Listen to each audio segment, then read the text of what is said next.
right, welcome everybody. Welcome, welcome, welcome. We're live. We're live. What are you guys up to? What are you guys doing today? Let me check the sound here. Good, good, good, good. Let me make sure this is muted, right? I don't think it is. Now it is. There we go. Sorry about that. I forgot I was listening to video on here and had the sound on, so you guys are getting extra sound. Let me double check it though. Make sure. Yep, there we go. Good. Okay.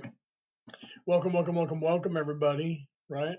Smash those hearts, champions. Let's get some people in here. What are you guys up to today? Ask me your spiritual questions. Right? What are you guys up to? Welcome in, welcome in, welcome in. Right? Ask me your spiritual questions. What are you guys about? What are you guys doing? Are you guys watching the world? What kind of craziness is happening in the world today? I was watching the world news, right? Seeing what was going on. America and Israel, whole world, everybody freaking out. Right, everybody freaking out. What's going on in Iran? All right, welcome, welcome. Hello, how you guys doing today? Smash those hearts. Smash those hearts for me, champions, and ask me your spiritual questions. What are you guys up to? What are you thinking about? Right, time's getting short to win one of these vouchers or to enter into the contest to win one of these vouchers if you guys are interested. Take a look at that. You could win. Today is the 1st of March here in New South Wales, Australia. So you guys, the rest of you guys around the world, most of you are still on the 28th of February, right? Most of you. I think Europe might already be. Nope. Yeah, Europe is. The UK, I think, is past midnight. What are you guys up to? Right, so you guys are getting close there. On New York at 6 p.m. on the west coast of the United States. So it's 9 p.m. on the east coast of the United States. Right? What are you guys up to? What are you guys thinking about? What are you guys thinking about? Talk to me. Give me a shout out. Smash some of those hearts before you take off. Right? I see a couple of you over there smashing some hearts. Thank you for that. Right? Smash those hearts. Even if you're going to take off, smash those hearts before you go. Okay. So let's start talking about things. Right? What are you guys thinking about? Are you guys thinking about what's going on in the world right now? Everybody's going, oh, the world's going to hell in a handbasket. Like, no, actually, it's actually better off than you think it is. There's a lot more going on behind the scenes than people realize. And then, of course, everybody assumes there's some stuff going on behind the scenes, right? Everybody assumes they know what's going on behind the scenes, but they're just like listening to news agencies and parroting what they're saying instead of thinking for themselves, right? So I got something in my eyeball there. Okay, so ask me your spiritual questions. You guys want to know how to get out of here? You guys might want to get out of here. You guys tired of being here? You guys looking at this stuff that's going on in the world and thinking this isn't right? Right? How many of you guys are thinking about that? Anybody notice? Did you guys know what a Mandela effect is? Let's start with that. How many of you guys, show of hands, do you guys know?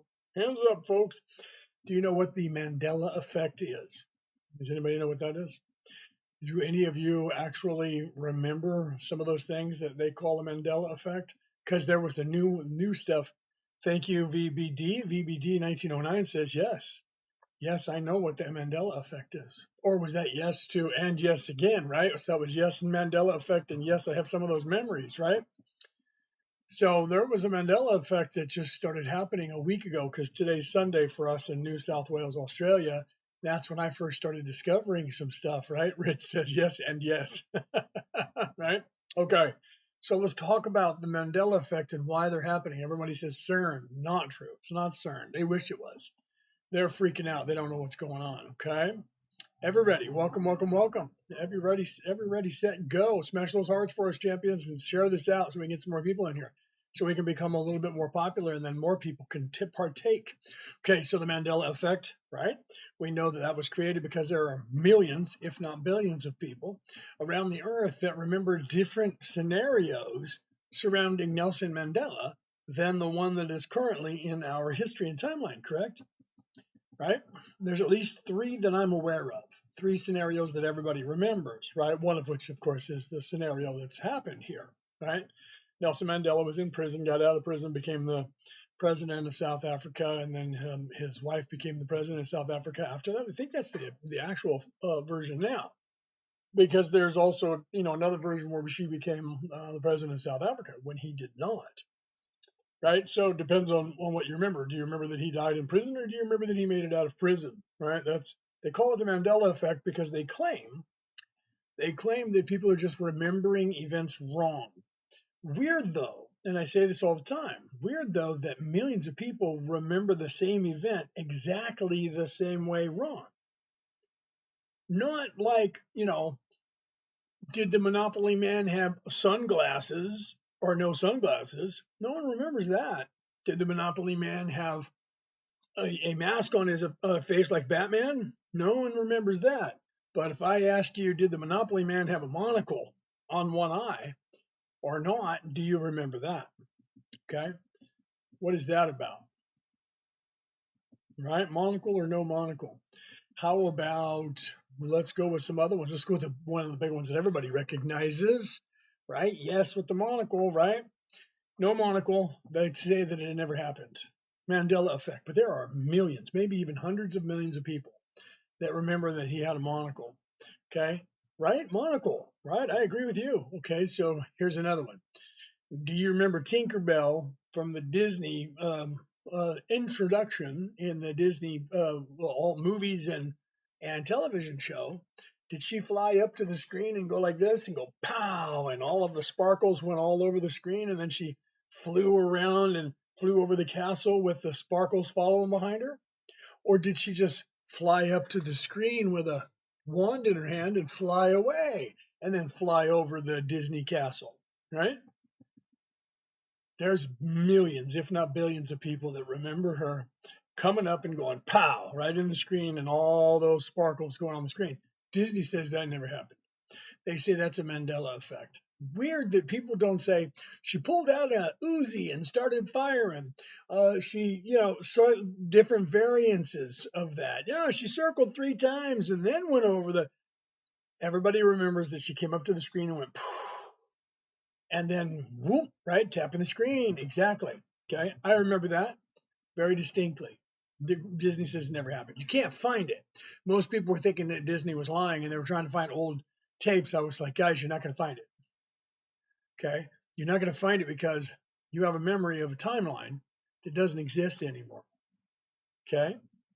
Let me say that again. You have a memory of a timeline that you were in that does not exist anymore because you're not in that timeline anymore. You're in this one now. Okay.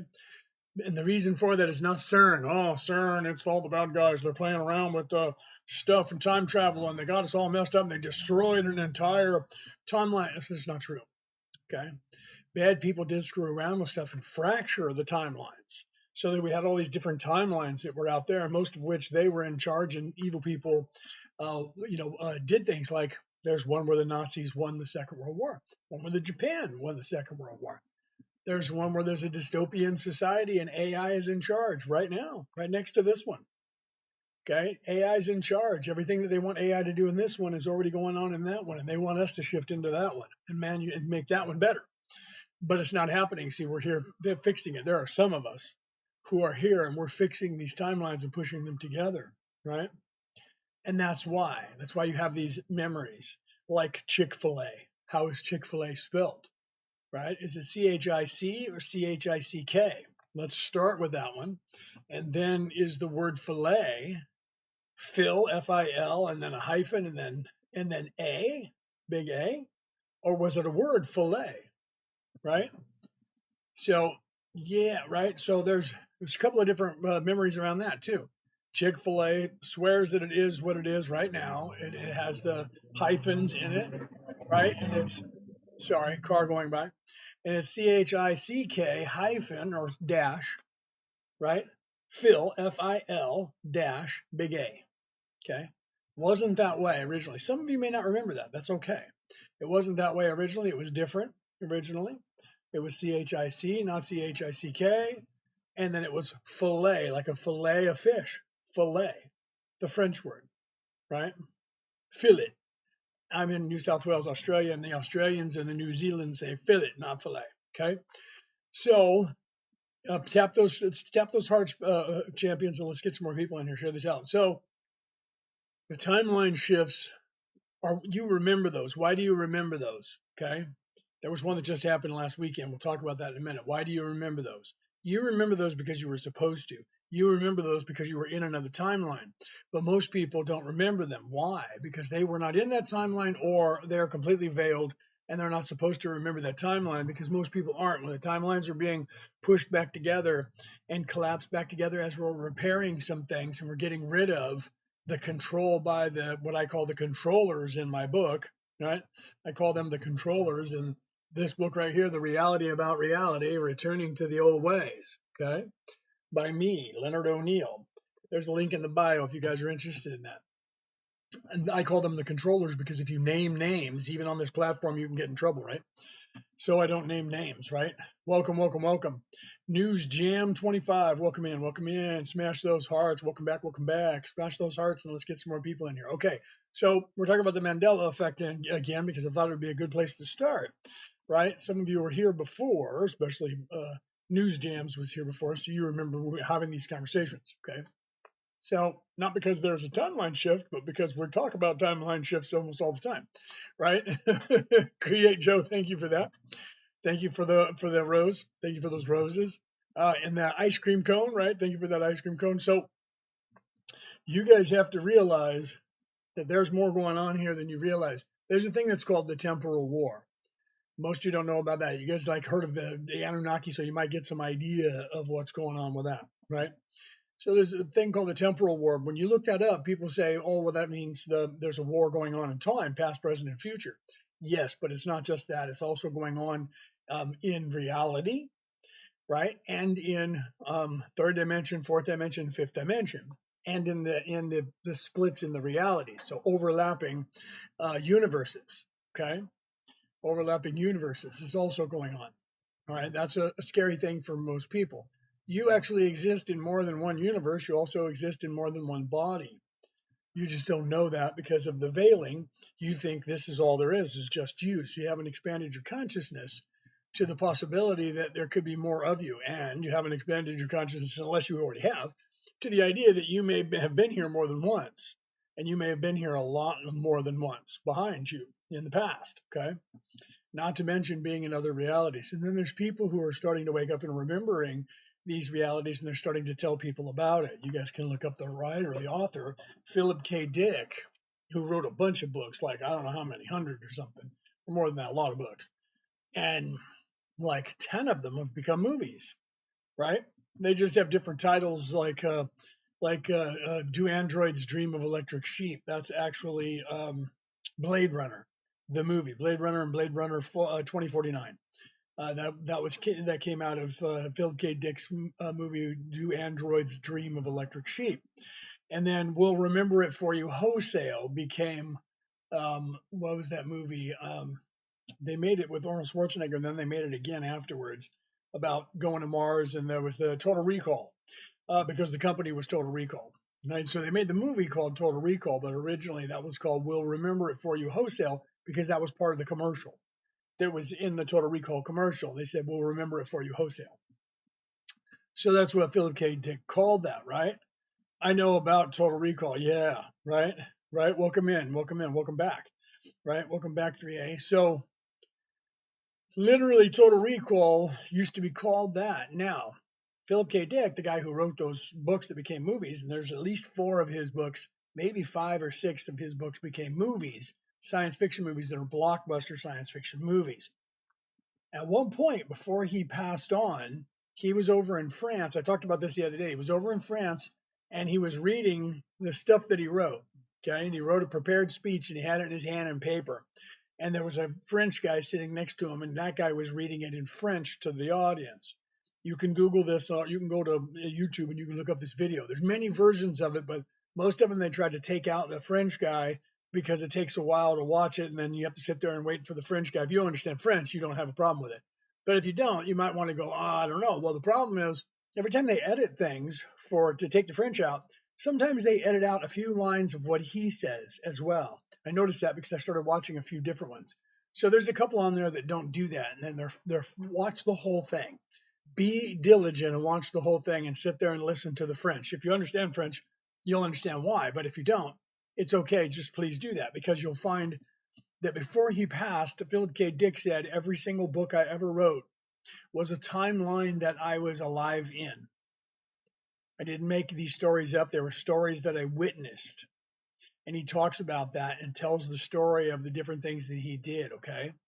And he never did it for like publicity. He never did it because he wrote another book. He did it just before he passed away. So it was like he was telling the world. And then when knew he was leaving, he might have. I don't remember what he died from. Right. So I didn't know that. And I'm a Philip K. Dick fan. And somebody said something about it. And I said, "What are you talking about?" And they said, "You should watch this video." And okay. So I went and watched the video, and I was like, "What?"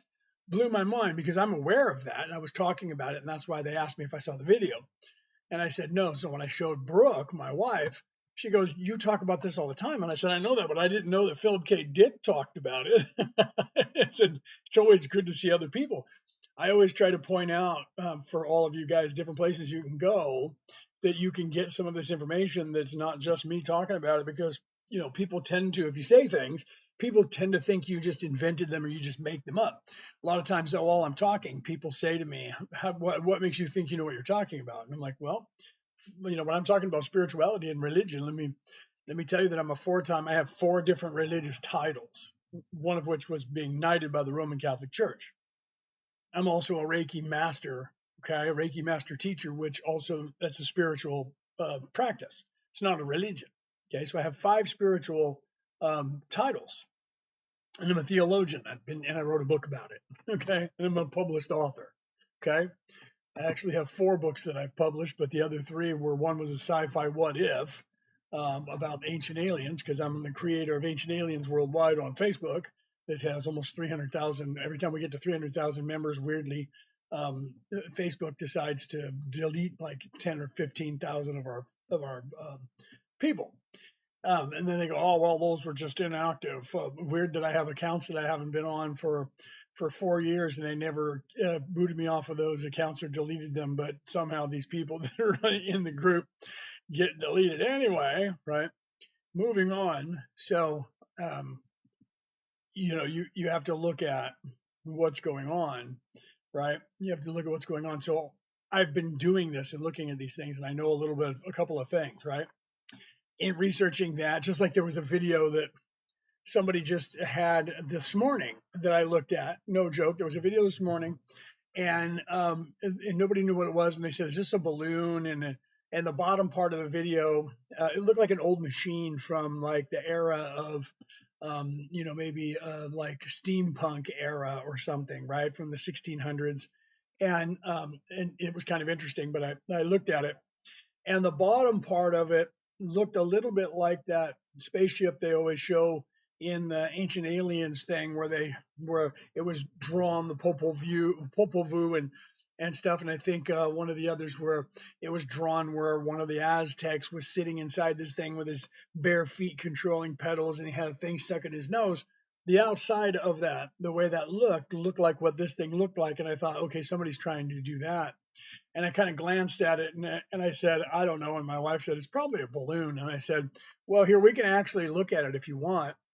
And she said, "Okay." And I said, "Here, let me see it." First thing I did, of course, was I enlarged the picture. And as I was enlarging the picture, I went, "This entire picture is fake." It's been put together. It's either by AI or somebody else. And she said, "Why?" I said, "Because the very first thing I noticed is right here next to the spaceship. There's a patch of sky that is not painted. There's no image there. Somebody forgot to paint sky on that image. So this whole thing was put together, and somebody forgot to paint that." And she zooms in and goes, "Wow, that's funny. That took you like, when you actually looked at that, it took you like 10 seconds to de-authenticate this." I'm like, "Yeah, whatever it is, it's completely fake. Here you go." And she started laughing, and she was like, "Wow." And I said, "I told you, I do that stuff. I authenticate. I've been doing it for like 30 years, authenticating UFO pictures and stuff. I still get people going here. What do you think of this video? What do you think of that?" Another one, there was a guy with a video, and he was watching it, and she goes, "Okay, what about this one?" And there's a guy with a video, and he's sitting there going, "Wow, look at this. Look at all that." And I was like, okay, he keeps talking. he's sitting there and he's looking at the moon and he's going, "What is this? It's a full moon." So it's not today. And he's filming it. I'm like, "That's the moon." He's like freaked out because he doesn't know what the moon is. And then he's looking around and he's like, "There's all these orbs." And I'm like, "You see the orbs on his screen, these dots? Doot, doot, doot, doot, doot, doot. That's lens flare from that moon and him moving his camera." And he's not smart enough to realize that. And then he goes, "Look, oh wow, here comes a UFO."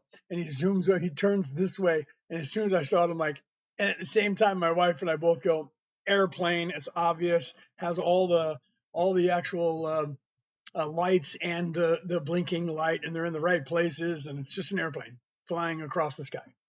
And I was like, "Yeah, that's how much stuff that I get like that." And she started laughing. Okay. So I say that because I'm talking about Mandela effects. Okay. And a lot of people would want to go, "Yeah, that's just a coincidence, bro." People, that word, I love that word. That's a word that people say when they have nothing to defend their conversation, or they say no empirical proof, or you know what I mean. There is no empirical proof. That's anecdotal. They love to say that too, right? That just means that's funny. By the way, when someone will say that to you, that's anecdotal at best. That they're actually, look up the word anecdotal. They're like, "That's a joke. That's funny." That's all they're saying to you, and they're just trying to make it sound like they're not going, "Yeah, you're funny, bro," because that's what they're saying to you, right? So that's a coincidence. There is no empirical proof. There is no definitive proof. You got to love that one too. That's how they always say that. They go, "That's a coincidence." There is no definitive proof, and even if you're showing them definitive proof, they'll still say that because they don't understand the context of what they're saying. So when it comes to Mandela effect, you can believe it or you don't have to, right? Some of us know that we have memories, many memories, okay, like Jiffy peanut butter, or is it just Jif peanut butter, right? Do you remember Jiffy? Do you remember Skip peanut butter, not Skippy peanut butter, right? There's a couple more. There's a couple more, okay? So as the timelines collapse, those of you that are out there who remember that, even if you're veiled, you don't realize that the reason you're remembering that is because you're not actually from here. You're not actually from there either. You're the soul, the spirit that's in this body that you have is not indigenous. You didn't grow up here just now. You actually came from a very high plane of existence, and you came down here to help people to ascend, help this place get unstuck. You just don't know because you're stuck with everybody here because we all are. When we come down from up there, we actually get stuck just like everybody else, right? And we have to wake up as well, right? Only I'm awake in this life. But here's something that you guys don't know about that I do know about, right? Because I was researching it today because people have been asking me questions about the Ethiopian Bible and that entire idea. And I hadn't researched it. And I said, I don't know much about it yet, but I want to get a copy of it because I want to see what's in there and I want to research it and find out the history of it. So today I looked it up a little bit online and watched a couple of videos on it. But, how much of those are true? You got to wonder if it's AI assisted, right? However, it does corroborate some of the stuff that I had already heard from people who were accredited, who have been looking into it. And the interesting thing is that some of the books that are in that Ethiopian Bible that were taken out, of course, that are in that grouping of stuff that they have, some of those stories talk about things, then actually corroborate in a weird way things that I've been telling everybody that I know. And I was like, "Oh wow, okay, that's actually kind of cool." So I knew that some of the stories were getting very similar to it from the things that I have already read. And that's why I actually try to reference those things about what's going on here and about the dissension and the resurrection and living here and all of that, right? And if you've been here more than once, then you know that I talk about that all the time because that's the key to the universe, because everybody was trying to teach you the way to get out of here, right? So they actually talk about that. They talk about the fall, right? Because they have all these stories that are, well, there was a war in heaven and this guy named Satan or this guy named Lucifer was an angel, and he took a bunch of angels with him and they all fought against God, and third dimensional constructs of humans with weapons fighting each other, and that was next to God. And then a lot of these religions have the same thing where they have these stories where the gods were always bipedal, humanoid, mostly men, because the warlike cultures are always a male dominated religion without feminine being around, feminine because they can't have women. because they can't have feminine, because if you have that, then people are a little more peaceful and they're not as easy to control, right? And women think for themselves, and when they do and they get empowered, they will stop a lot of things from happening, including war. It's in their nature. Okay, that's the duality of the masculine and the feminine and the nature. So they had to get women in the second seat or out of the way all the way, and just to make you guys think that your job was just to have children and clean the house and cook food, right? And be barefoot. And they try to keep you uneducated as long as they can. They've been doing that in every warlike culture in the history of the world. Look at all the religions that are here. The big four religions are all based on that. Okay. So they don't want people understanding any of that, or more importantly, understanding, because we don't stand under anyone, right? But here's the thing, that one of the things that stood out to me quickly about the Ethiopian Bible was that some of the stories that are in that, some of the scrolls in there tell a different story. And they tell the story of, oh, wait, that we are the people who descended to come down here to be here. And guess why? Because we volunteered, because God wanted us to have these experiences so that we could take these experiences back to the Creator. Wait, what? There's books that actually tell those stories? Yeah, there are. There's a couple that were found in the Dead Sea area too, right? And there's actually a couple of Mandela effects right there, because things changed on that front too. And I don't know when they did. They just did. Things do that, right? Because I remember that the Dead Sea Scrolls were found in 1948, not 1947. But in this timeline, they were found in 1947. I noticed that a while ago. People started saying 1947. It's just like there's a dual memory around which one of the apostles was locked up in prison at Patmos. Okay. I remember John saying that he didn't want to be crucified the way Jesus was crucified, upright, so that he made them crucify him upside down, because he didn't want to go that way. And I remember that Peter, who usurped the church, he became a prisoner at Patmos and wrote the letters to the churches. Okay. Then there's some people that say John did also get, crucified upside down, but he was in prison at Patmos and he wrote the letters to the churches. So that both of those are there, and I hear people saying both of those. Usually, when that happens, it's like the heart, where your heart is. Is your heart over to the left side behind the lung, or almost dead center in your body, just slightly behind the left lung, right? Depending on which one of those will determine where you were 2 years ago, which timeline you were in 2 years ago.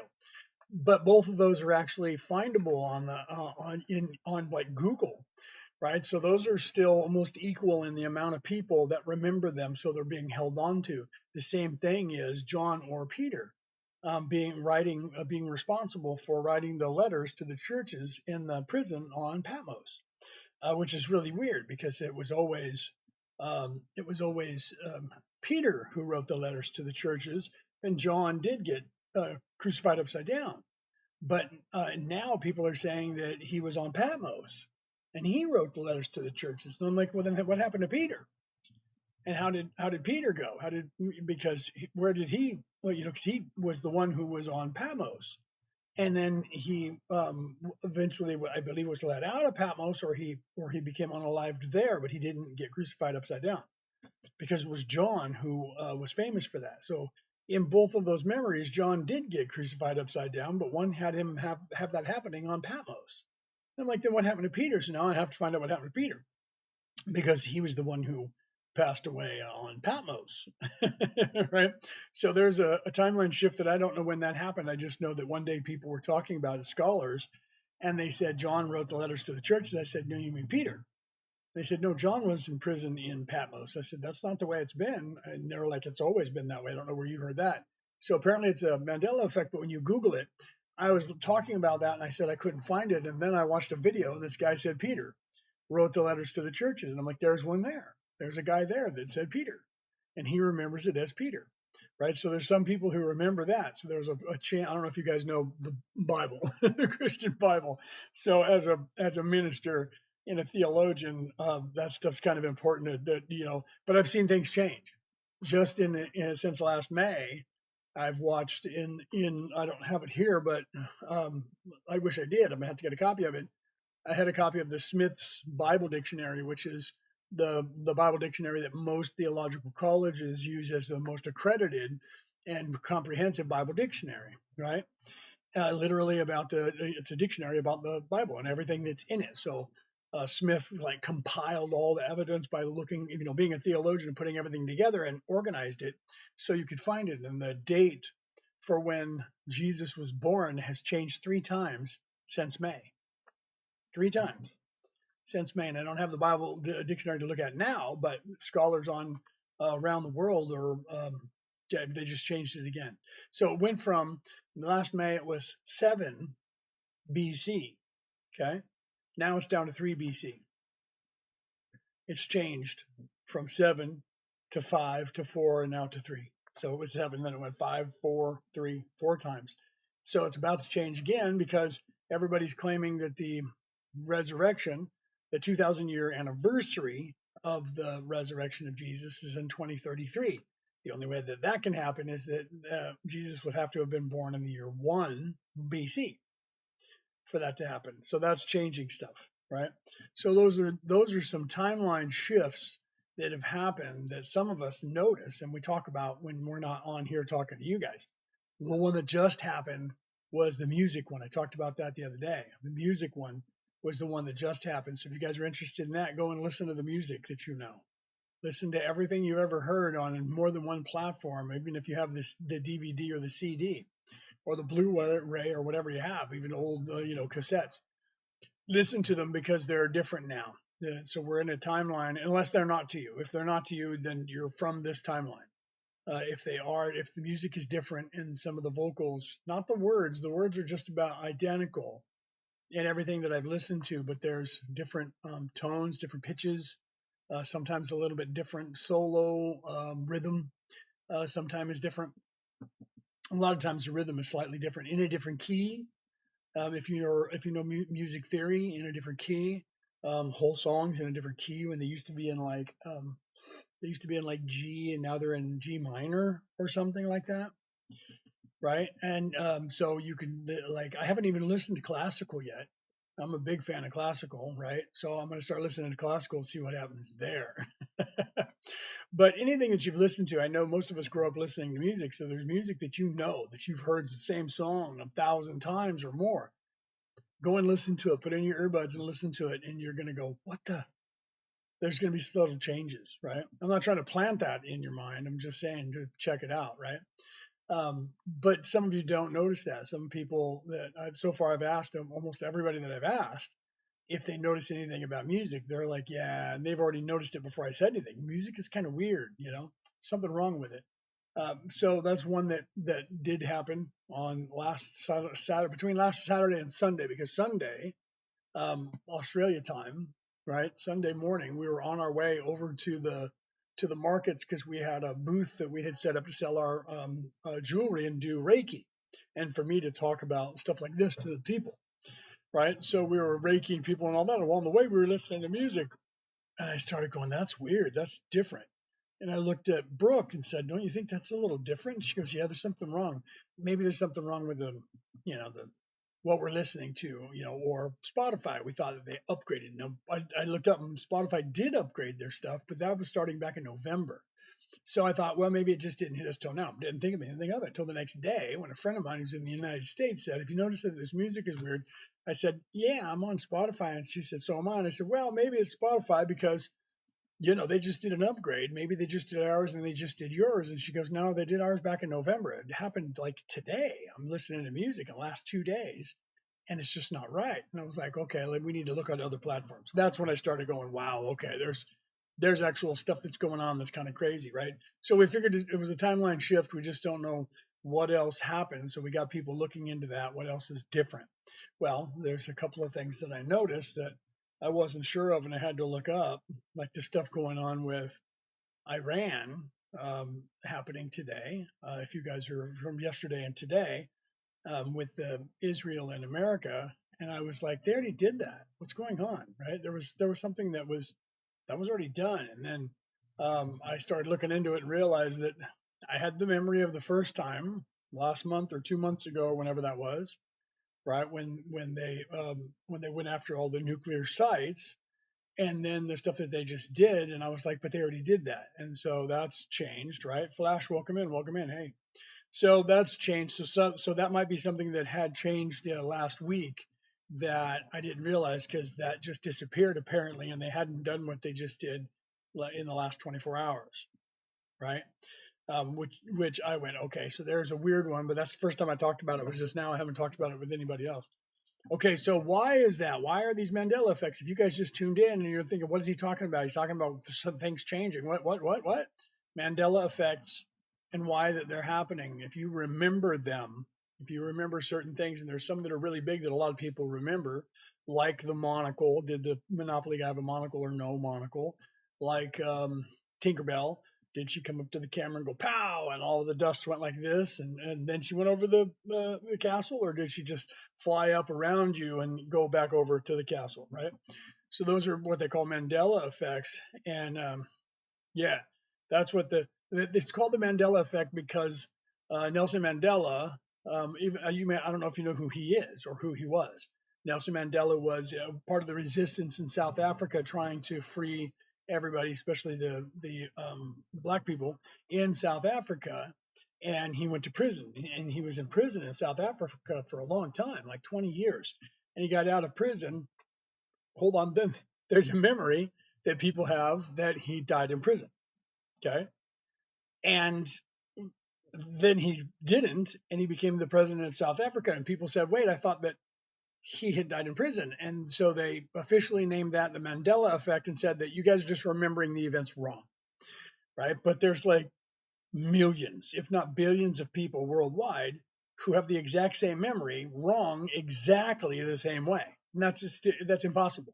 You can't get 10 people in the same room looking at the same event happening and get them all to agree on having the memory exactly the same unless you keep them all together and have them talk about it. Okay. So the Mandela effect is not just everybody remembering it wrong. Okay. So they call that anything when people have memory of something that is different. They just go, that's a Mandela effect. You guys just remembering that wrong. And there's no real reason for it. You guys are just remembering it wrong because it was something similar happened and you guys are all remembering it wrong. And that's what they're trying to tell everybody because they have no idea why it's happening. And then other people try to say it was CERN, right? Yeah. See, you remember that Nelson Mandela died. Well, he has died, but he didn't die in prison, and he became the president of South Africa. And then his wife became the president of South Africa after he did. Okay, and they abolished apartheid and the whole nines. But some people have a memory of him dying in prison and not doing that, right? And that his wife ended up doing it, and then she became the president of South Africa. But he actually lived and became the president of South Africa and then died, and then she came in. So they call that a Mandela effect. That's why it's named after him. But it's just not true. It happened. It just wasn't in this timeline. And some people remember it. And then that timeline merged with this timeline. And when that happened, some people still have the memory of that timeline. Okay. That timeline doesn't exist anymore. It's merged with this timeline. That happens a lot. People don't realize it. And then, people get paranoid and they go, it's CERN, it's the bad guys. They're messing with time travel. And I'm here to tell you that that's just not true. They wish it was them. They want you to believe it's them. So you think that they're the ultimate power again, because that's what they always do. Excuse me while I take a drink of my coffee, TikTok coffee. So I had to say that because I picked up my water bottle the other day and took a drink of my water bottle that has Voost. If you're in America, it's like Gatorade, only you put the little pill in there and it makes it instead of buying it already ready made, right? And it's a different color. This one that I have here right now there's a little bit of residue in there. I left about half of it in there and filled it up with water, so it's like a yellow color. I took a drink of it and they said I was drinking alcohol, and they put a freaking thing of banner up on my screen. Anyway, so yeah, I was a teenager. You were a teenager. So was I. When I'm not that old. I'm 58. But yeah, when I was a teenager, when I was like 19, I remember signing a petition when I was at a U2 concert in Oakland, California. I signed a petition to try and get the American government to put pressure on the South African government to let him out of jail and to abolish apartheid, which ended up happening not too long after that, right? Okay, so the Mandela effect is, in fact, some of us who came from a higher plane who are occupying these bodies down here. We came here to help, and we're fixing things and getting this planet back on track because I wrote a book about it. Okay, it's called The Reality About Reality: Returning to the Old Ways. Okay, by me, Leonard O'Neill. Okay, there's a link in the bio for that. I call them the controllers, the people who found this knowledge and realized the knowledge of what's happening here. The knowledge of what's happening in this matrix is that your focus determines your reality. My focus, your focus, all of our focuses determine our reality. Okay, so the collective consciousness of the earth, all of our focus determines the reality on earth. So if we all on earth said no more war, there'd be no war. If we said no more hungry, there would be no more hunger. If we said we don't need money anymore, there would be no more money that we would need.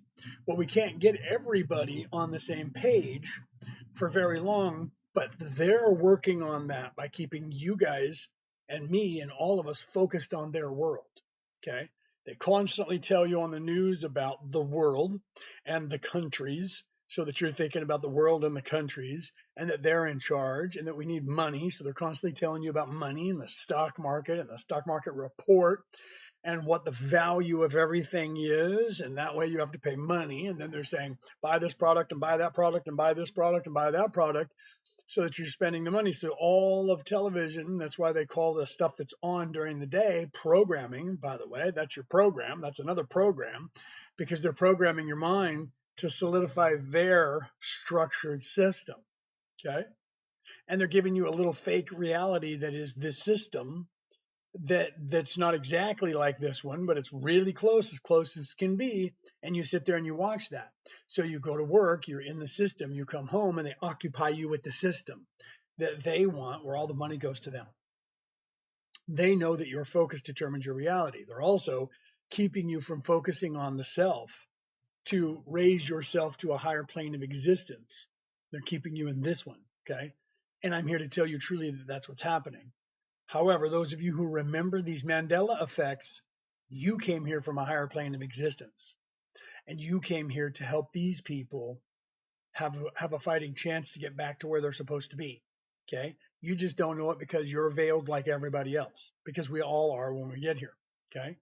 We're all veiled when we get here, right? You're also 58. Yeah, see? Okay. Right? You should have most of the memories that I have, right? Most of the same Mandela effects, but they can be personal. There can be things that can happen to you. Because I don't know when. I have a scar right here on my arm. You can't see it 'cause it's on this side. There's a scar right there on my arm from a knife fight when I was much younger. And that scar didn't happen on my left arm. It happened on my right arm in the same place. And I don't know when it shifted. And one of these reality shifts that shifted, that scar moved, and I didn't notice it because you don't look at every scar you have all the time, right?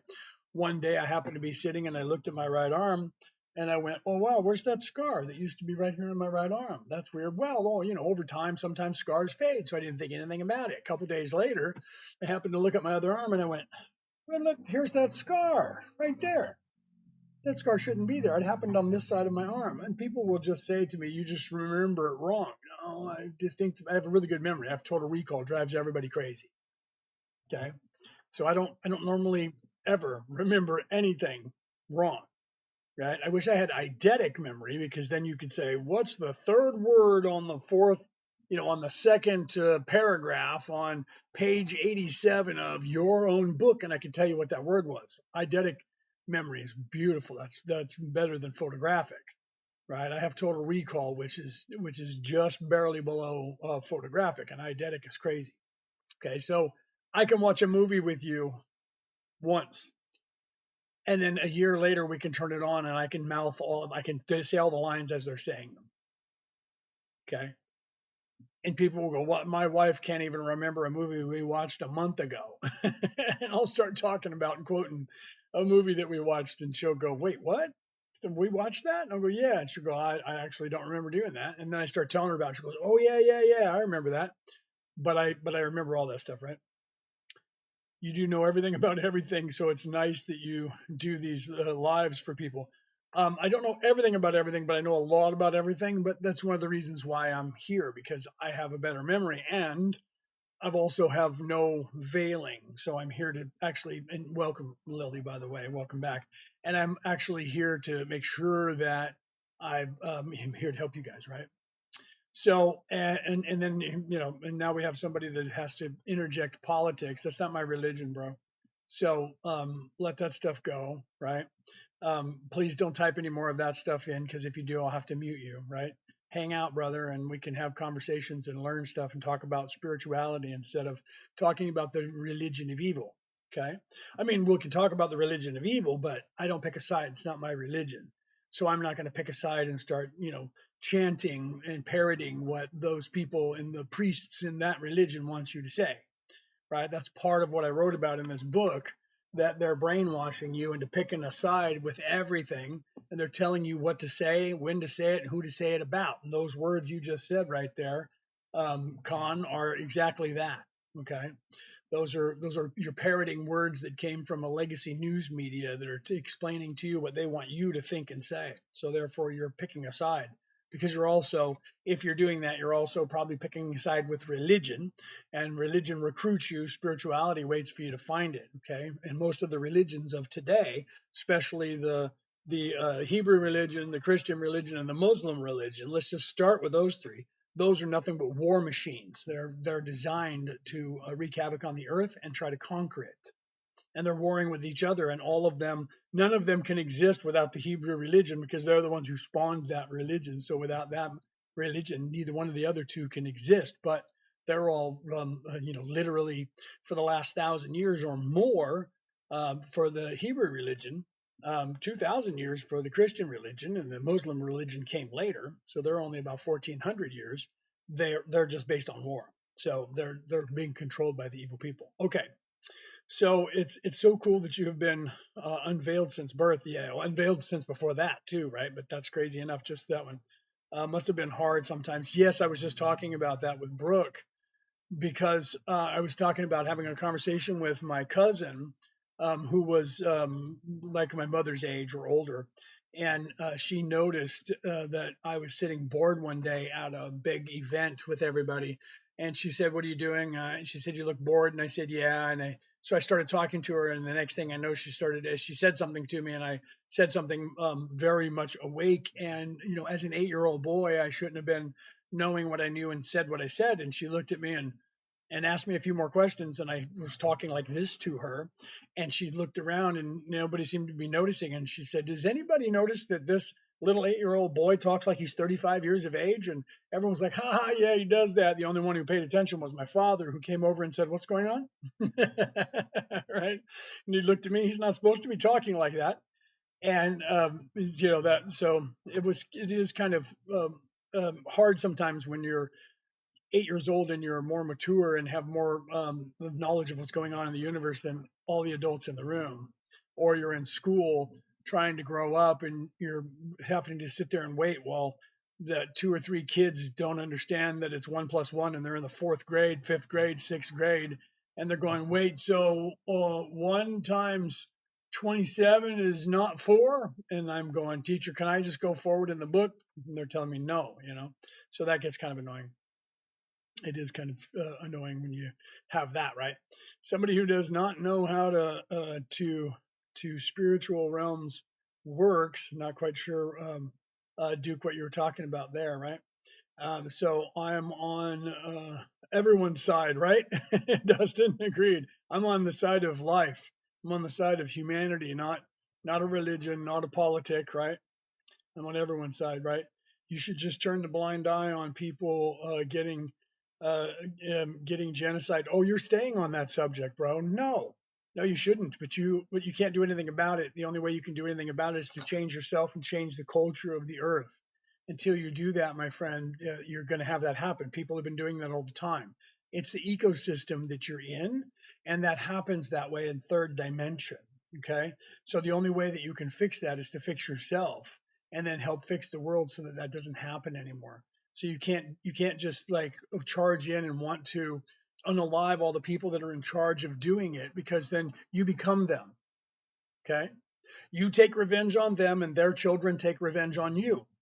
Okay, or the other people in their culture if you don't annihilate them. So the only way that that works by your thinking is that you would have to annihilate 380 million Americans and the government itself, plus the 40 million Hebrews and their government, and now you would have to go around the entire world and make sure that you unalived every American in the world and every Hebrew in the world without doing damage to anyone else, just so you can get your revenge. And then you exacted your revenge, and then what do? Now do you take control of the United States? What will happen is you're going to have a vacuum where all the people in the United States who are not in fact American and didn't have anything to do with it, they're all going to go into a civil war for who's going to be in charge. And then you're going to have more people become unalived, and then you're going to have governments trying to get there because they want the resources that are there, and you're going to have a global war.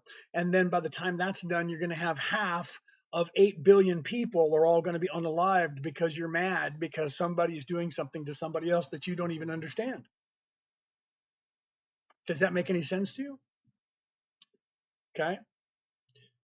That's what you're saying. So you're lining up and picking a side in a conflict that you probably don't know anything about, but you think you do because somebody is teaching you something, and you're indoctrinated by a religion or a politics. And instead of knowing what's actually going on, right? Just like with the whole conflict over there in Israel, because the Palestinians are living there and they claim they were there first and they got Palestine taken from them in 1948, but there's empirical evidence that the Hebrews lived there going back 4,500 years. The Palestinian people didn't even exist 2,000 years ago. Just saying. Okay. So you have to get over that. You have to get over those things. If you don't like it, you take it. If you can't take it, then you got to get out of the way. Right. So people get mad at me when I say that, but that's the way things actually work in the universe. Right. It's survival of the fittest. So if you have a problem with it, you should be over there and you should enlist and you should fight. Okay. And I tell people that all the time when they're like, those Zionists, we need to do something. Then go over there and volunteer. Okay. Go over there and fight.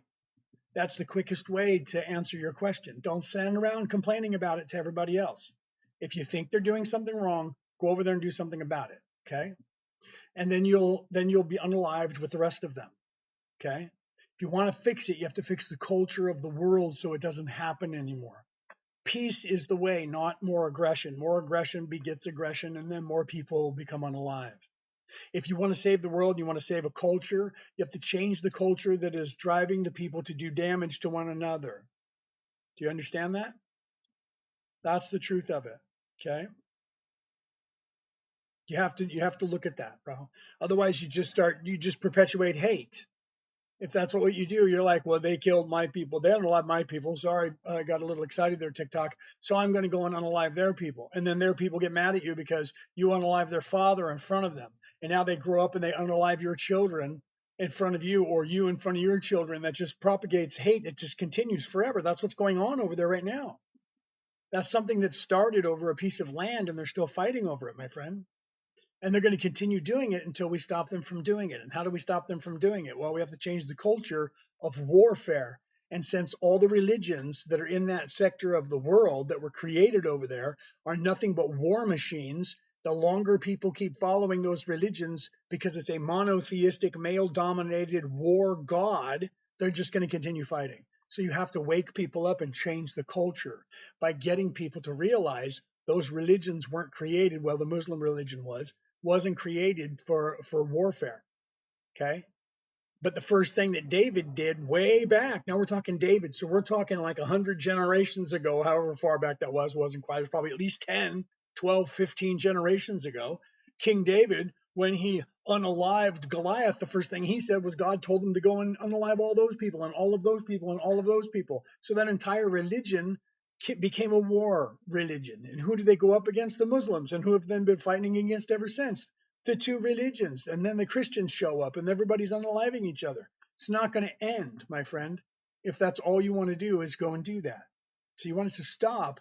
It needs to be stopped with love. You need to teach people not to go to war anymore. You don't do that by pointing fingers and saying, my religion's better than yours, and I'm going to have to unalive you if you don't follow my religion. Okay? That all has to stop. Everybody should be able to choose whatever religion that they want, whatever thing that they want to do, no matter what. Okay? And if you don't like that, then you're indoctrinated. Do you see? So that's unfortunate, but there's my 4D thinking, right?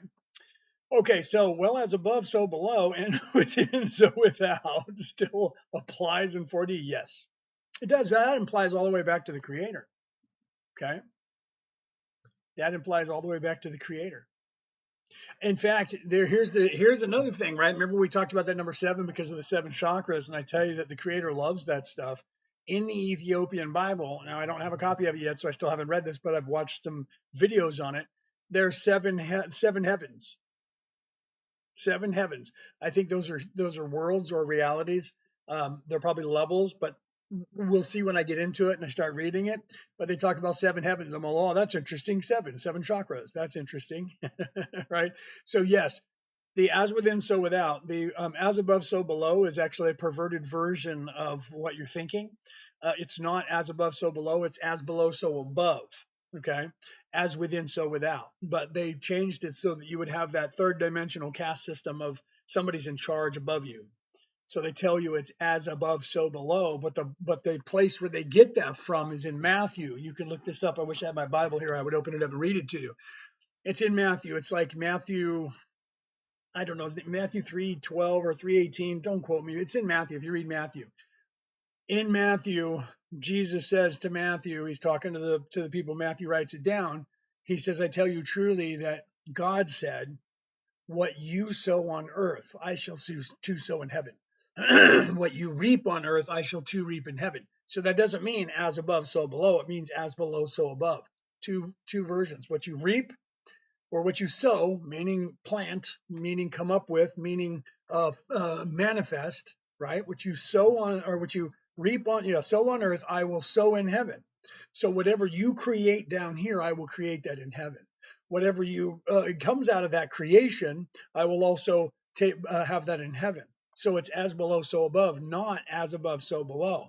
But they changed that, the dynamic of that saying, because they want you to see that you're beneath someone else. Again, it's a programming thing that they insert for you, and that's actually in the Bible, so you can go look it up. Okay, what you sow on earth, I shall too sow in heaven. What you reap on earth, I shall too reap in heaven. And that's where we get that saying from. That saying doesn't occur anywhere else. It came from Jesus talking to the disciples and Matthew writing it down. So people say as above, so below, because that's what it's been perverted to. It's like the saying in the Bible about 666. They change the wording so that it doesn't mean what it means. They don't want you expanding your consciousness to the realization of what they were talking about. Okay. It's literally the way you remember it is, let him who hath understanding reckon the number of the beast, for it is a human number, and its number is 666. Okay, that's the way you know it today. In the New International Version, it is a human number. Okay, so that just means it's a number that's 666, and it must mean the devil. So 666 is the devil. So the Satanists write 666 everywhere. And everybody goes, ooh, they get scared like the number 13 if it happens on a Friday. Any other time of the day, and someone says 13, no one cares. Monday, Tuesday, Wednesday, Thursday, Saturday, Sunday. Friday, woo, they freak out over it. It has nothing to do with anything at all. The only thing that happened on that day was that the Templar Knights all got arrested in 1207, October, Friday the 13th. And if your name was on the list, bad luck. Then it became that, bad luck, Friday the 13th, because that happened back in 1207. So everybody's freaked out about it. Okay, so the actual translation of that verse, and you can go back and still find it. Check the Ethiopian Bible. I bet it's in that. I'll bet it says, let him who hath understanding reckon the number of the beast, for it is the number of man, and its number is 666. It is the number of man. Okay, because you, me, and everybody else in this third dimensional reality are a carbon-based unit in a carbon-based reality. Okay, and what is the building blocks of carbon? Carbon-based flesh.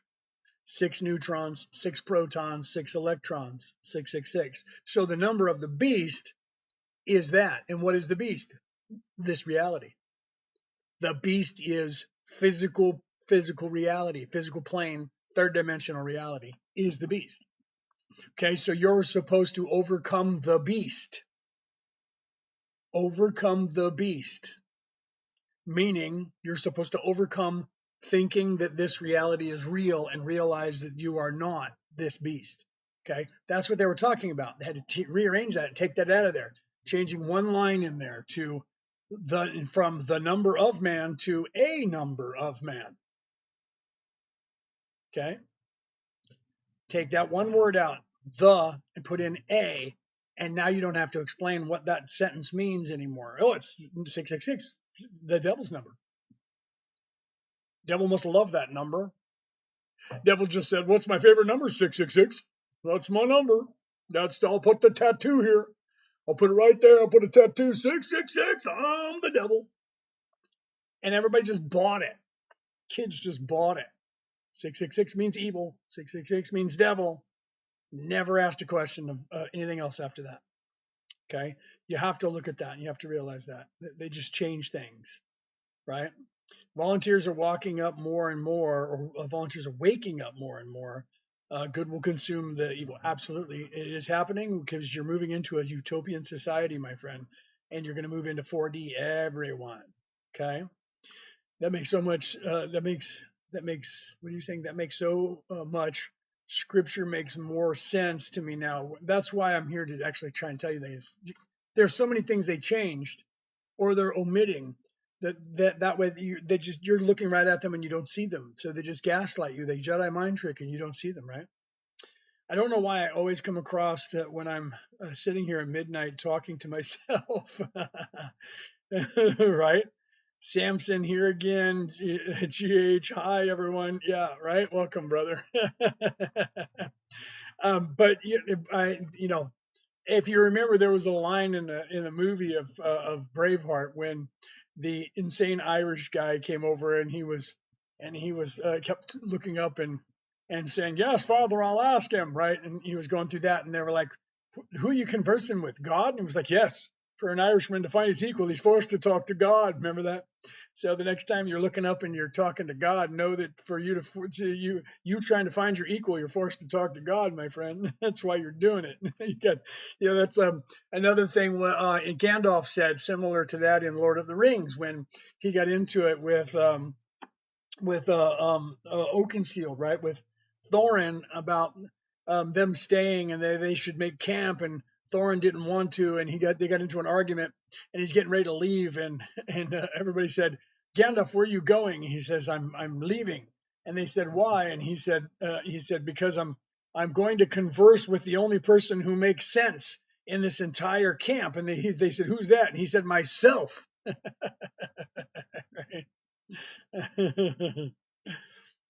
So, have you ever experienced with a mind machine? No, I'm not sure what you mean by a mind machine.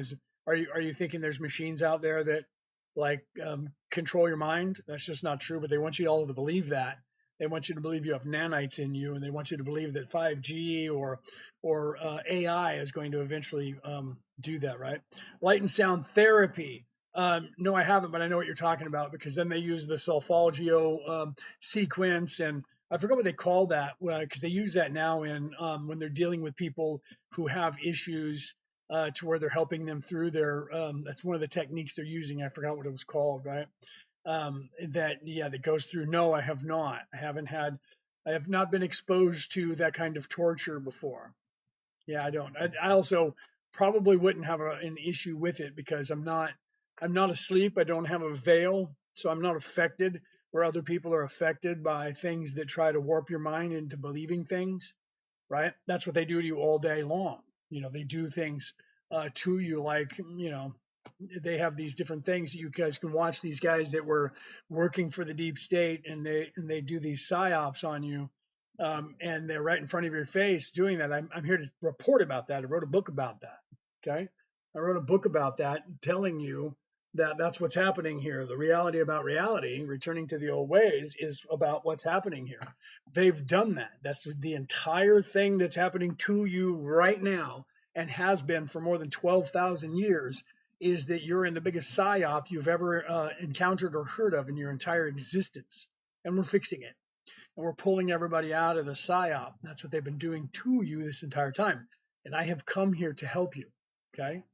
So I'm not just some guy who's standing here who thinks he knows what he's talking about. The soul that's inside this body has come from a very high plane of existence, and I've come down here with a lot of people. There's a lot of us who came here to help, but we couldn't tell you about it until you guys were awake enough to be able to understand what I'm saying. So I say it to you, and some of you think I'm crazy, and that's okay too. Everybody's thought that I was crazy every time I talked like this. So I didn't talk like this out loud. When I do, I talk in parables. And most of my life in this life, I've not revealed who I was. I just talked in parables to people and tried to give them tools on how to get out of here. My dad asked me what makes me, oops, sorry, the thing rolled up on me here. My dad asked me what makes me happy, and I haven't been able to answer him. What makes you happy? Well, you really should. I mean, if you look around, I'm sure you have things that you can be happy for, right? So you're thinking, I don't know, because you're focusing on the negative. You're alive, you're free, whether you know it or not, you're free. So there's two things right there. You're having experiences, and you can do anything that you want to do on this planet. That's a lot right there. You can eat ice cream, right? So you have to look at that, right? I understand that this is simple for relaxation or focus. Sorry for the bad explanation. No, it's okay. There is no bad explanation, my friend, right? None of that, right? I'm here for all of what you discuss, and thank you for sharing all of that insight. That's what I'm here to do, right? I mean, it's okay. I'm not offended by the way you explained anything. Okay. Yeah, same thing. People tell me when I talk, but I understand you. Yeah, I mean, so I try to see the positive because remember, your focus determines your reality. So if you don't look at the positive side of things, you're only going to see the negative. Like the guy who was here before, and he was like, "How can you relax when people are, becoming unalived?" And then he chose a side in some fictitious, scenario that's happening here right now. Is it happening? Yeah, it is. Okay, but he chose a side because someone told him that he needs to, right? And then he's decided that that's where his mind needs to be, that he needs to be on the side of the Palestinians for whatever reason. Okay. And so because of that, then he's like, they're evil and they're doing evil things. Weirdly, because the people in Iran right now are outside, they're not protesting and running for their lives. They're all cheering. People are filming that live and putting it out to the world. Okay, so if you're not seeing that, then you would go, well, the people of Iran were filming and saying we're being hunted, and because we were protesting against the government, and now the government's not there, and they're out in the streets and they're cheering, and they're all dancing around. So it's not like there's these evil Nazis that are coming into town and that are unaliving the entire country of what's going on there. So the people don't want to have that government around, or otherwise they'd all be arming themselves and getting ready to fight, and they're not. So that guy comes in and he's saying they're all being attacked and unalived when that's just not what's happening. Only the government was attacked and unalived if you actually pay attention to all news channels, not just one. Do you see? Or of some guy with a bullhorn who's yelling that they've unalived 19 girls in a school, which is just not true. He's just saying that. Do you see? So you have to realize that.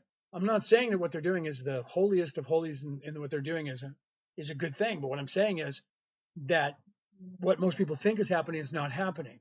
And you don't know that if you're 10,000 miles away. So I don't know what's really happening 10,000 miles away, but what it appears to be happening from just about every news agency, except for people who are definitively on the side of, say, terrorists or whatever. Everyone else is, even the United Nations, are not saying that everyone's becoming unalived over there. So it's just a certain group of people who are saying that, and they're saying that in different places. So I'm not trying to pick a side on that problem that's going on over there, right? But I do know that if you look at the regime that was there and how they treat their people, I wouldn't want to live under that regime myself. Okay. Do you see what I'm saying? So everything is a matter of our focus. My focus determines my reality. That guy who was here before, his focus determines his reality, right? So he's seeing negative instead of positive. I look at the world, and yeah, that negative does exist, but I also see the positive things, that when you take away certain things like politicians and the legacy news media, when they're talking to politicians, all of a sudden everybody around the world seems to be getting along. except for when the politicians are telling them to go and unalive people. So if we answer that question by saying we need to change the culture that is causing these people who think they own everything to tell people to go and unalive people, they're the problem. Not me, not you, not that guy who was in here before. The problem are the people who think they own all these places. The problem is the people who believe that they're governments. They're the ones who are calling for people to go and unalive each other. It's a Game of Thrones. It's like the movie, the TV series Game of Thrones being played out in real life. That's why that TV series is so popular, or was, right? So yeah. So you have to realize that again, they're honing your attention by doing that. I said that when all before this even started, right? That they had the Epstein files, and the Democrats didn't want to let the Epstein files go, and the Republicans did till the Republicans got in office and looked at the Epstein file and realized they were all on the same list or whatever, and they didn't want to put them out there, but everybody wanted to see them. Right? So I have people telling me that no, Donald Trump did release the Epstein files, and so the people who are conservative are like, no, the files are out there and people are reading them. And so all the progressives are going, he didn't release them because his name's on them and he wouldn't. And I'm like, well, when I talk to everybody else, they have files. So I don't know what you guys are looking at or who you're listening, because they have some files they're looking at over here. Right. And so, well, his name must be on it. Well, no, if it was, he probably wouldn't give you those files anyway. Right. So we don't know that, but they didn't release them. And if the people who were lost the election to him had something that would have no one voting for him, why would they have not released that? They claimed it to get the public opinion looking at that idea, but they didn't have anything to back it up, or they would have used it. That's like me holding on to an ace when I could win the game because I have a pair of aces, and I never put that pair of aces out there, and I throw away that ace on purpose. Why would I do that? If I'm really trying to win, if I actually have that ace, I'm going to play it. Okay? And they didn't play it, so it doesn't stack up if you're an adult. That means that his name wasn't on the list, or they would have shown you the list. And so people are like, well, his name has to be on the list. And see, that's the problem. And then they're going, well, they never gave us any of the list anyway. And I'm like, well, that's not what they're saying. I haven't looked for it, but people are saying, no, it's out there. They're looking at it. So I don't know. I don't think that it is, because I think they're all on it, on both sides, all of them. And it's not going to come out. And the reason I think that is because all of a sudden they said, we're going to look into UFOs for you. And we're going to give you UFOs. And then when that didn't happen, they started another crisis. Come on, pay attention like adults. And we just went from one thing, wait, look over here, we'll give you this bone. And everyone, half the people went, I don't care about that bone. And they were like, oh, look over here in Iran. There's a crisis there for you to focus on. Pick a side and get in it. Yeah, get mad at each other and scream, right? Thank you for that. There's my wife. I love you, baby. Oh, and Gary, thank you for those roses. I didn't know if I saw that, but thank you for that. And Brooke, thank you, baby. I love you very much. So you guys have to look at that. You have to realize they're focusing your attention, man. So I don't know, why the timing, whatever.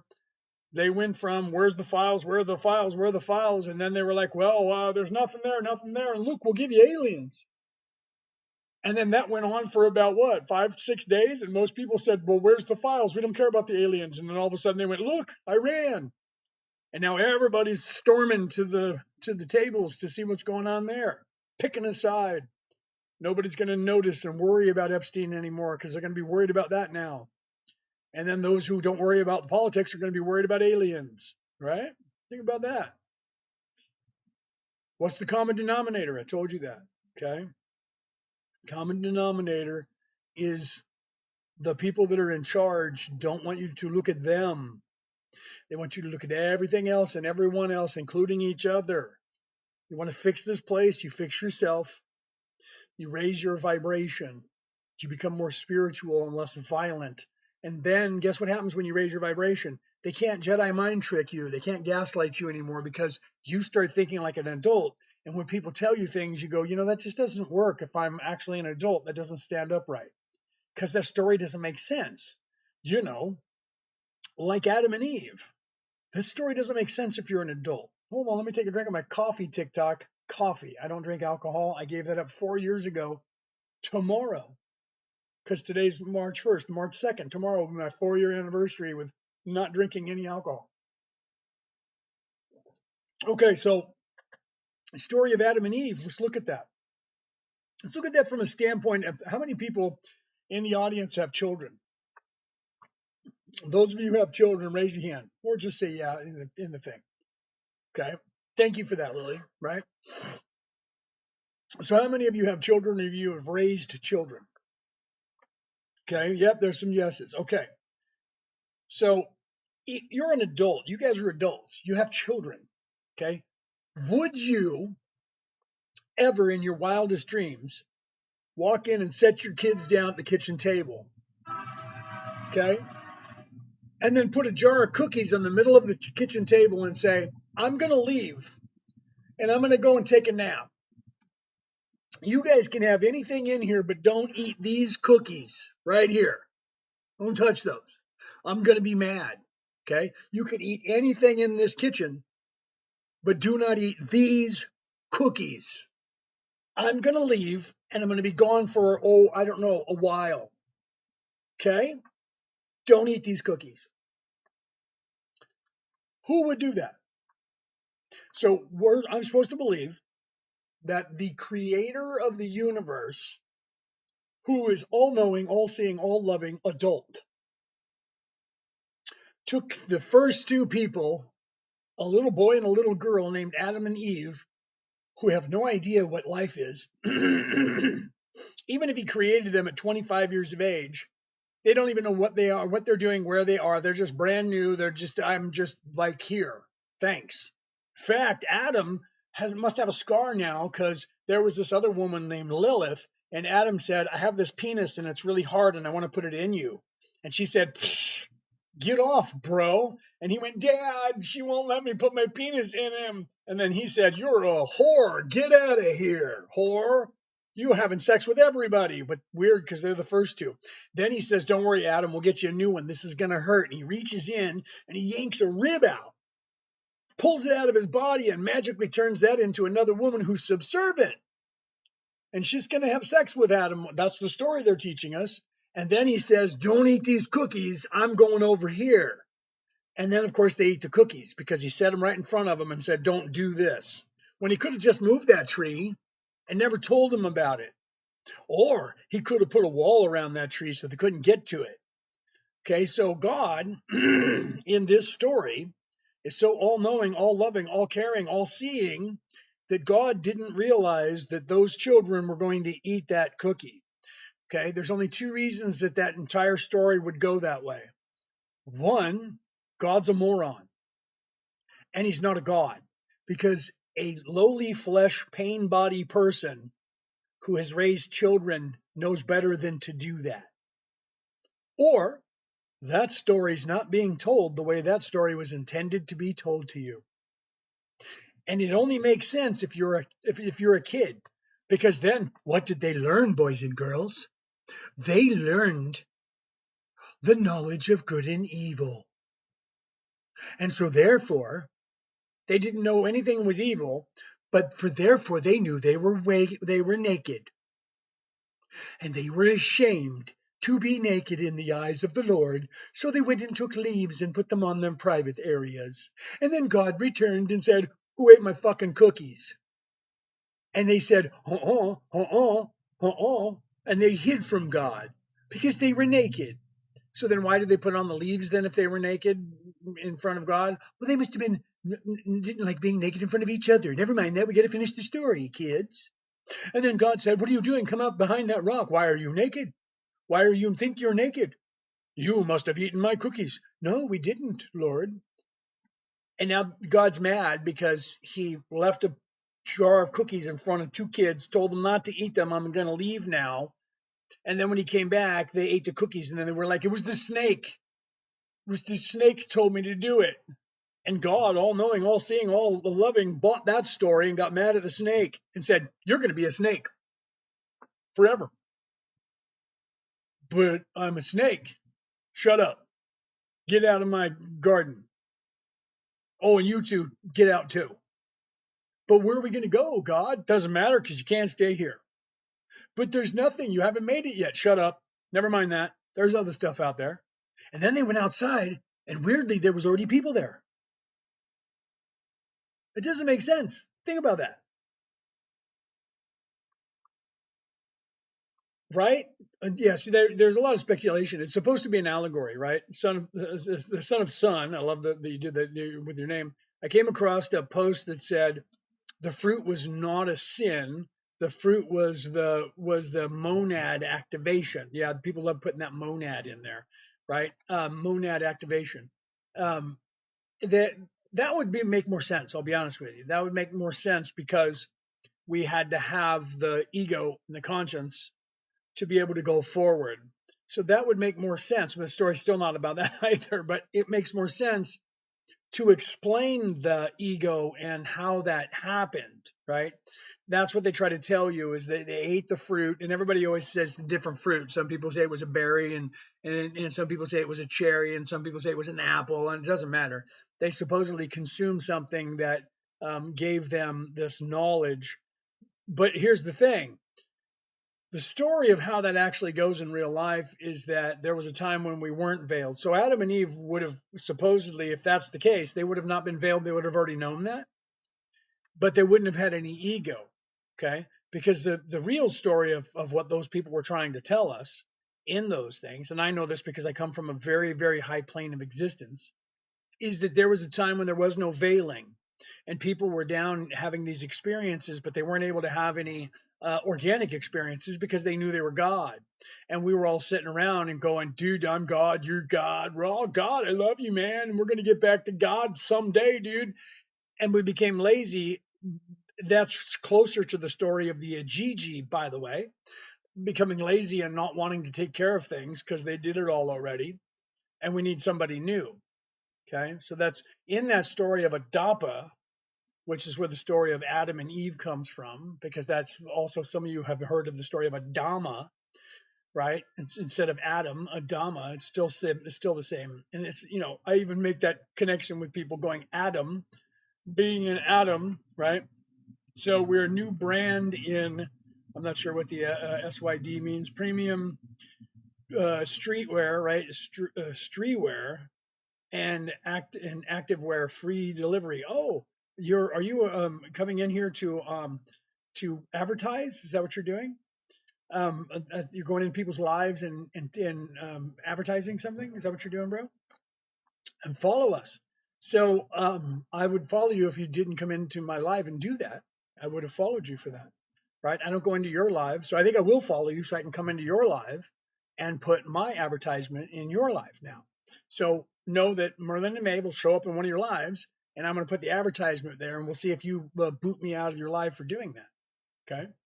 But if you would have asked me, I probably would have let you do that, right? But that's rude to come into someone else's live and just promote your shit, right? I would have let you do it if you had asked me. Okay. So she's probably already gone. So I'm going to delete your shit, bro, because you didn't ask me to actually put that in there. Okay. Sorry about that. Okay. So nobody go and buy anything from that pillock who came in and didn't ask and just did that. So if you guys see that person, go in there, make sure you troll them, right? Go in there and talk smack about him for me, right? Okay. Is the snake supposed to be yelled to bay off? That's actually very close, very much better. That's a great idea. Wow, you actually, Lily, you're I forgot how much you actually pay attention. The serpent was in fact supposed to be that, right? Um, the serpent was because Yaldabaoth was knowledge. Okay, the serpent was originally knowledge, and so the serpent saying that's not the true God is what was more happening in that conversation. However, that's also a metaphor as well. The entire story is God realized because this is all happening in the mind of God, and God is actually just daydreaming this, then we're all not actually real. We're actually still part of God, but we're given this independent thought as a soul. And God said, I'm lazy. I'm not moving fast enough. We need to change something. And we need to have a better dynamic. So the Creator came up with the idea of the separation of church and state, right? The separation of man and woman, and then the ego and the conscience and all of that complete dichotomy of the chakras and the lower and the upper and all that. And we became part of that.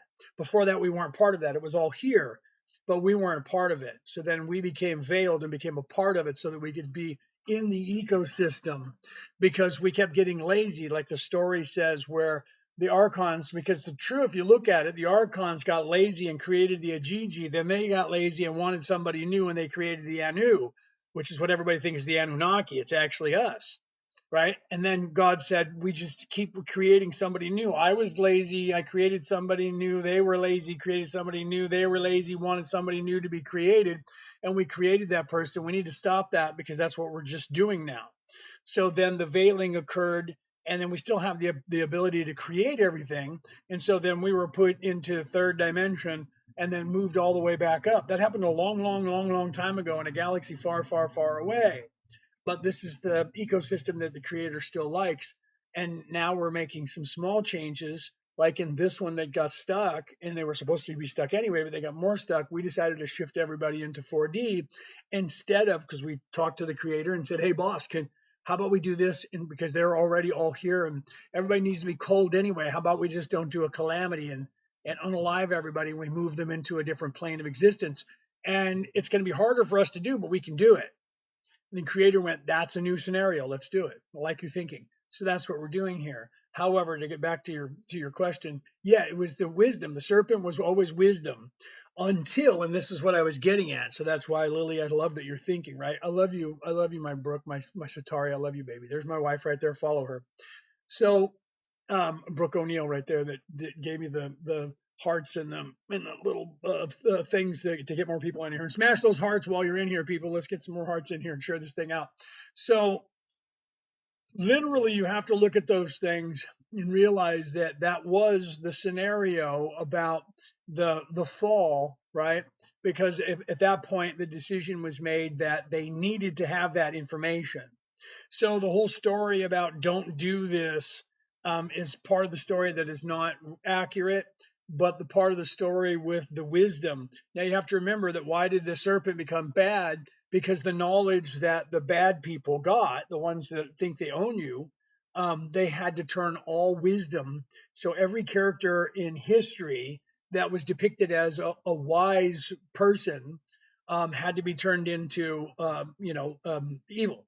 So don't listen to those people, because they were teaching you how to get out of here, right? So all of the serpent religions from around the world, with Quetzalcoatl and the like, the serpent gods, Viracocha and all of them, had to be turned into either space aliens in the modern day. So don't listen to them. They're just other third dimensional people, or they're just evil. Don't listen to the serpent at all. And the serpent in the garden became that. It was supposed to be actually the overcoming of the beast, and it was parallel with that. And that's what all of the serpent gods were showing, was that the Orbus, right, the dragon of the North Sea, the dragons were overcoming the beast. And that's why in the Wiccan and pagan, the Druid religions, the beast means third dimensional reality, right? That's the charm of making. The charm of making is the beast itself. The beast is this illusion, okay? And that's part of their religion, if you know the charm of making. So that one's still stuck because they didn't allow it to be changed. It went underground because they were trying to drive it out and they couldn't drive it out. So they were unaliving anybody who had anything to do with religion. When the Roman Catholics had Hadrian's Wall and they were trying to take everything over back in the whenever that was, the 300s to the 800s, when they were trying to take over England, Ireland, Scotland in the area, they were trying to drive out that religion and they couldn't. So that religion just went underground. And then when they drove out the serpents, again, from Ireland, St. Patrick drives out the serpents from Ireland. And again, there you go, drives out the serpent gods, drives out the wisdom, and gets everybody to join Catholicism. And they still, to this day, celebrate St. Patrick's Day, right? Because he got rid of the serpents. No snakes ever lived in Ireland. It's too cold there. So he didn't drive out the serpents. He drove out the serpent gods and the knowledge. It just went underground. It's still around to this day because it went underground. But they had to tell you that stuff. Thank you, Gary, for the roses again.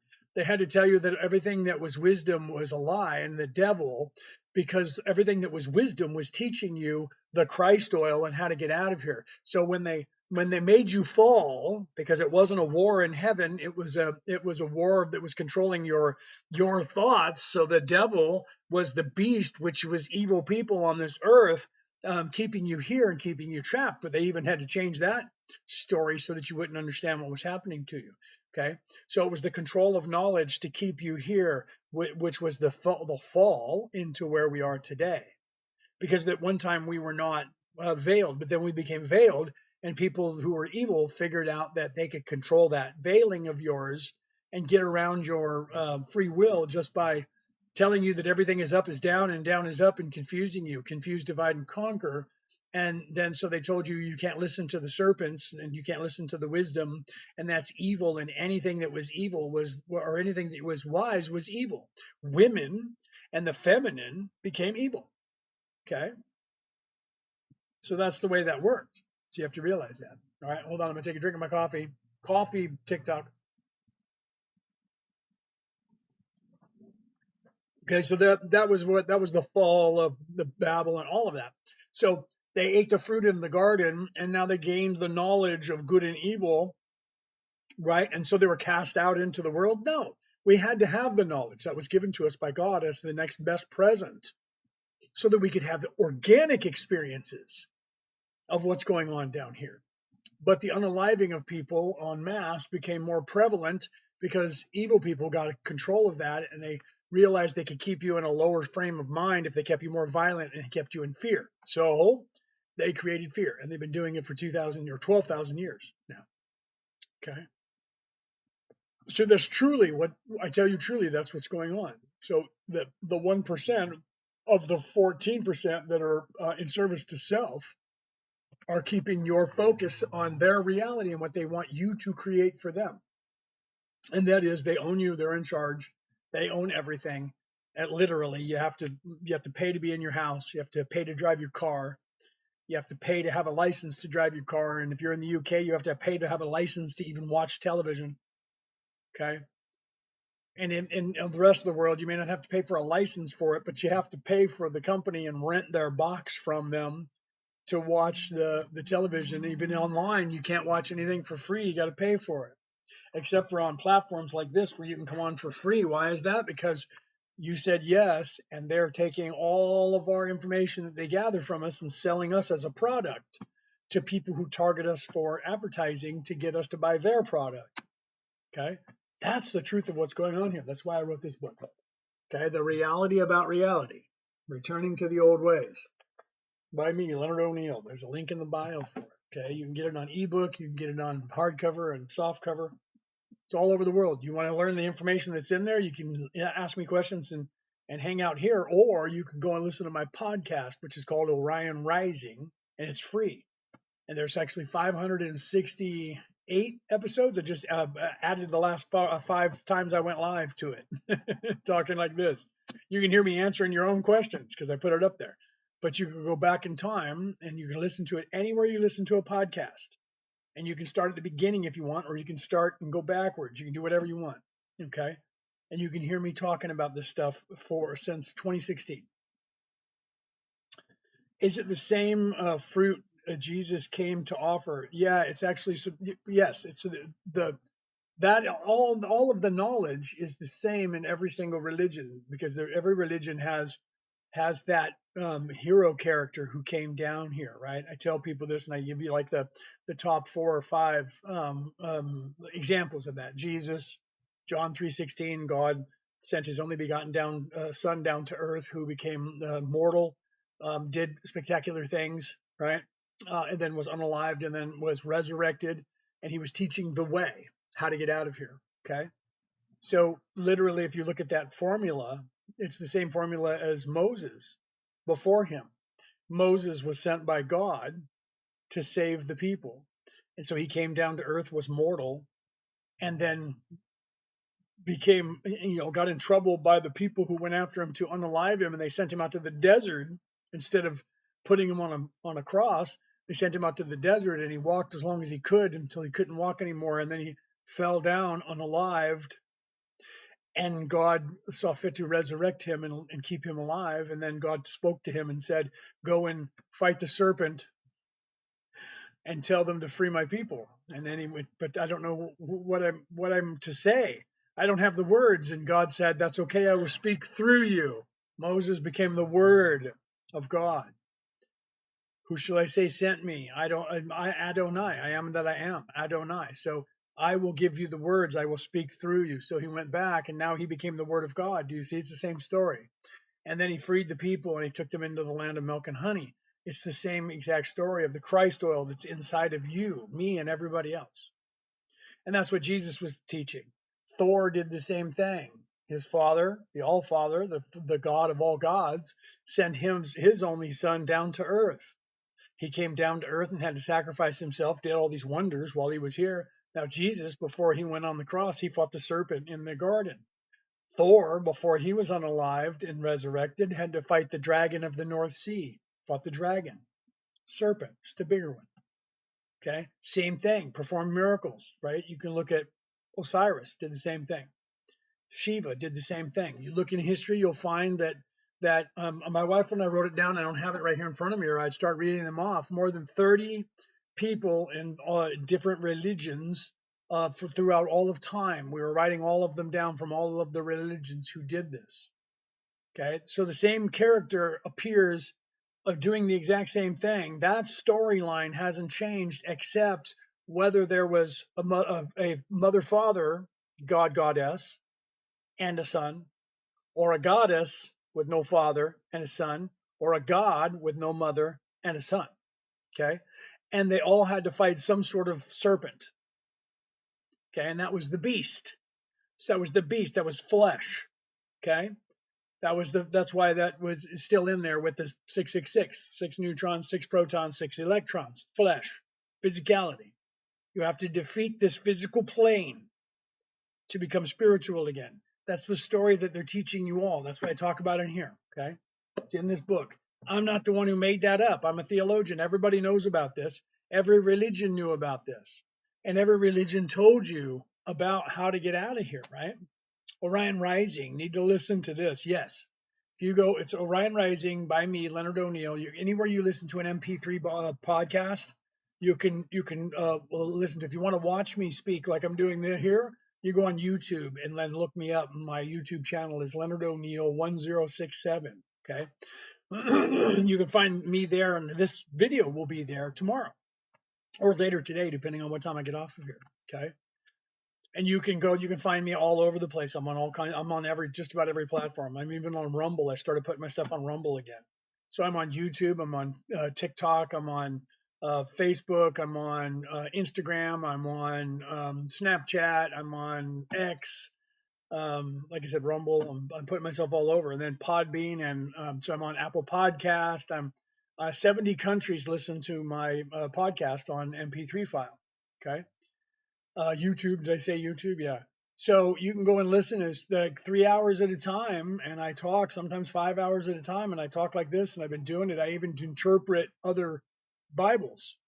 I even interpret like the Law of One, 6 books of channeling a hive mind complex called Ra, who was explaining stuff, and I was talking about it one day a long time ago on a podcast live, and somebody said to me, you're talking about the law of one. I said, what's that? And they said, everything you're saying is in the law of one. I said, well, I don't understand what that is. And they said, 6 books for this woman who channeled, talking to these beings from a higher plane of existence. They called themselves Ra. And I was like, really? I think I know who these people are. I should probably look into that. I read it and went, I got to tell the whole world. So I spent 5 years explaining it. I did it the first time way back in 2017, 2018. It was very low vibration. I was trying to get it out to the people who were very asleep. Then when I finished that, I took off about, I don't know, 6 months, 8 months, and then started it up again and did that until, I guess, last year, the end of the middle of last year, or right around the middle of last year. So that's in there twice. And the second one is really high vibration. Okay. So the second one, I'll pull you up to this because we were getting closer to this time. Then I did the Corpus Hermeticum, did that entire work, that entire book. I did the Emerald Tablets of Thoth. I did that all the Emerald Tablets. And I went through, and you're listening to it, and you can see it on the screen, and you can hear it. And then I'm talking and explaining everything to you and interpreting it for you. Okay. So yeah, you should take Leonard O'Neill 1067. That's my whatchamacallit. No 1067, not 1607, 1067. Yeah, no, it's so you're getting that backwards. If you go look up 1607, it won't be me, Leonard O'Neill, and it's Oneill, not Oneal. Right? Let me type it. Right.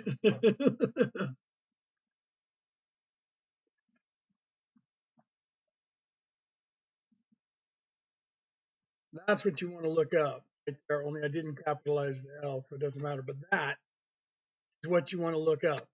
Leonard O'Neill 1067. Okay, on YouTube. I could probably just type in the URL, right? I don't know if I can do that because then TikTok won't let it, but on YouTube. So you can go to YouTube, www.youtube.Leonard O'Neill 1067. No space, Leonard O'Neill 1067. You'll find me. You'll find me on there. Okay. So, right. So I do that and I interpret that stuff and I talk about it like I'm doing now, all the different Bibles and all the different things. I'm a theologian. That's what I've done. Hold on, my cat's trying to get in the house and he's scratching the screen door, and I don't want him to do that because I don't need holes in my screen door, right? So hold on a second. I'm going to let the cat in, and I should probably not because he's doing that, but he'll start grabbing a hold of it again. And I don't want to sit here and have to look at him doing it. So I'll be right back. Hold on. Okay.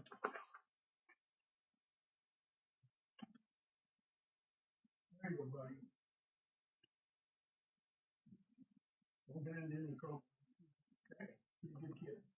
Okay, so I'm back. So literally, um, thank you, Deb. So yeah, literally, this is what I do. I came here. Okay, I should probably tell you because I was when saw my wife come in. If you don't know who I am, I should probably explain that. Gary, again, thank you because it looks like you gave me 3 more roses there. Smash those hearts, champion, so we can get some more people in here. I've been on the air for an hour and 41 minutes, and we only have 24,000 hearts. What's going on? You guys are not holding up your end of the bargain. Okay. So let me explain who I am. Okay, my name is Kelto.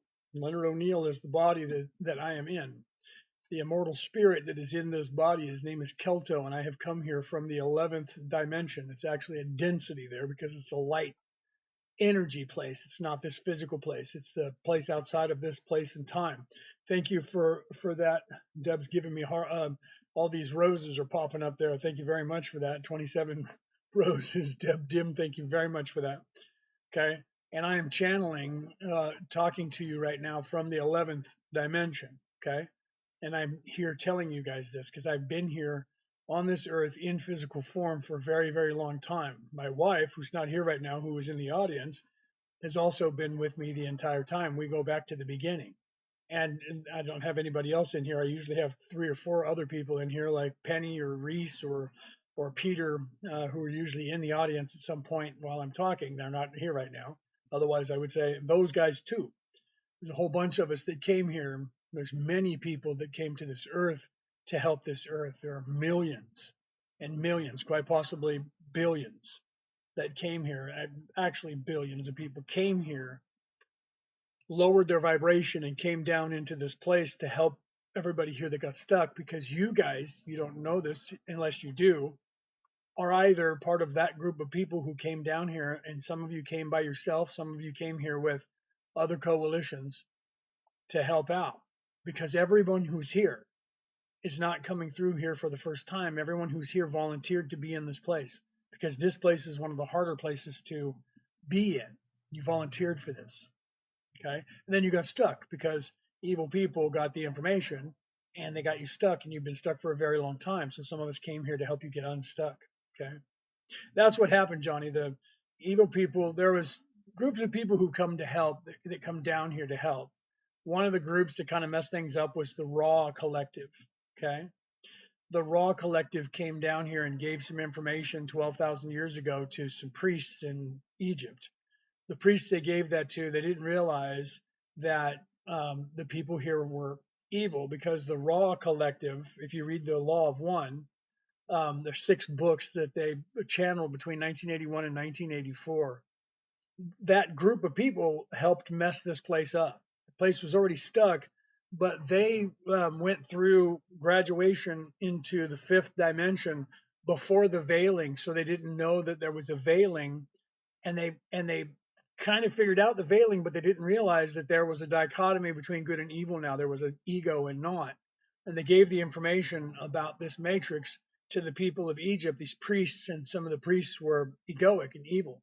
So they took that information and they went, wow, we can use this information to our advantage. And they held on to that stuff and they started a religion around it where they had all the power and nobody else did. And then that just expanded out when when other people learned about it, especially those people that were from Atlantis who survived that cataclysm that happened 77,000 years ago. Some of the souls were still here from that group of people, and they were aware of it. So they were trying to get off of the rock and graduate, and they hadn't yet. They found that information. Those who are negative, who are evil, self serving, then took that knowledge and used it to their advantage. And they've been making sure that they and their ancestors have been ruling you guys ever since, got you guys stuck. Okay. That was the fall. That was the war in heaven, supposedly, that happened. Those were metaphors. Those were allegories to teach you things. And they weren't supposed to be taken literal. Like everybody believed that the world was flat because they allowed them to do that, because most of the creation stories in every religion, the creation story has to do with a big giant that was unalived, but not unalive, but sleeping, and that you're in the head of that giant. Okay, that story was supposed to be a metaphor for everybody to understand that you're in the mind of the creator. Okay, but they took that story and told it just slightly different, like they do with everything else. So the story of the reason why people think that the earth is flat and there's a dome there, you can look this up in the Japanese pantheon, the Viking pantheon with the frost giants, many of the religions that go back more than 10,000 years, and ones that are from before 2,000 years ago, that are from before 5,000 years ago, their stories all start with there was nothing and it was void and then there was something, and while that was being created, somehow there was a big giant, and the giant had to be defeated. That's the story of Tiamat. Okay, the story of the Enuma Elish. That Marduk, being the same character as the Jesus character, had to defeat the serpent. Well, the serpent was Tiamat. She was a god. And then Tiamat, who was a god who became unalived, was not unalive but sleeping. But while she was sleeping, of course, they took her skull, and her top of her skull is the dome of the sky. So we're living in the skull of a giant god. And that's the way all the stories tell the story. The frost giants are the same way. The story of Japan is the same way. There was a giant who helped float the earth on the water because they didn't realize they were an island. They thought they were floating on the water. And then he was sleeping and he was in the way, so they unalived him. And then they used his skull as the dome of the sky, and his teeth were the mountains, and his bones were the land, and his blood is the water. It's the same story of the frost giants, the same story of Marduk and Tiamat. There's many other stories that have that same thing. So you're in the mind, you're in the skull of the sleeping giant god from the sky. Okay, that was literal metaphors, because at some point in your education, people like me would tell you, this is all happening in the mind of the creator, inside the head of the creator. Okay, so that was what was being taught thousands of years ago, and when they took that knowledge away, they literally made that wisdom fall, and they couldn't tell you that. So they were the dome of the sky, the earth is flat, and people don't realize that evolved from the stories of creation, that all of this is happening inside the skull of a sleeping god. Okay, right? And see, now here's somebody who has been indoctrinated into the Christian religion, and they believe that Jesus is God because of what I just told you about, what I talked about. I'm a Christian minister. I was knighted by the Roman Catholic Church. There is nowhere in the Bible that Jesus said he was God. Jesus said he was the Son of Man. It was very important that Jesus say he was the Son of Man, never the Son of God, never God. It wasn't until Constantine and the two councils after Constantine that Jesus became elevated to the God status, my friend. Jesus is not God. Jesus never said that. When people asked him that, he said, I am the Son of Man. And you should look up why that was very important that he said he was the Son of Man. Had nothing to do with being a God. He wasn't. He was elevated to God status the same way that Marduk was. That is the Christ within you becoming the light of the world, not becoming God. Okay, you should look that up. Okay, that's the Christ oil that's in you, right? That much I did know. Jesus is not God. That's correct. But today they're teaching you that in the book of Romans, after Constantine made the book of Romans what you learn, how to become a good little Roman citizen. And the church continued with that when there was a couple of different councils that happened about 50 years after Constantine. There was another council, and they just kept taking books out and honing the religion. I have a video that I actually posted on my Facebook page today that explains that entire thing. I didn't make the video, someone else did, but there's a couple of videos that I posted, and one of which is I believe I posted that. If not, I'll put it up there, because there was one about the Shroud of Turin, and then there's because people were saying that was just made up, and they've proven that it wasn't, and that one's, you should watch that, whoever you are in the world. There's a couple of different scientists in the last 2 years that have been studying that, that'll blow your freaking mind, as well as that entire story of Jesus, because it's been worked over. Jesus is not God. Jesus was a prophet.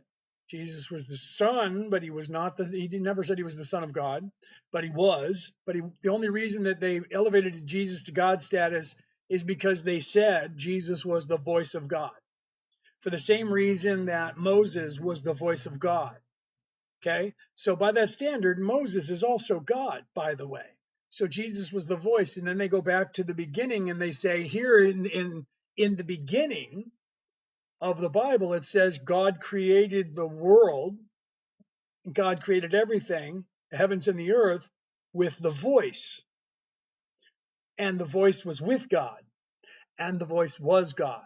And so then they go, Jesus was the voice of God, therefore he was with God, therefore he was the voice of God, therefore he is God. And that's how they told you that Jesus was God. There's nowhere in anything, and not even in the New Testament, that it says Jesus is God, or that he said that. Okay, people said that afterwards to marry the Old Testament and the New Testament together. I know this because I am a 4-time minister of 4 different religions, and I am a theologian. Okay, I've studied religion my entire life. There is no place in the, that's just like they tell you Jesus said, wait here, I'm coming back to get you, the second coming of Christ. There's nowhere, anywhere in any Bible that Jesus said, wait here, I'll be back. No, nowhere. And I've my entire life gone to everybody in clergy and handed them a Bible and show me where Jesus says, I'll be back. And everybody immediately quotes, well, Jesus said that God said he was going to come in as a thief in the night. I'm like, read that passage. Read it to me. They're not saying, Jesus, when will you return? And he says, God says, I'm going to return as a thief in the night. He doesn't say that. The conversation is about the enlightenment. The conversation is about the awakening of your third eye. When will we be illuminated? And Jesus says, I tell you truly that our Father says, he shall come like a thief in the night, meaning your awakeness of your third eye, your illumination cannot be predicted. That God said that it'll happen like a thief in the night when you least expect it. They take that and they tell you Jesus said, wait here. And he's coming back for you. When Jesus, in every book that's even left in the Bible today, kept telling you to not wait and look outside for any other God. Everything you need is within you. And if you live the life that I'm showing you, you too will go to heaven. The way to heaven is through me. He didn't say the way to heaven is wait for me to come back because I'm going to get a bus. Look it up. Everybody is parroting what they're told to say, and the priests are telling you that those words, and those words are not in the Bible. Okay, they're not in any Bible. Wait here. No, after, people always tell me this. No, after he spoke and said, look at my wounds to doubting Thomas, which they even lie to you in there. And they say the wounds were in his hands. They never crucified anybody that way. They were close to his palm because they had to go through here at this angle because they had to go through the wrist. Because if you got put with spikes right here, you could just pull your hand out and pull the spikes right out through your hand and then just tape your hand up. And if they do that to your feet, same thing. He could have just pulled himself off of the cross and jumped down and fixed himself and ran away. Okay, they were masters of crucifixion. So that's wrong. There's so much wrong in that people don't, as children, you don't question that. Okay. Like, for instance, Mary Magdalene was married to Jesus. Oh, blasphemy. She was a whore. Nope, that was lied about in the year 1100. Okay. And that's been rescinded by Pope John Paul II, who's no longer with us, who's a saint now. Okay. Jesus was married to Mary Magdalene. You know how that you know that? Because she always wore a hood.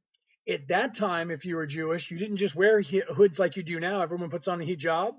They don't do that 2,000 years ago. They only do that if they're married. So Mary Magdalene always wore one. So she was married to someone. They're like, well, she was married to John the Baptist. Never met him. Never met him. You never see her meet him anywhere in any of the stories. Okay? But here's some reasoning why, and you can look this up. It's empirical. People go, there's no proof of that. Sure there is. Okay. At the time, and anybody who's Jewish, they'll tell you this. I've had people pop in who are Jewish and they're like, listen to him. He knows what he's talking about. At the time of the Jewish religion, if you were alive, you had to be married by the age of 30. And the marriages were usually arranged for you. So you had to be married, first of all. Secondly, to be called a rabbi, you also have to be married. So the Sanhedrin acknowledged Jesus as a rabbi. They never complained. They never said he wasn't. Therefore, he had to be married. And if he was going to teach in the synagogue, he also had to have children. So Jesus had to be married, and Mary had to have children, or be pregnant, or both. She wore a hat, so she was married to someone. So who was she married to? Okay. When Jesus was, when Pilate, the Romans, beat Jesus, he bled because they whipped him a lot. He bled all over the ground. In Roman law at the time, you can also look this up, by the way. In Roman law at the time, the only people who could clean up that mess was not Romans. They're not doing it. Okay. Were the family, the direct family of the person who bled all over the floor. So if you look in the Bible, who cleaned up the blood from Jesus? Mary, Jesus' mother, and two other humans. Where are all the other apostles? Why didn't they volunteer to do it? Because they couldn't, because they were not related to Jesus. Three people. Mary, mother of Jesus, Mary Magdalene, and John, who was not supposed to be related to him. Not John the Baptist, James's brother. Well, Mary must have been married to John. John's not related to Jesus, supposedly. Okay? I tell you truly, Jesus was married to Mary Magdalene, and that's why she was there. And John, Peter's brother, or James's brother, is actually Jesus's brother, his younger brother. And so is James. Okay? James was Jesus's brother, and John was Jesus's brother, and Mary was his wife. Okay? You can look that up. People are starting to realize that now. Starting to actually say, yeah, you know what? We think that that's actually true. Scary, because Dan Brown wrote that book about it. Okay. Let's see what you guys are saying, right? Your explanation is much more comforting than what mainstream claims. So that, well, mainstream is trying to keep you to believing that he's a god. They can't have him married and have children because, first of all, if they do, that's why Dan Brown wrote the Da Vinci Code. If they were and they did have children, then somebody on this earth is related to them. If that gets proven, who do you listen to? Who do the 2.5 billion people on this earth listen to? If I could prove that I was a descendant of Jesus, genetically prove it, and then I started talking to you on here, who would you listen to, the Pope or me? So Dan Brown said, if that's true, and if that did happen, then the church would have to get rid of the DNA. Otherwise, they'd lose their power. So that's why he wrote that book of what if that really happened, they would be hunting him. Okay. Bill Donahue spoke on the third eye in What It's All About very well. I don't know who that is, but I'll have to look that up. right? I'll have to look it up. Yes. Yes, I am completely unveiled in this lifetime. In fact, I'm speaking to you as my higher self. My higher self is Kelto. I am actually from the 11th dimension, and I came here to help with all of this. So that's why I'm telling you these stories, right? He says, "Behold, I come quickly." A lot of apocalypse, but you are right. That doesn't mean return. Okay, it doesn't. You have to look into that. Doesn't mean I'm going to come back. Wait for me. I'm going to go get a truck. I'm going to get a bus and come get you. Okay. You have had Kundalini experience. I actually teach that, by the way. Kundalini is only the masculine energy. There are two energies there. There's the Kundalini energy, which is masculine, and there's the Kunda buffer energy, which is the feminine. That's the Celtic knotwork. That's why you see that one is fire and it's orange and red, and the other one is a blue and it's a fire, it's blue, it's cold, it's the feminine, masculine and feminine. That's the yin and the yang. That's everything. That's the dichotomy in everything, my friend. Okay. Apocalypse means unveiling. Do you see that?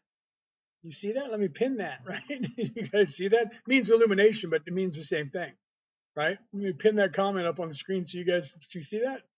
That's just like revelation doesn't mean the end of days. Revelation means the same thing. It means illumination.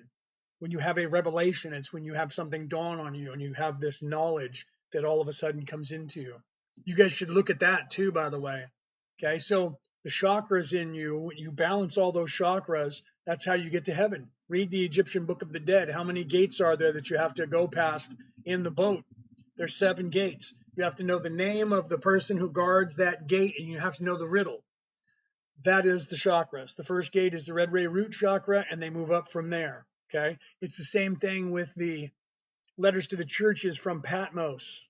Okay, the letters to the churches that are in the Hebrew Bible, those letters, if you put those together with, take the letter, there's 7 letters to 7 churches. Open up your window and take a look at the red ray root chakra and read the first letter to the first church and see what happens when you balance the chakra properly. How do you do it? What are the archetypes of the red ray root chakra? If you don't balance that chakra, and it's out of balance, what does that look like? And then when you read that letter to the churches and you do what God says, that's balancing that chakra. And if you go up consecutively, all 7 chakras coincide with all 7 letters to the churches, because it was left there for us to find. It was left there, and it even says that. It has that highlight that says, "Let him who has the ears to hear. Let those who have the eyes to see. Let him who has the wisdom and the mind to know."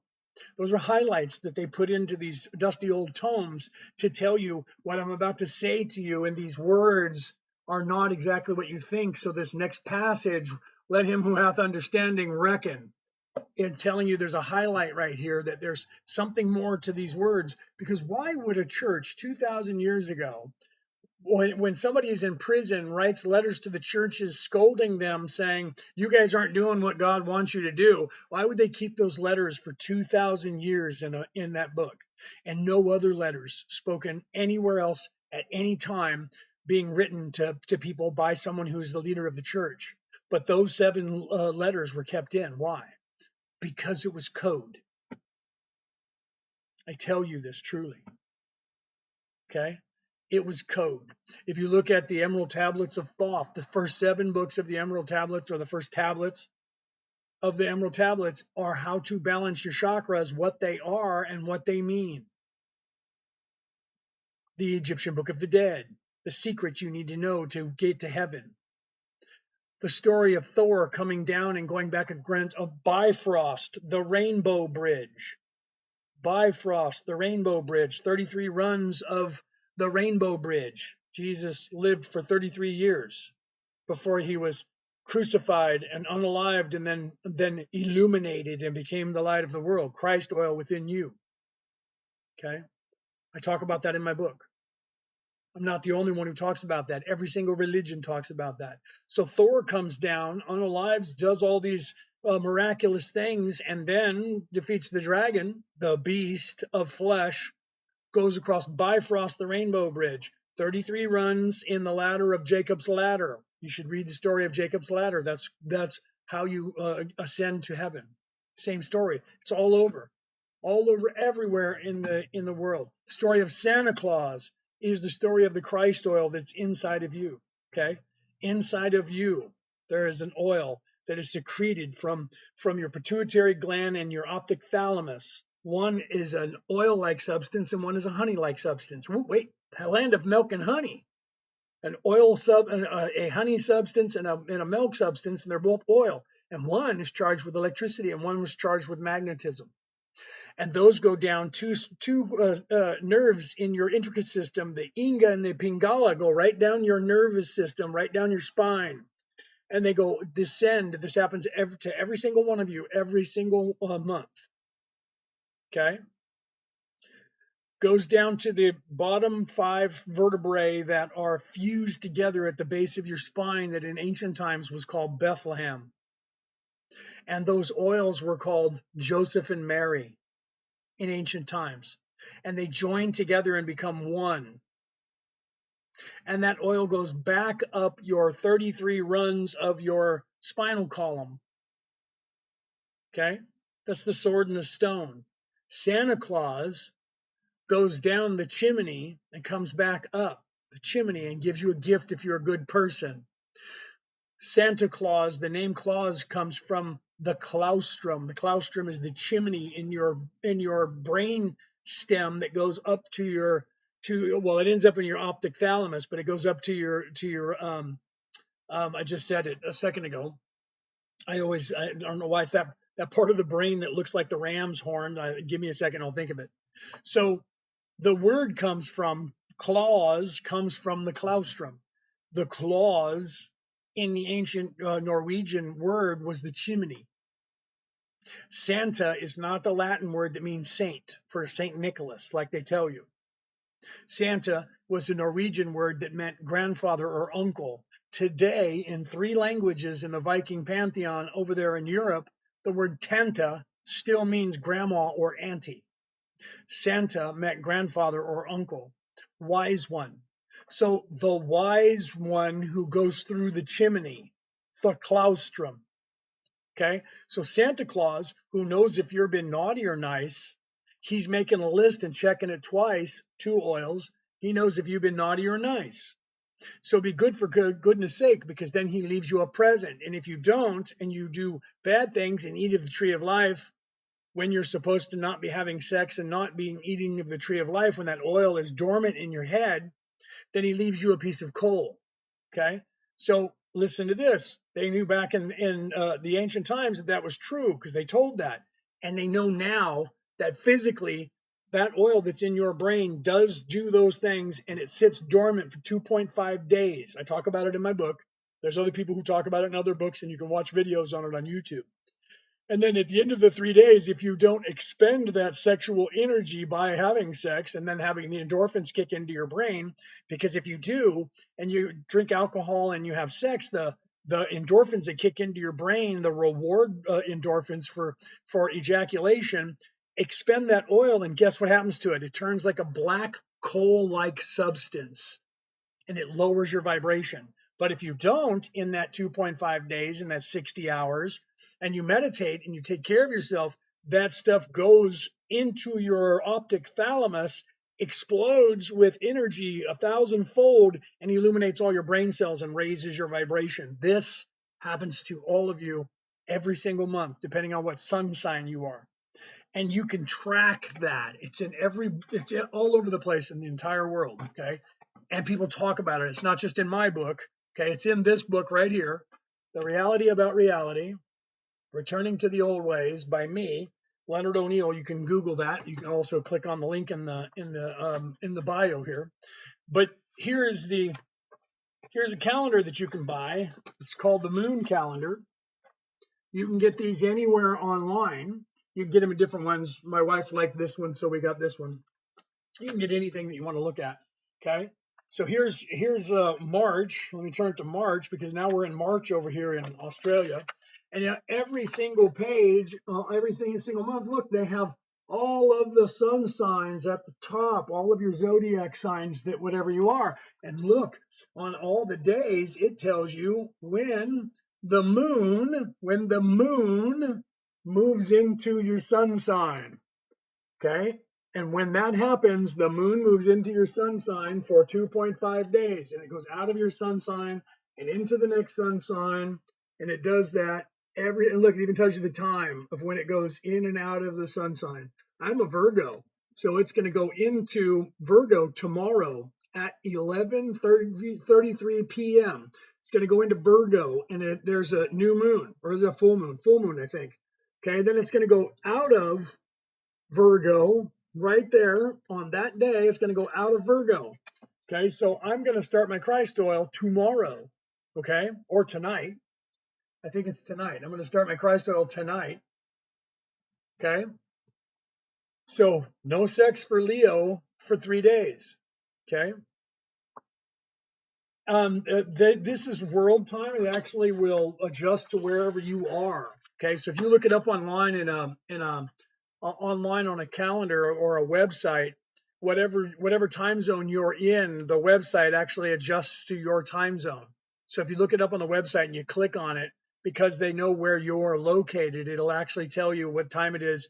But the truth is, it just says it for the world because that's when it goes into that. So that works for you because that's what time it is for you when it gets to you.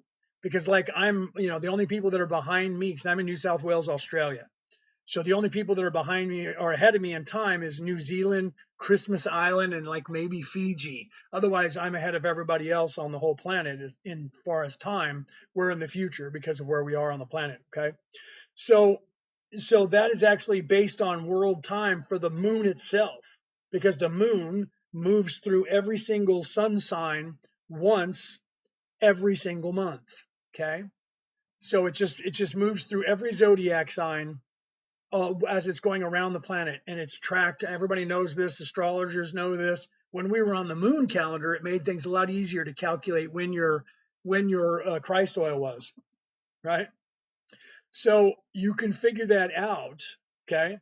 What about flat Earth? Earth is not flat. The Earth only his comes. The idea of the flat Earth comes from the entire stories of creation from the ancient times, where all of the stories told you that you were in the mind of the Creator, because there was this big giant that had to be unalived because they were in the way, and they had to be unalive, but they weren't actually unalive. They were sleeping, and they took the skull of the giant, and you were living inside the skull of the giant. The skull of the giant was the dome of the sky, and the teeth of the giant are the mountains, and the blood of the giant was the waters, and the bones of the giant are the land that you live on.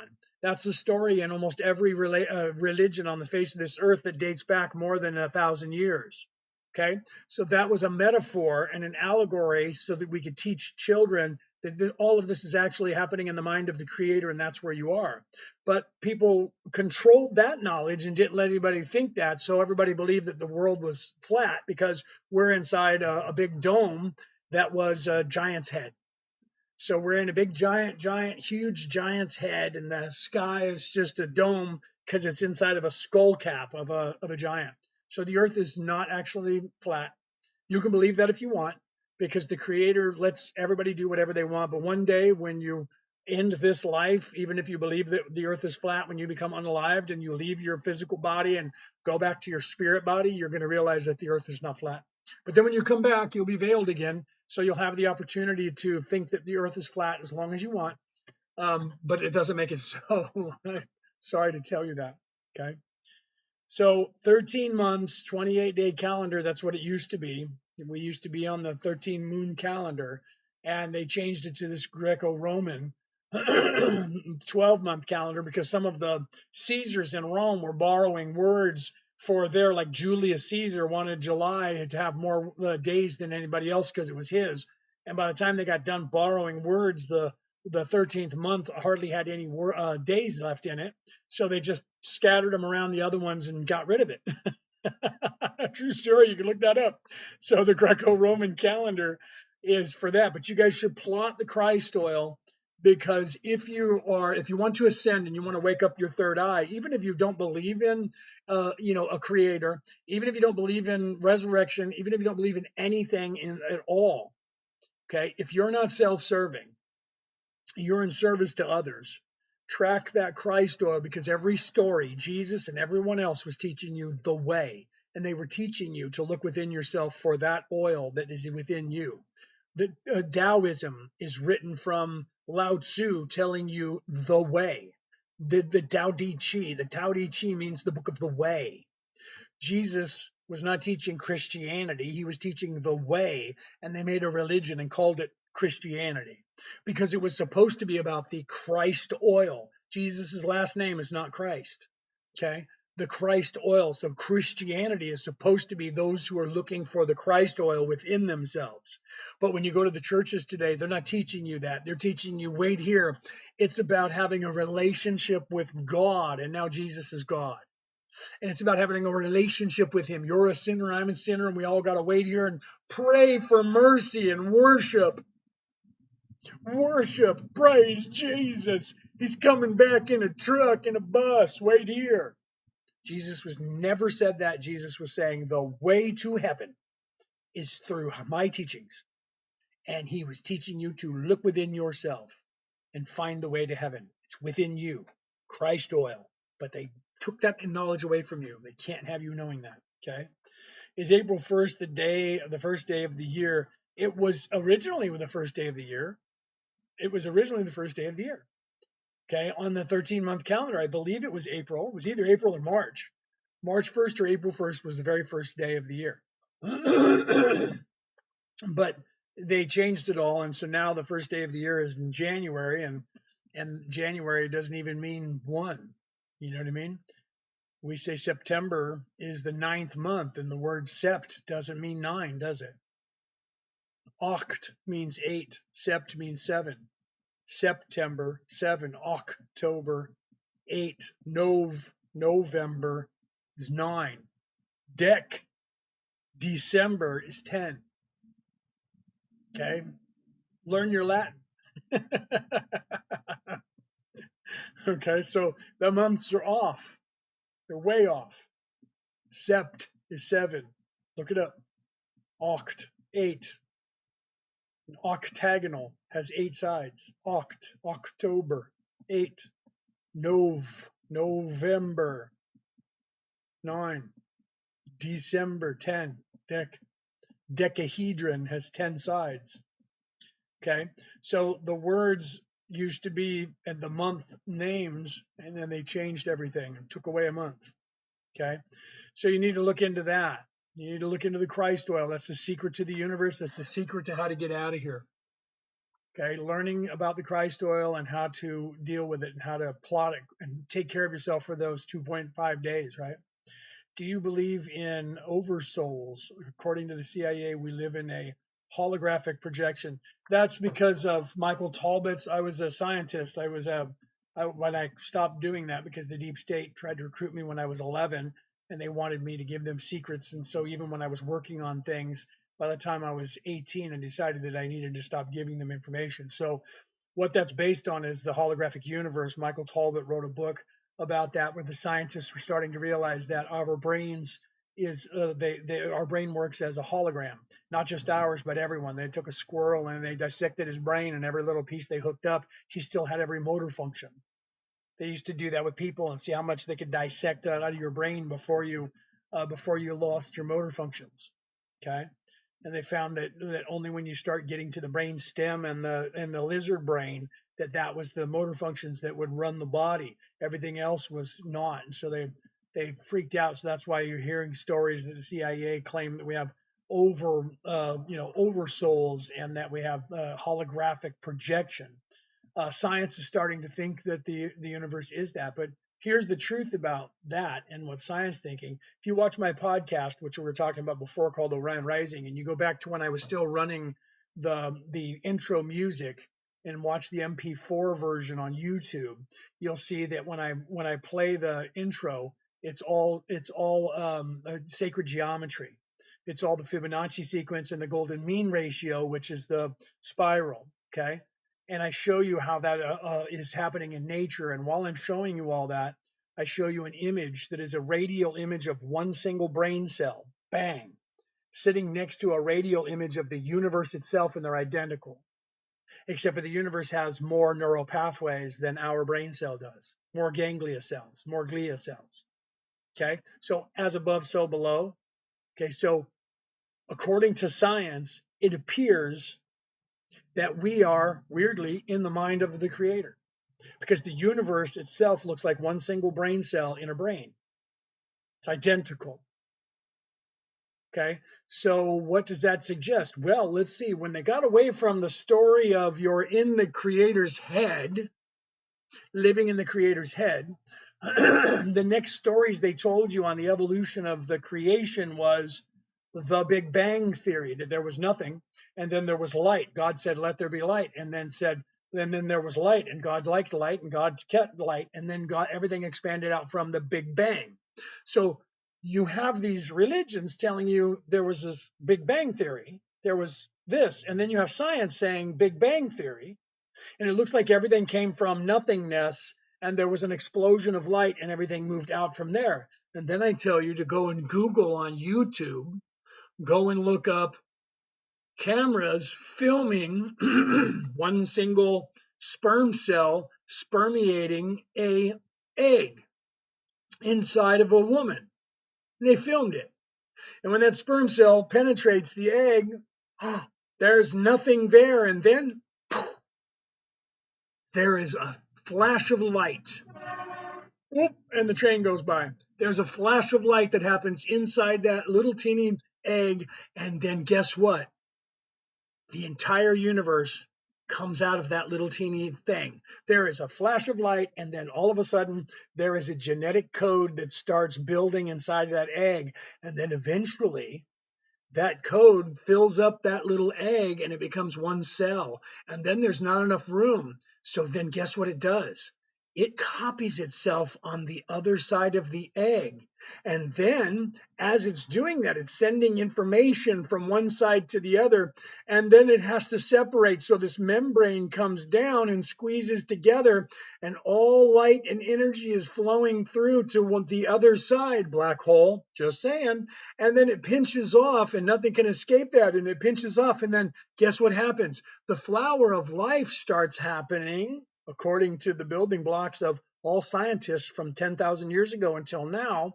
And if you look at this, the building blocks of life and the mathematical, how they go from one entity to 2 to 4 to 8, all the way out to the big flower of life, it's exactly cellular division. So weirdly, after they were telling you that you're in the head of the creator, living in the mind of the creator, they started telling you that there was nothing. Then there was an explosion of light.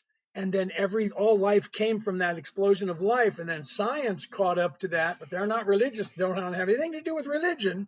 And they tell you that there was a Big Bang theory that everything started from. So according to their Big Bang theory, that mirrors weirdly conception from spermiation on an egg. Never mind that now, there is no God. Weirdly, science knows that the universe looks exactly like and acts exactly like one single brain cell. And the universe is a hologram. And our brains are a hologram, as above, so below. But there is no God. We're not in the mind of the creator. It's the dome of the sky, and we're all just flat, and we're stuck here, and there is no God, and there is no space, and there is none of that. Never mind that. And if you believe that there is, Jesus said he's coming back. He's going to get a bus. So look into that. Yes, science believes that the universe is a hologram. It's not a computer program. We're not inside some goo because some aliens have control of us. We are in the mind of the creator because you, me, and none of this exists. All of this is happening for us, not to us, because we don't exist, because we are the creator. Okay. Sorry, where can I find that calendar? No, you can just Google it. You can pick it up at, I don't know where you are in the world. If you're in America, Walmart, you can just Google moon calendar and it'll have all the moon signs on it. And now the last guy, one of our students was looking it up and he was like, they have like hundreds of them. I'm like, well, that's because you have to pick what picture you want to look at for a year, my friend, which, because ours has like, it has like these flowers and the colors are kind of earthy. And that's very much like my wife and I. And each month has, this pictures like this. You can pick whatever you want, but yeah, they're online. You can just we just ordered this one from Amazon, I think, and had it delivered. Yeah. So yeah, wherever you find calendars, just look for moon calendar that's titled moon calendar, because that's what this one is. Let me go back to the front cover here and show you again.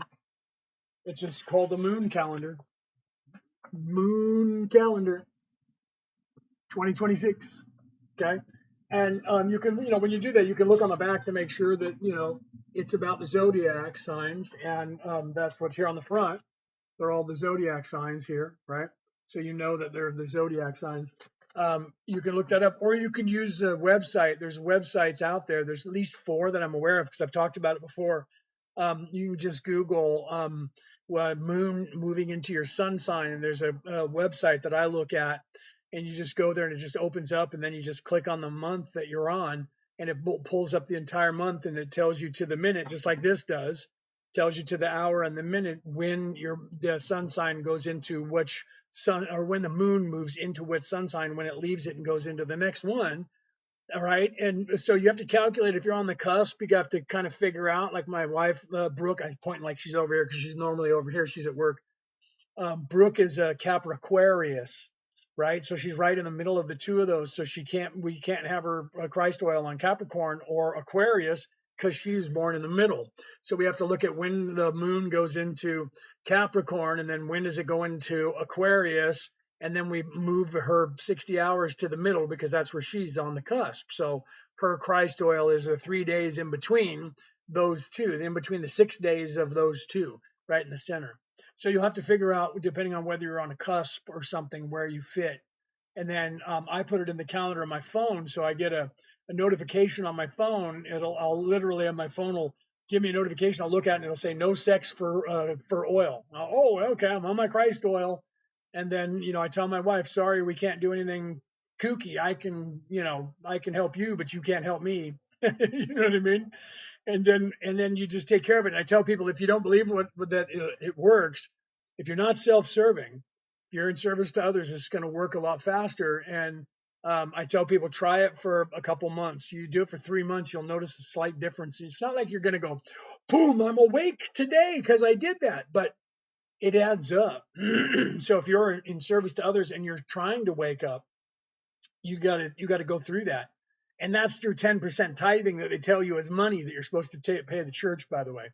It's supposed to be you sacrificing debauchery, having sex, having an orgasm, drinking alcohol and getting drunk or anything crazy, and eating crap food, so that moment you're being good for goodness sake, right? So the story of Santa Claus coming at Christmas was the allegory to tell children, and then eventually when they get older you tell them about Thor or Odin or the whatever Christ story is, whatever religion that you're in. Christianity is about Jesus doing the exact same thing. There was a guy. Hold on, I'm gonna drink the rest of my coffee. There was a man by the name of you guys probably know Carl Jung from the Jung Institute, with the information that he was telling you. Joseph Campbell was a man who was teaching philosophy and spirituality and religion in a college in the United States when I was growing up. He's gone now. He passed on about, I don't know when it was, right? So my life was restricted because of what? Alcohol and tobacco. Oh Lord, I was drinking a cup of coffee. A cup of coffee, Jesus Christ, because I didn't say I was drinking a cup of coffee. I now have a restriction. Fucking communist platform. Anyway, let's move on. Smash those hearts so we can break through the communist platform. I now have to wait 10 minutes before I can take a drink of anything because the platform thinks that my coffee was alcohol. Okay, sorry guys, you're going to see that on the screen. It's going to say consuming substances featured in this live may harm your health. Well, it could if you drink too much coffee, TikTok. Okay, so let's continue. Frickin' TikTok. That's crazy. Okay. Do you go by tropical? I'm not sure what you're meaning by that. By your sun sign, your zodiac sign. That's, I think, what you're saying. Your zodiac sign. Yes, I am a Virgo. So whatever your zodiac sign is, when the moon goes into your zodiac sign, whether you're a Gemini or a Libra or a Cancer or a Taurus, yeah, I think that's what you're asking. Yeah, it is what your sun sign is. So that's what every single religion on this earth has been teaching, but they don't want you to know about that. They're keeping you away from that. They're trying to keep you occupied on all kinds of other things. Okay, smash those hearts, champions, please, and because now they have me limited for 10 minutes because I drank some coffee, and so now they're gonna have this. I found this out last time. It went away after about 10 minutes. It disappeared. So the stupid sign's going to be up saying drinking the stuff that's in this live could be dangerous for your health. Coffee, but I guess if you have too much caffeine. Okay. So yeah, you're a Taurus, right? I'm a Taurus, Taurus Hong, right? So I am a Taurus Hong. Do you have to wait? If you're a Taurus, then you just have to wait. I'm not sure what the Taurus Hong means, unless you're trying to say you're hung like a Taurus, right? But no, but if you're a Taurus, even if you're on the cusp, you just have to figure out that, right? So for instance, if you're a Taurus, right? You're a Taurus. So the Taurus is in let's see, when does it do Taurus? It does Taurus, it goes into Taurus on the 26th of, no, wait, I'm sorry, that's January. I'm wrong, I'm sorry. So let me go over to you guys, you just went through it. So in March, it's going to go into Taurus. Wait, am I looking at the wrong one? Where's Taurus? Taurus is the bull. So Taurus on the 21st of March at 5:34 p.m. on the 21st of March, wherever you are in the world, that's when your Christ oil. So if you just see, this is the one, like the same question where somebody said, well, what happens if I'm in a different place in the world?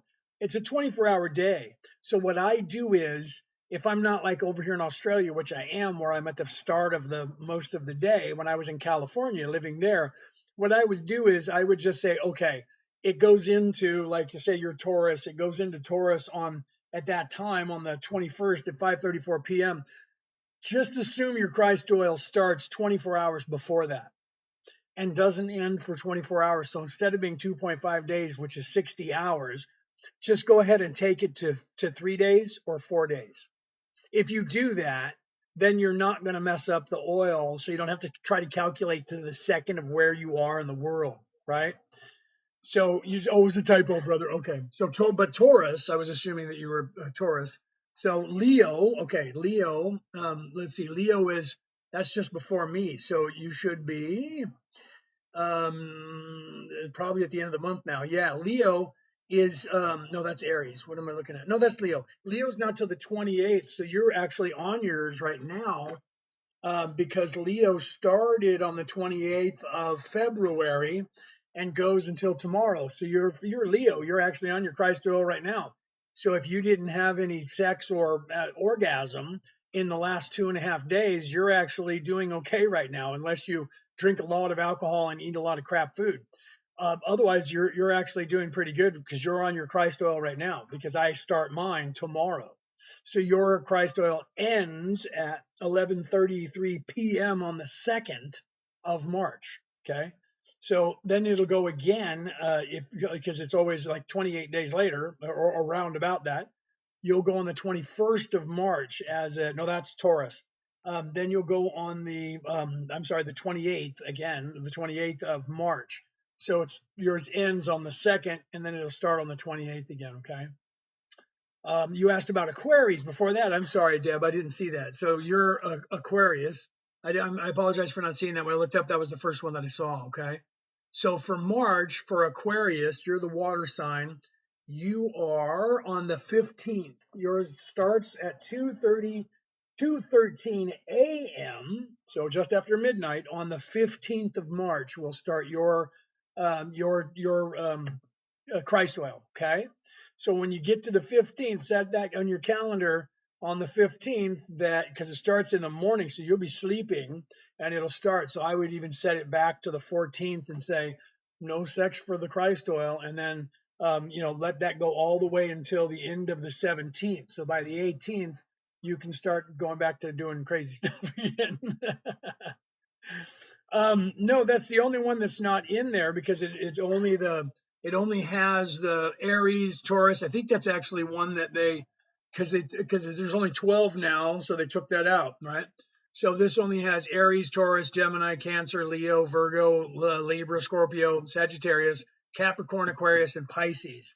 So it doesn't have the I always say that wrong, the Ophiuchus doesn't have that. It was taken out.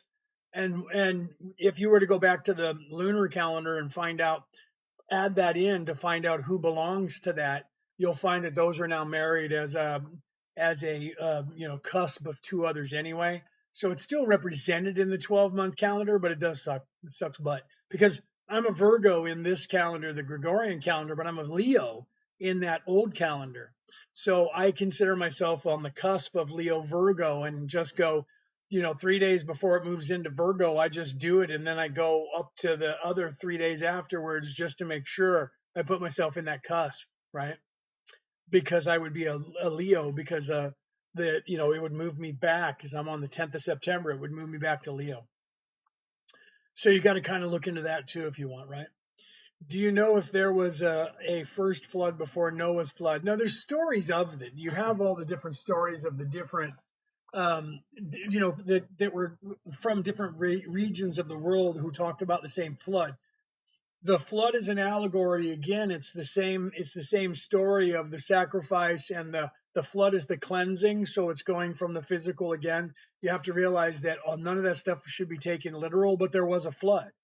There was an actual flood that happened on this earth, and it wasn't because all the ice caps melted. It was because the earth flipped over on its axis, and then when it flipped back up, that was during the Younger Dryas era. So that was when the civilization that was here before this one vanished.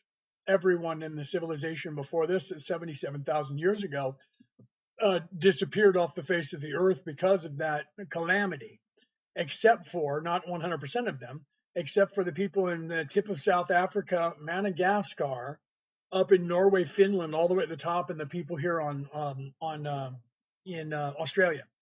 Those were the only people who survived that, and all the races that are on the earth now came out of those races. Okay, so there is a flood that happened, but there's the telling of it just changes depending on who wrote it and when, and they change it from the different names of the different people, and people chasing that, theologians or fringe theologians, they always like chase after the scroll instead of what the scroll's about. Theology is supposed to be not the study or comparison of religion. It's supposed to be the study. And what is a religion but a spiritual practice? So theologians start chasing scrolls and they go, it looks like the Noah's flood was borrowed from this one over here, which is also the telling of a flood. They're not even concerned that it actually happened in real life. And what were they telling about? Same thing. They don't look at Jesus and realize the story of Jesus is the same story that's being told from the Adam and Eve story, the story of Adapa. It's the same story of Thor. It's the same story of Osiris, Shiva. And then they don't realize that, like, they go, well, the ancient story is Enlil and Enki. Enlil and Enki were the ego and the conscience. That's the same story of the dichotomy between good and evil, and it's just being told with different names back then. It's the same archetypes of the souls. Adam and Eve are the splitting of the masculine and feminine energies. That's also the ego and the conscience. Okay, so it's the same story. So Enlil and Enki is the same. Gilgamesh is the same. All of those stories are the same stories that are being told by different people, but I don't know if the theologians don't know about it, or if the same thing that's happening with archaeology and anthropology, where people who are paying you money are paying you not to tell people what I'm telling you, because that's what's happening, is they're controlling that narrative. And most of your theologists are running around going, we got to find the oldest scroll.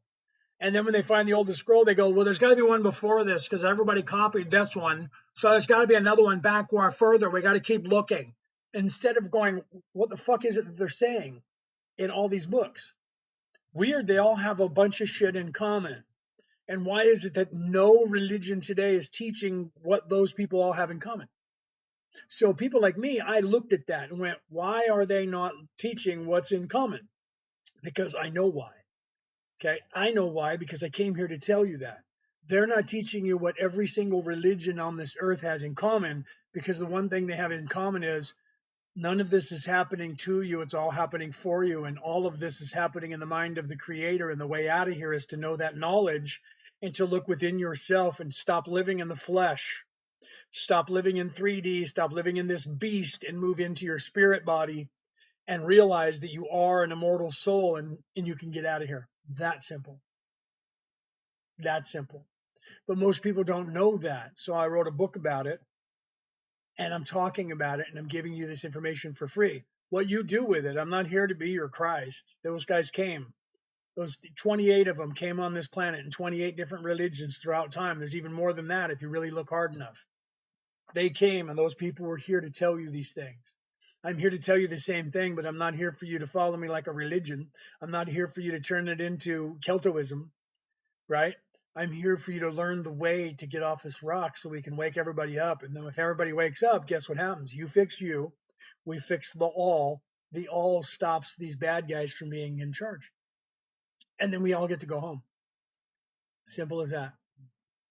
Simple as that. Sounds crazy, right? Ice wall. No such thing as the ice wall. There is no ice wall. That comes out of the idea that you're in the head of a giant.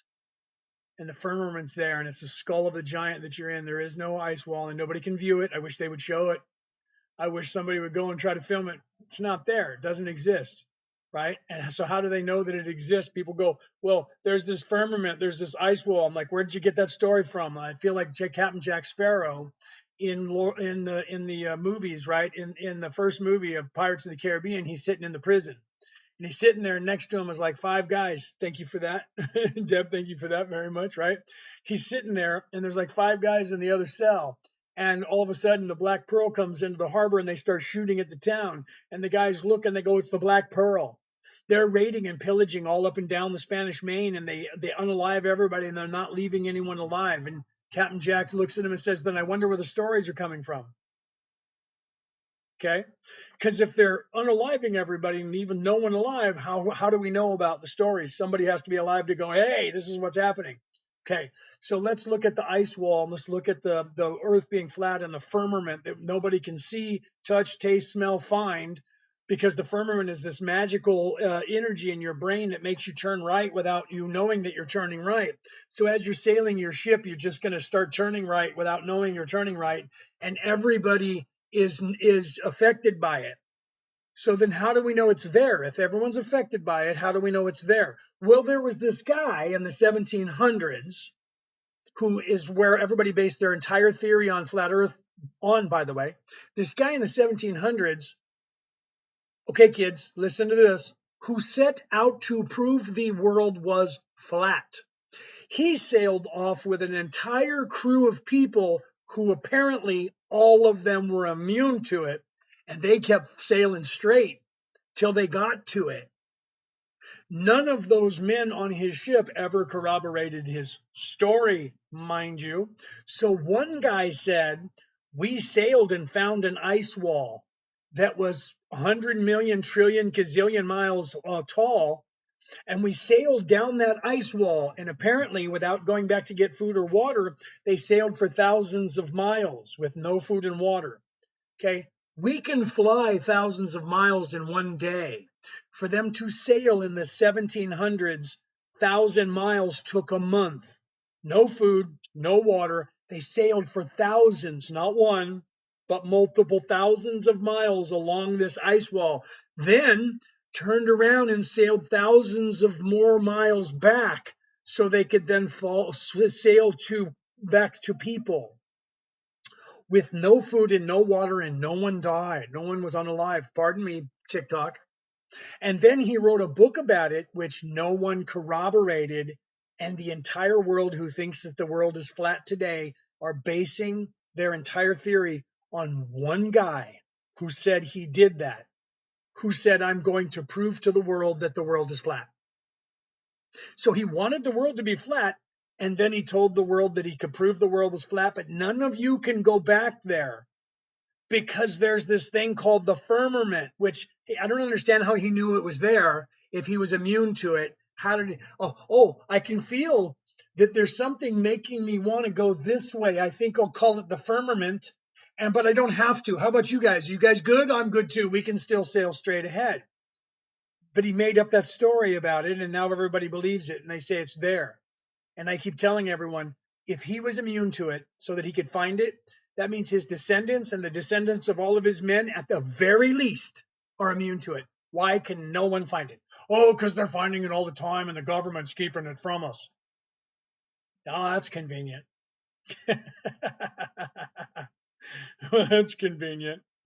So yeah, I call bullshit on that. So what's up with the dinosaurs? Dinosaurs were dinosaurs. They were a form of life that was living here, and they served their purpose to be living on the planet just like everything else did. And then some of them evolved into things we eat today, and some of them were died off altogether.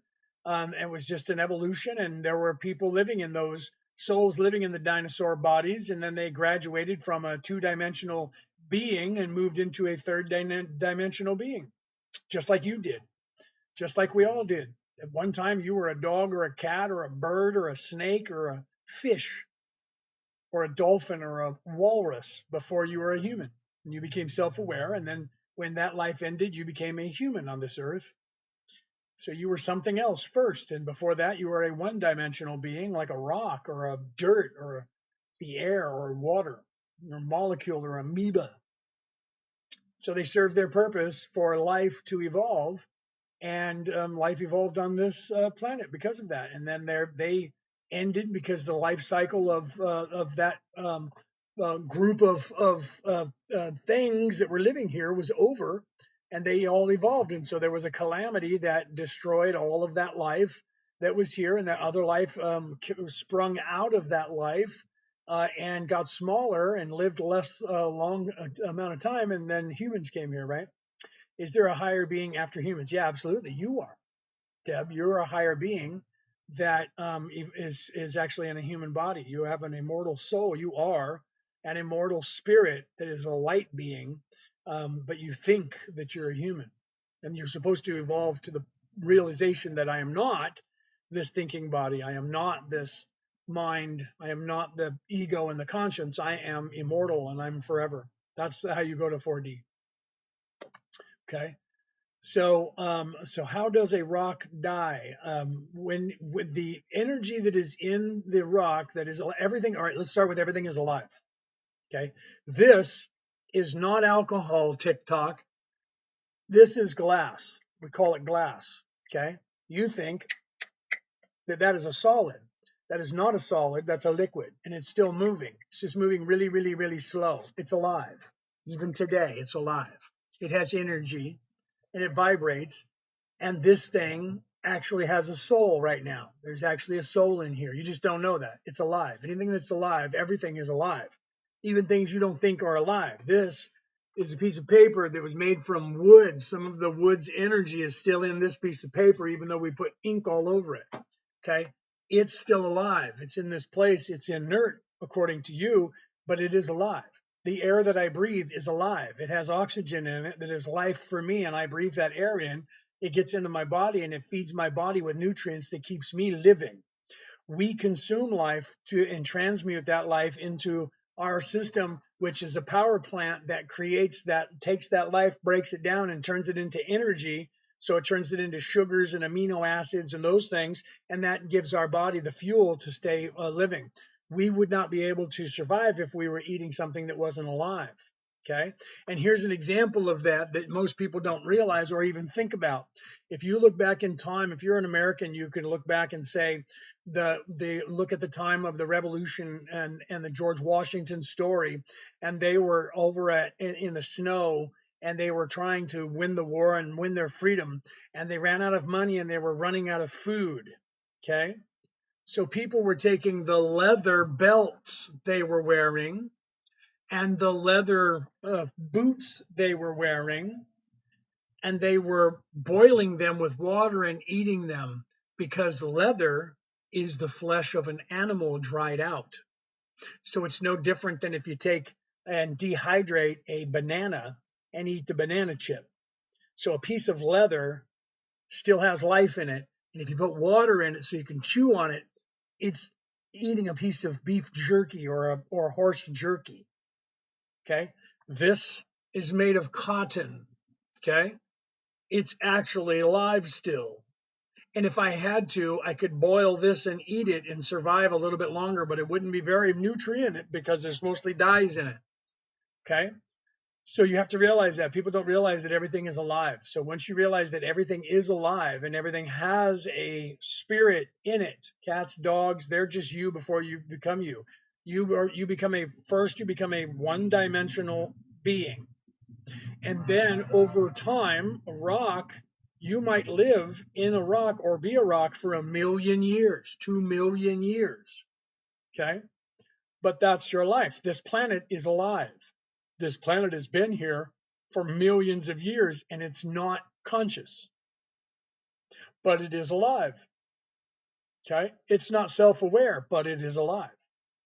Okay. And they evolve. Thank you, baby. My wife just popped in and she gave me a bunch of things there, some roses. Thank you, baby. I love you very much. I think she's probably off of work and heading home. Okay. So we're all alive. Everything is alive. We just don't know it. You guys are veiled, so you don't realize that everything is life, right? That's why everybody argues over whether or not you're eating an animal flesh, right? You're eating the meat of an animal, and how dare you? I eat plants. You guys just have those things bred for your food. Your plants in a garden, you know that, right? People just put that in there so it could grow so you could eat it. It's no difference than taking the chicken that I grew over there or the spinach that I grew over here. You just, in your mind, you think this is not alive because it's not moving and it doesn't have eyeballs and it doesn't walk or fly. So it's not alive and it's different. If it wasn't alive, you wouldn't be able to get energy from it. Okay.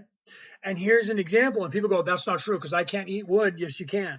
There's a tree called the people call it the chicken leg tree or something like that. It's the Moringa oleifera. Some of you know about the oleifera tree.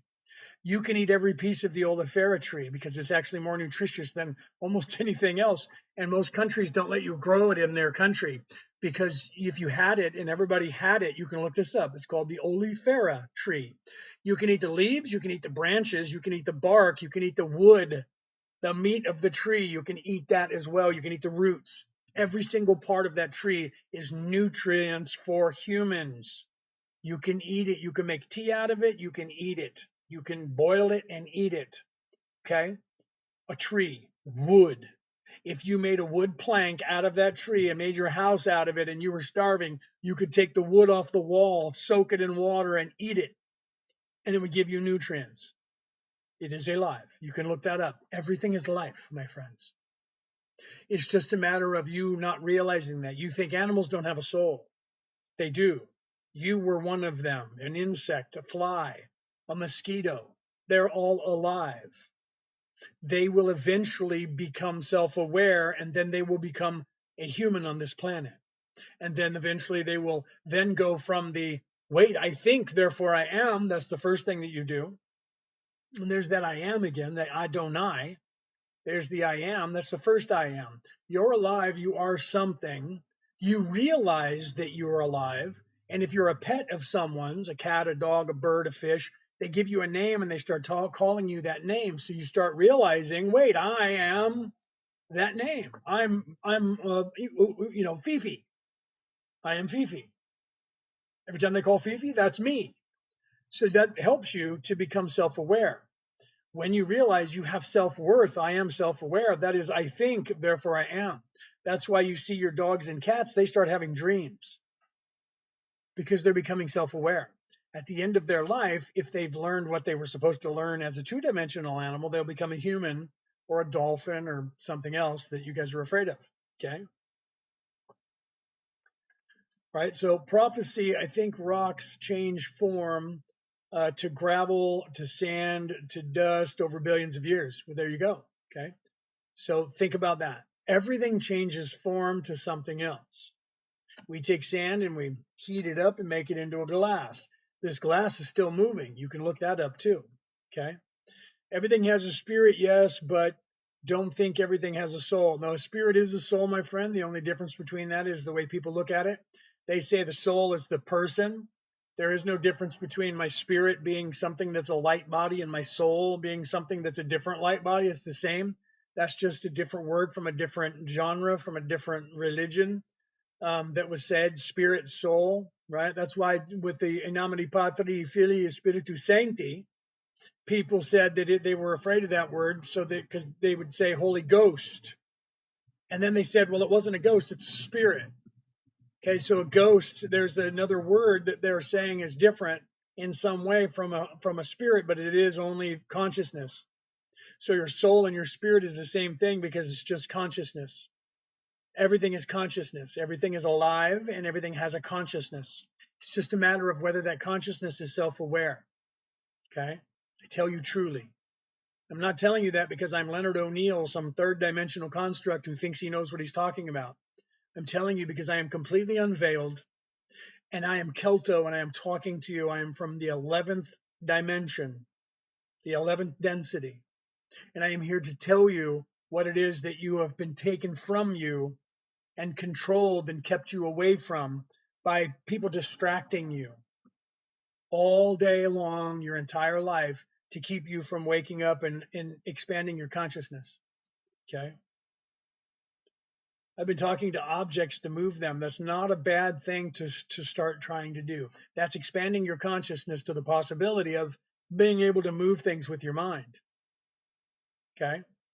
That's not a bad thing because the only difference between manifesting something, I teach this as well. The only difference between being in a dream where you can do that and manifest things and move them, or being in a daydream where you can also manifest things and move them, being in a spirit walking setting where you can also manifest things and move from anywhere that you want without walking, and this place right here, the only difference between all of those things is your perception of what you think and believe is happening to you. Okay? Because this place is the place of doing, so therefore the manifestation here is different because there's time here. When you're in a dream, there's no time. You think there's time until you realize there's no time, and that's usually when you wake up. When you're in a daydream, you know there's no time because part of you is still in the conscious mind here. However, you're daydreaming that there is no time and you're moving however you want, wherever you're going. Because there's no time. You're actually outside of time.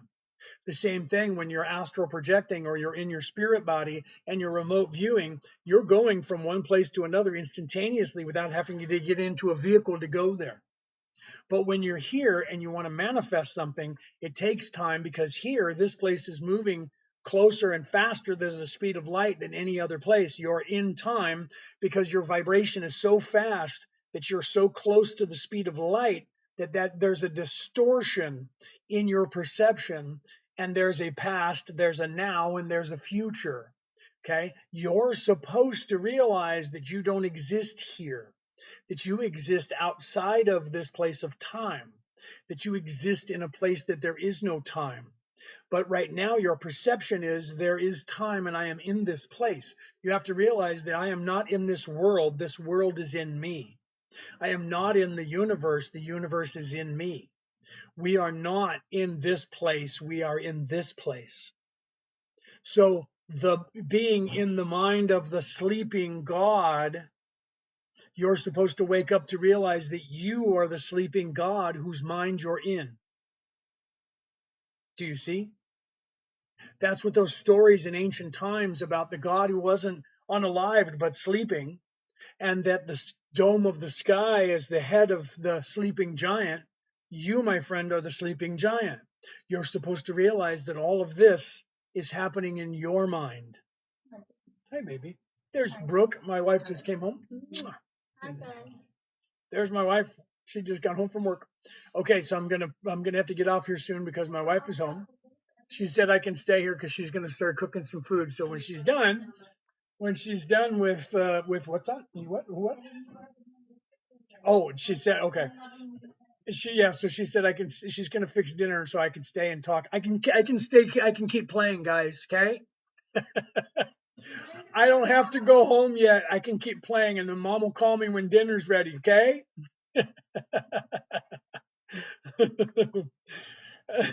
Deb Dim said, "Hello, wife," and then put up some roses, right?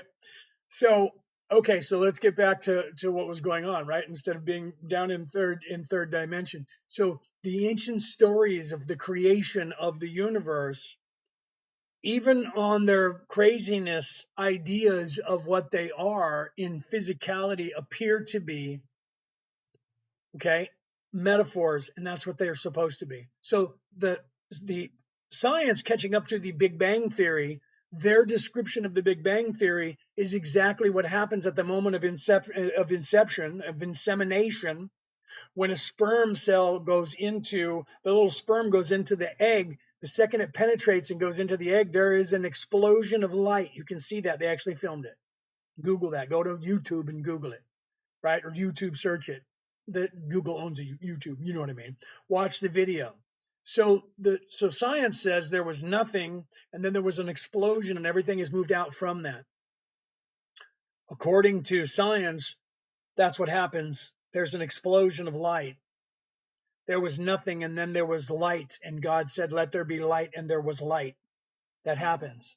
So how did those guys back 5,000 years ago know that? Was that because as above, so below? We're created in the likeness of the Creator? And then they said there was nothing, and then there was something was created, and there was this big giant who was a god, and that, or goddess, in the pantheon of Tiamat, the dragon. And they had to be overcome.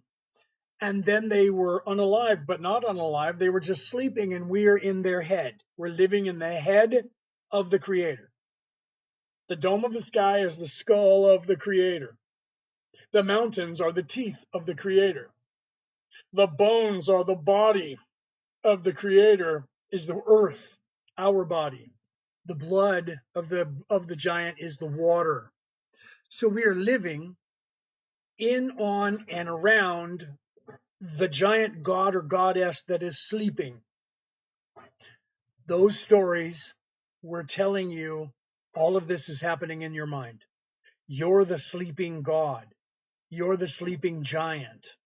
That's what those stories were originally telling you about. How did that giant get there? From the Big Bang Theory. Science says, well, what's the Big Bang Theory? God said, "Let there be light." And a sperm went into a cell and there was light. There's no empirical proof of that. Google that. They have pictures of one single brain cell next to a picture of the universe, and they're identical. So it appears that one of your brain cells is the universe you're in. So how is that possible? Except for that picture, if you look at them, has more ganglia cells, more neural pathways than our little teeny brain cell. As above, so below. Wait a minute. The brain works like a hologram. Science says the universe is a hologram. Michael Talbot wrote a book about it. So the universe is a hologram. Our brain is a hologram. Our brain cell looks exactly like the universe. And the universe is a hologram, and our brain is a hologram. And all the ancients said there was nothing, and then there was an explosion of light, and then everything came out of that. And that's exactly how the sperm cell activates the egg when it goes into that. And the cellular division acts just like a black hole when the cell itself is dividing into two, so that it can divide into two, and it's taking and all of its duplicating itself and moving it to one side of the cell, and the membrane then comes down like this, and there's still information going through to the other side until it pinches, black hole. Then it pinches together and becomes two cells. And the building blocks of the universe, according to the ancients, if you know anything about physics, is cellular replication. I made a reel about that showing you that. The division of all of the dodecahedron, all of the building blocks of the universe, as it goes from triangle to 4 to 6 to 8, and becomes the flower of life, which is the many inside of a cell, by the way. Whoops, hold on, wait. And if you put that right next to cellular division from inception, it coincides exactly 100% accurate. So as without, so within, as above, so below. Again, we see that our cellular replication and the body being born is exactly what's going on in the universe itself. And all religions are telling us that all of this is happening in the mind of a God. And I'm telling you that it's in the mind of the Creator. And they say that it was nothing, and then there was light, and then there was something, and then everything developed and divided. Science says there was nothing, and there was an explosion of light, and everything divided. And when we look at the universe and a brain cell side by side, they're identical. I'm just saying, if we need any more empirical evidence, I'm not quite sure what empirical evidence that we do need to figure out that as above, so below, that all of this is happening in the mind of something, me, you, the Creator. Okay. So you have to realize that. You have to look at that stuff. Okay. Have you ever moved anything with your mind? Yes, but not in this reality. Yes, but not right here. Because in this place of doing, you move things with your mind by moving your mind. Do you remember? It's not the spoon that bends, it's you. Did you see the Matrix? Okay. In this reality, you are the mind. This is the mind. You have to realize that. So you can move things with your mind. And some people can graduate to moving with their mind because it's not the object that's moving, it's you that is moving. So when you're trying to bend a spoon, it's not you, it's the spoon. It's not the spoon, it's you. You're trying to bend the spoon, but it's not the spoon that bends, it's you that bends. You develop the reality that you're in. Your focus determines your reality. This is an illusion. You creating your own illusion will have you doing these things. Okay. So let's see, a lot to move things that we were kids, we didn't succeed, right? Claim to move things with their mind. A lot of people claim to move things with their minds.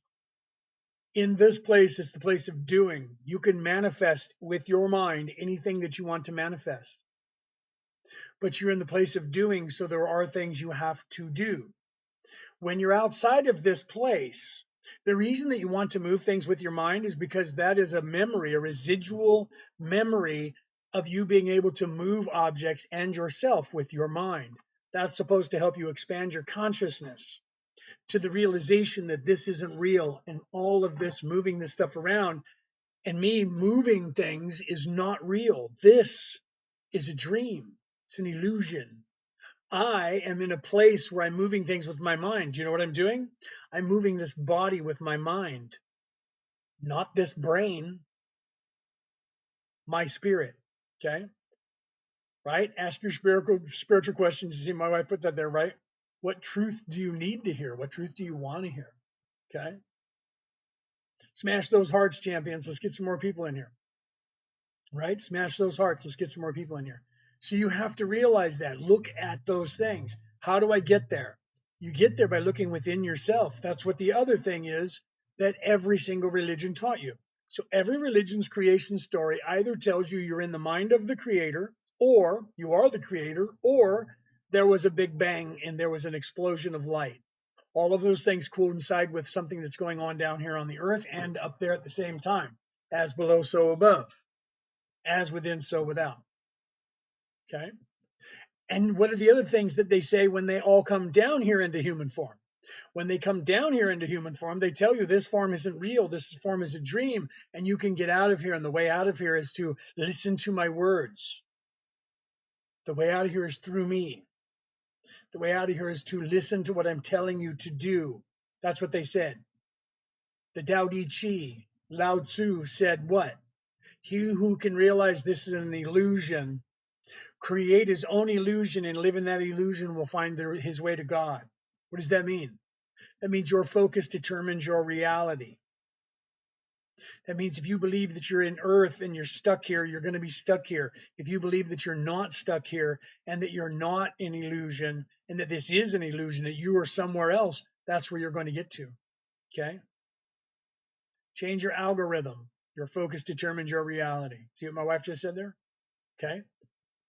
They know this. The bad people know this. I wrote about it in my book. Okay? The bad people know this. I wrote about it in my book called The Reality About Reality, Returning to the Old Ways. Okay? What do they know? They know exactly what I just told you, that your focus determines your reality. So all I have to do is get you to focus on what I want. That's what they're doing. If I can make you focus on what I want you to give me, you'll give it to me, whether you like it or not, because if I make you focus on it long enough, you're going to make sure that I give it to you, that you give it to me. Okay? Well, that's not true. I just won't do that. Sure, you will. Because if I own your house, you got to pay me. If I tell you I own your house and you say, man, you don't own my house, and then I show you a piece of paper that says that I owe your house, and I show that to the police and they say he owns your house. And you say, no, he doesn't. It's my house. And we go to a court and the court says, no, he owns your house. Now you owe me money or you got to get out of my house. That's what they're doing to you. Okay. They're telling you you live on their land. They're telling you that you owe them a tax for being alive on their land. They tell you that you have to have a tax for buying something on their land. You have to have a tax after you pay them a tithing for being on their land. So if you want to sleep, you got to pay a tax. If you got to pay a tax for the house that you're in, you got to pay somebody else for the house. You can't just build a house. You have to own the land. But you don't really own the land, do you? Because the government owns the land. They'll let you think you own it and you can live on it until they need to put a road through you, and then you find out you really don't own it, don't you? That's your land. You can't just build a house on it. You have to get a permit and pay a tithing to be able to build on that land. Then we have to make sure that your structure is right if you're going to have people in it. Now you have to have plumbing and you have to have electricity and you have to have water. And you have to have all these things. Well, now again, we own those out there off of your land. So if you want to pipe the shit out of your house, you got to pay me. You want power, you got to pay me. Well, I'll just go on my own stuff. Okay, well, that's right. But see, we own the water because we own the rights to the air above you. So the rainwater that you're collecting is mine. You got to pay me a tithing for that. That's what they're doing all over the world. So every time people say, I don't need you, then they go, well, you can't grow food here. We passed a law. So you can't grow your own food here. You can't have chickens. You can't have chicken. You can't have no way, man. That rooster's too loud. So we passed an ordinance that you can't have that in town. See, that's what they're doing. Do you understand that? They're making you addicted to them, so you have to pay them all the money for everything, for your food and everything, and even paying people. They're getting you so lazy, you don't even do that. You just go to the store and pay people and eat the food that they give you. No matter how much it costs, then you complain about how poor you are. They've got you convinced that the system is there and they own it. And you even say it out loud. I'm not going to vote because it doesn't matter what I do, man. If I vote, they're just going to put in whoever they want anyway. That focus is determining your reality, and you are manifesting that. And they are aware of it, and they're making you manifest it. Do you understand how that works? Right? Is this a backup account? Are you talking about my account? Or why are you planning on reporting me now or something? No. Maybe because I'm not on my Leonard O'Neill. No, yeah, I think you probably follow me over there, huh? No, this is my wife and I's company. I'm like, dude, you're not trolling me, are you? No, my wife and I's company is Merlin and Maeve. So we decided to start going live here. So I've been going live here now for the last month and a half, not on Leonard O'Neill. And then you probably were scrolling and you went, what the hell is this guy doing here? He's supposed to be on Leonard O'Neill, right? Here, I'll type hello in the chat over here so you can see that this is actually me. And there's mine. So yeah, no, just confused. Yeah, you're like, no, I wasn't trolling. I was trying to figure out the hell you're doing. Yeah. I'm going to have to start posting a thing so that you guys know that I'll take this clip or I'll make one and I'll put it on Leonard O'Neill and tell everybody, guys, I'm on Merlin and Maeve, going live there. So all of you who follow me over there, please come over here. Brooke just said that to me literally this morning because I was talking about how many followers we have, and she goes, they're following you like they're following you over there. You need to start telling all your fans over there that you're over here now. And so you just found me and went, dude, is this your backup account? No, it's actually where I'm trying to be all the time here because my wife and I have our company, Merlin and Maeve, and instead of me just talking on my page, I'm not concerned with, people following just me. I want everybody to follow us. Right. So, yeah, sorry about that confusion. I was like, what, are you trolling me? And then I looked at your name. I was like, wait. And then Brooke did too. And she's like, no, wait, he's a follower. She's in the kitchen cooking. She's like, no, he's a follower. I don't know if you heard her. I was like, oh, yeah, hi. What's up, bro? Yeah, no, I'm just over here on this account now instead of my name, and I post everything over there though. So but I don't post the whole live over there, but I do post the parts of it that I cut up, right? So that's probably people probably think that I was alive over there and you guys missed the live, right? I got to start telling you guys that. I'm going to make a video after I'm done here. I'm going to make a video and put it over there for people to know that I'm on Merlin and Maeve for you guys to find me, and I'll put a link there. So let everybody know that you know that was following me on Leonard O'Neill to come over here to Merlin and Maeve, because this is where I'm going live now. It's over here, brother. All right, guys, ask your spiritual questions. That's why I'm here, okay? Ask your spiritual questions. Slam those hearts for me. Share this out to everybody on the planet. Follow us over here on Merlin and Maeve. And hit that bell so you know when we go live. So when I go live, I can talk. And we got vouchers that we're going to be giving away. And today is almost the 2nd of March. So we're going to be, giving it away on the, what time was it? The 6th, right? On the 6th of March, we're going to be giving it away. So if you guys are interested in getting your name entered into one of these, the contest for one of these vouchers, all you have to do is if you go to our page, you'll see that we have a flyer up there. Merlin and Maeve, there's our sign. We have a flyer for all of the things that Brooke and I teach, and all of the things that you can book us for. You can see them there if you're interested in that. merlinandmaeve@gmail.com. And you can book us for anything, and you don't even have to have taken the course yet. That's why we have a couple of them down here. The Defense Against the Dark Arts, 2-day Zoom course. Reiki 1, Reiki 2, Reiki 3. Those are Reiki 1 and Reiki 2 are both 2-day courses. Reiki 3 is a 3-day course, right? But you'd have to book us for that, right? So if you're interested, email us at merlinandmaeve@gmail.com. We do medium reads, tarot reads. We're life coaches, spiritual life coaches. We teach we can teach you how to unlock every ability, except for the ability to meditate. That takes a lot of work. So that would be something that takes a couple of years for you to learn, like 4 or 5 years for you to learn. But we teach every ability, every ESP, every ability, a psychic ability, all of the psychic, the clairs, all of that stuff. Is the firmament real? No, that was made up by a guy in the 1700s who was trying to prove, you can look that up. He was trying to prove that the earth was flat. And he claimed that he was immune to it, and so was his entire crew, and that they were able to sail up and find this ice wall, and they couldn't get around the ice wall, and without food and water, they sailed for probably 10 months in one direction and sailed back again, because the saying is that they went like thousands of miles along the wall, then went thousands of miles back along the wall, and then went in. It was in the 1700s, which to sail 1,000 miles would take like almost a month to do that. It's not like today where you can fly 1,000 miles in like 12 hours or 6 hours. It's not like that. They were on boat. To go from New York to London, which is 2,000 miles away, would take people almost like 3 weeks back in the 1700s. Okay, so without any food or any water whatsoever, because the boats weren't as big as you think they were back then, and they would have enough food, they could do maybe 3 weeks without having to stop to get food, maybe, and water, maybe. So they were always sailing closer to land than you think, so they could pull into ports and islands to get food and water, because you can't drink seawater, it's full of salt.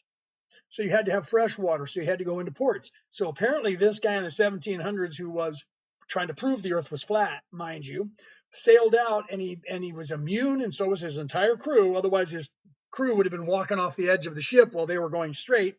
They were immune to the firmament, which makes everybody turn to the right and not know they're turning to the right. Right, but he somehow knew about the firmament without it affecting him or anyone in his crew. And they sailed like thousands of miles along the ice wall, then went thousands of miles back, and then sailed back to a civilization without any food and water. And then he wrote the story about that, and none of his crew corroborated it. So one guy in the 1700s claimed all of those things, and he set out to prove that the earth was flat. And there's actually no empirical evidence that he even sailed anywhere. And he wrote that book, and everybody today who believes the earth is flat is because of that theory from that one guy.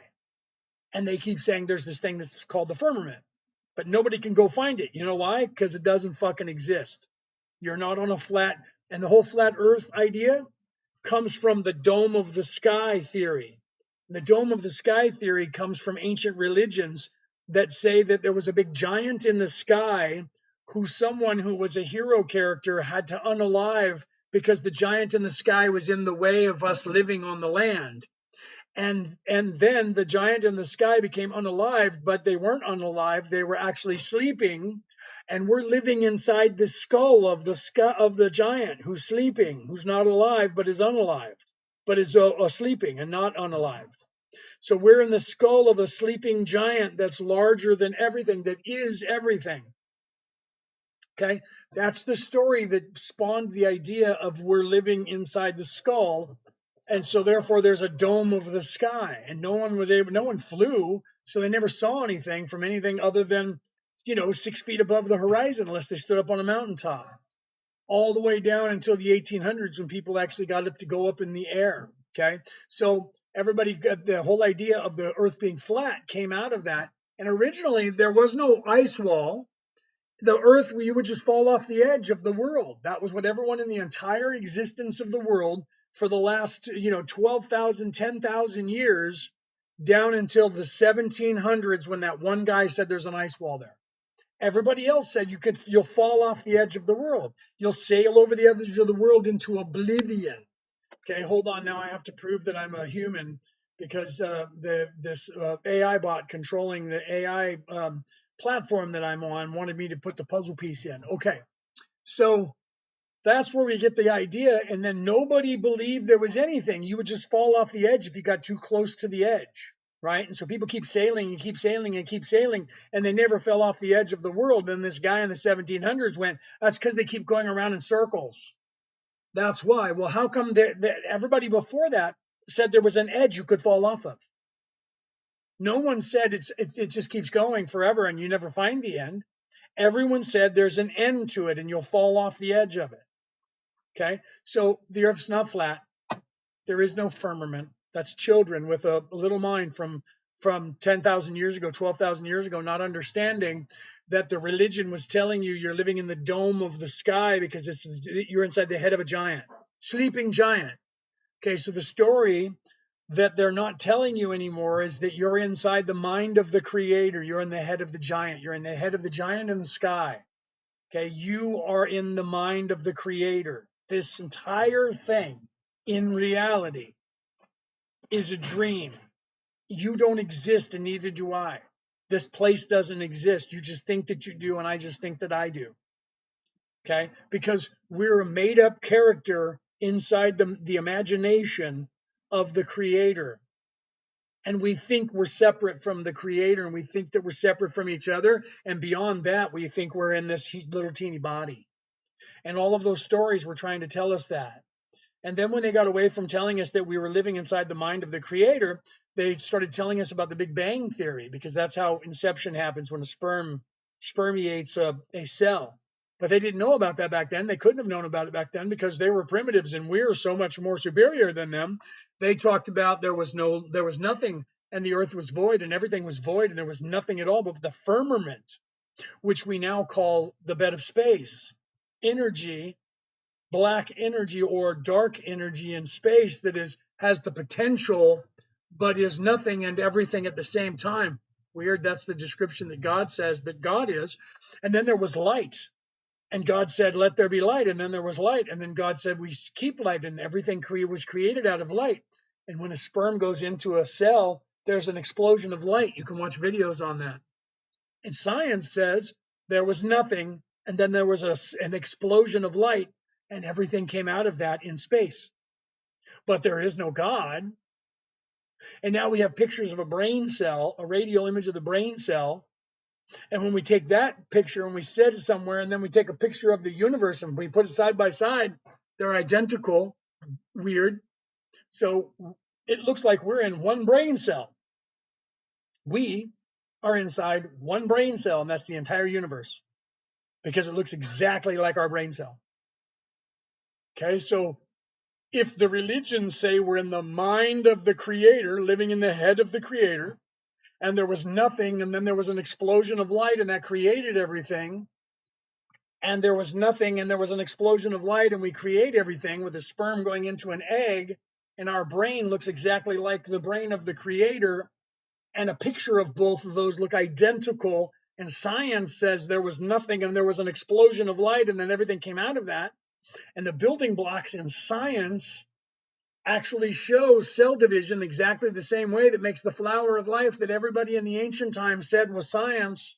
And science is saying that sciences, and the maths. And then they say the universe is acting like a hologram, like it's a holographic thing. And they have theories about that. It's holographic. Weird, the brain acts exactly the same way the universe acts. Weird that the brain cell looks like the universe. Nothing here. We're not actually in the mind of the creator, even though every religion says we are. There was nothing, and then there was light. The science says there was a big bang and an explosion, and everything happened. But there is no God, and there's nothing to see here, and we're not in the mind of a creator. There's some other reason for it. Think about this now. Okay, is the creator expanding life here through us and all living creatures? Yes, absolutely. That's exactly what's happening. We are down here living in this place, and everything we're doing here is being recorded by me, by you, and by this place and everyone in it. And all of that information is going back to the creator. The creator is literally watching all of this and becoming and learning from us doing this by watching us. So if nothing else, we're a cell, and there's some really big dude looking at us through a microscope watching us, and we're running around these little teeny things inside of a cell. Okay? Protons and neutrons and electrons. Okay? As above, so below. So it is just as likely that you are literally in one brain cell. This vast universe is one brain cell inside of something that is becoming, that is wondering what it is. What's that? Ding, ding. Is that it? Oh, question, right? Can we contact our guardian angels? Yes. And your guides? Yes. All you have to do is say, I want to talk to them. I want to know who my guardian angels are. I want to know who my guides are. I want to know my own name. You hear them, you hear my wife? You hear them all the time. You just don't realize it. They help you even more than you think. You have these gut feelings. Sometimes you hear a voice. She can tell you a story of when she was driving down the road and she was we were about ready to go through the light when the light turned green. Yeah, the light turned red, right? And I thought I was sitting here, I was pregnant with my son. And I had my other son back who was only like 8 months old. And then the light turned green and I heard this really loud, wait! So then I waited and then a car came through and sped through the intersection. Would have T-boned her if she had gone through the intersection. She heard the words, wait, and she didn't go. Okay. Ghosts, if we become unalived, can we stay here in spirit, invisible? Yes, if you want to. You can do whatever you want. You just have to decide not to do that. Some people get confused and they don't realize that they're not alive anymore. Only for about a year. And then, yeah, did you hear that? They unless they hide, unless they hide real good, right? I don't know if you heard what she said, because Odin goes every year, and when we're getting Christmas time, that's what Yule is in Christmas time. And it starts, yeah, that's what Halloween is. It starts all the way back there. You guys don't know what Halloween is. People think it's a holiday for kids. It's actually Samhain, not Samhain. It's spelled Samhain, but it's an Irish word. And the M and the H are like a TH in English. The M and the H make the W sound, Samhain. It means summer's end. And at that time, the veil is thin. And in the ancient times, they believed that spirits who were disembodied, especially evil ones, would be able to come across from the other side to this side. The veil was thin. So what they did was they would have like the summer end festival. That's why it was called Samhain, summer's end.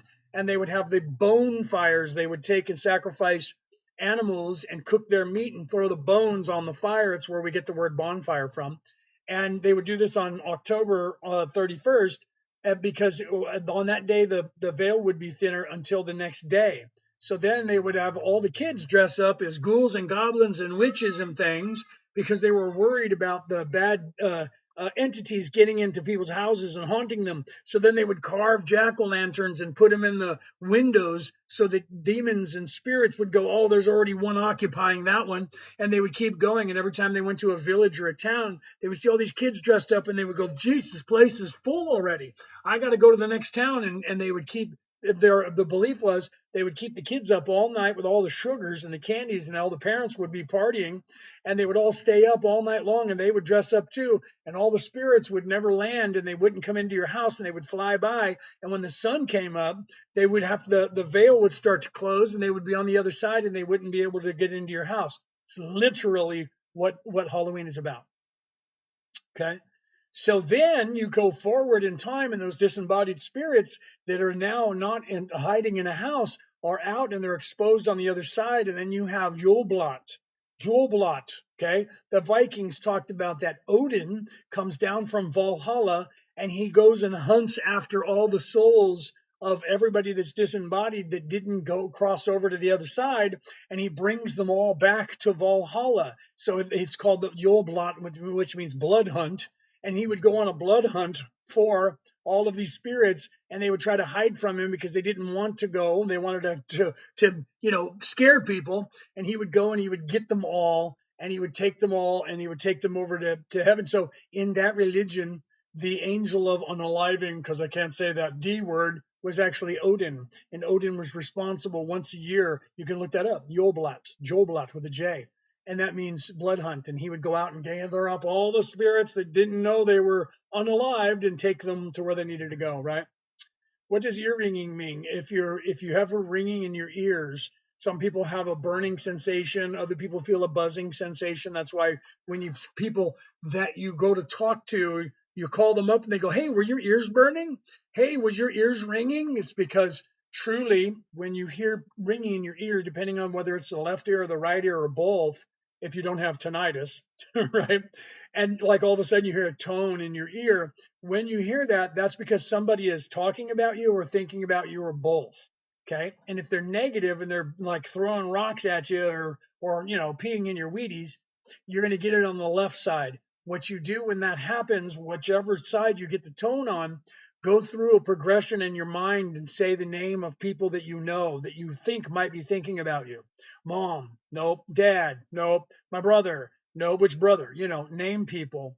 It could also be your guides, right? When you get to the name, whatever that name is, whether it's Satan, your guides, God, yourself, your brother, your sister, your grandma, your grandpa, when you get to that name, that tone will stop. If it's someone who's not unalived and there's somebody who's still here, call them, email them, message them. Almost always they'll go, I was just talking about you. Were your ears ringing? Were your ears burning? That's why we have those sayings. Okay. It's because somebody is either walking on your grave or talking about you, or your guides, like my wife said, trying to get your attention. Okay. So if you go, is that my guides? And it stops, then you got to go, okay, hold on. What are you guys trying to get my attention for? Okay. So you have to learn these things about yourself. You have to pay attention to that stuff. Right. So literally every religion was teaching you what science is starting to unlock, and science is starting to realize that what they're seeing is scaring them, because if they are atheist, which most scientists are, they don't want there to be a higher creator. Every creation story on this earth either is going to tell you about a giant that is sleeping that you're in the head of, or they're going to tell you about a let there be light story where there was nothing and then there was something, and then that person, whoever that was, started creating all of this, and then created people to help create all this and manage all of this. And those words scare people, because people way down here in third dimension and they're way up there in 12, 11, 12, 13th dimension, not even in physical form, will say, yeah, the Anunnaki were in spaceships and they came down here. They're just third dimensional people from somewhere else. Yeah, the Nephilim, they're just people in a spaceship who came down here who created us. Yeah, the Ajiji, the Archons, and they're bad. Half of the people think the Archons are evil. The other half of the people think the Archons are good. That's the same thing with the archangels, by the way. Half of the people think archangels are good, and half of the people think some of those archangels are bad, depending on the religion and where you are in your thoughts. Just got your book on Amazon. Can't wait for it. Thank you, Anita. I love you very, very much for that. I thank you for that. Great reading, right? Let me know what you think. You're going to learn what I'm teaching you now. You're going to learn that information. There is a group of people on this earth who learn the information that I know, and they have been distracting you to keep you from seeing it. And they know that our collective consciousness determines and creates this reality. So all they have to do is distract everybody on this earth and have us all focus on what they want. And they get it. And that's what they're doing. They want money. They want power. They want control. So they're having us all agree without knowing that we're agreeing that they own everything and that we owe them money for living on their land, and we're giving it right to them. And we all have to do that. Well, I'm not going to vote because it doesn't matter what I do. They're all going to be in charge anyway. Wow, you just manifested that in your own head and whoever you told that to. So that means it's going to happen because you believe it. So our thoughts control our destiny, right? The law, Torah, doesn't matter if we eat pork, right? And then there was something else about. The 613 commands and law. Okay. The Torah or any book, okay, is a guideline. It's not a law. They want you to believe it is because they told you that. Okay. Not eating pork was written when that book was written. When was that written? How many thousands of years ago? We didn't have any refrigeration, and you couldn't in any way keep pork fresh. So if you killed a pig, you had to eat it today. Even if you cooked it, you might keep it alive, the food, for a day or two before it goes bad. So just don't eat pork. That's what they told you. Don't eat pork. In that same book, my friend, and for all of you out there who think about that, in that same book, they told you not to cut the hair on the sides of your head. They also told you not to get tattoos. They also told you not to lie, not to cheat, not to steal, and not to judge other people. That's just 4. Okay, so when people say in the Torah it says don't eat pork, it also says don't cut the hair on the sides of your head. Have you ever gotten a haircut? You're already going to hell, my friend. Do you have a tattoo? Out. Have you ever lied in your life? Don't lie to me. Have you ever lied in your life? Of course you have. Okay, so if you take that book literal, then there's no way you can make it to heaven, and that's what they want you to do. Okay, they want you to take it literal, or they want to use that and go, you're a sinner. You're a sinner, and you need to come here and we'll tell you when you can be done being a sinner. And you have to change your life because you're a sinner from birth. That's what they teach you in Christianity. It's based on guilt to control you. Okay. We couldn't eat pork back then because it would be bad, because if you didn't eat it right then, all of it, it would be poisonous and you would die. We couldn't preserve it. Now we can. Okay. They told you not to cut your hair. Why did they tell you not to cut your hair? Okay. But everybody cuts their hair. Some people leave it grow, but they cut their beard. Some people let their beard grow, but you can't let it grow forever. You can't let your hair grow forever. Some people try. But when they were kids, some didn't. No, some of my parents never cut my hair. I have the same hair forever, right? Some people can do that and they can try it, but guess what? I'm going to get into heaven just the same, okay? Because it has nothing to do with those things. Those are semantical things that humans put in place. Anunnaki, right? Sorry for the spelling. And that's actually pretty close. I think that's right, the Anunnaki. I think that's how you spell it, right? If it was real, that word doesn't exist anywhere at all. That was made up in 1947, 1948 by Zecharia Sitchin. He was trying to translate the Mesopotamian scrolls. He had no idea what that cuneiform meant. He saw the word Anu, and he thought that word Anu was the god Anu because the Mesopotamians lived next to Arcadia. Arcadia was the country next door, and they had this long-ass border, which meant they probably traded with each other. So the Greeks, who were Arcadians, they were Greeks, by the way, they had a god called Anu. So when Zecharia Sitchin saw the word Anu, he thought they were talking about the god Anu. He didn't know what the word Na meant, didn't translate it. He just ignored the word Na like it was a silent letter, went to the word Ki, thought that word meant comes. So he wrote 6 books making up a story from the stories that he knew, which none of those are true. And he said, the Anunnaki were gods. The god Anu came to Earth because he needed to mine gold for his people, and he created the humans because the god Anu was an archon. So therefore, because there was also a story about archons, so therefore he must have been from another place. Come forward in time to History Channel doing the Ancient Aliens, and Giorgio Tsoukalos, the guy with the hair on Ancient Aliens, him working for Disney, who owns History Channel, they needed ratings. So he said, we have to have proof to show that there were aliens here so that people will watch the show. And he said, Zachariah Sitchin said that the Anunnaki came here, and that was the god Anu coming down from heaven to earth and teaching people and getting gold and making them mine and creating the humans. Everyone loved it. And the stories took off 2 years later, 3 years later. That was in 2012.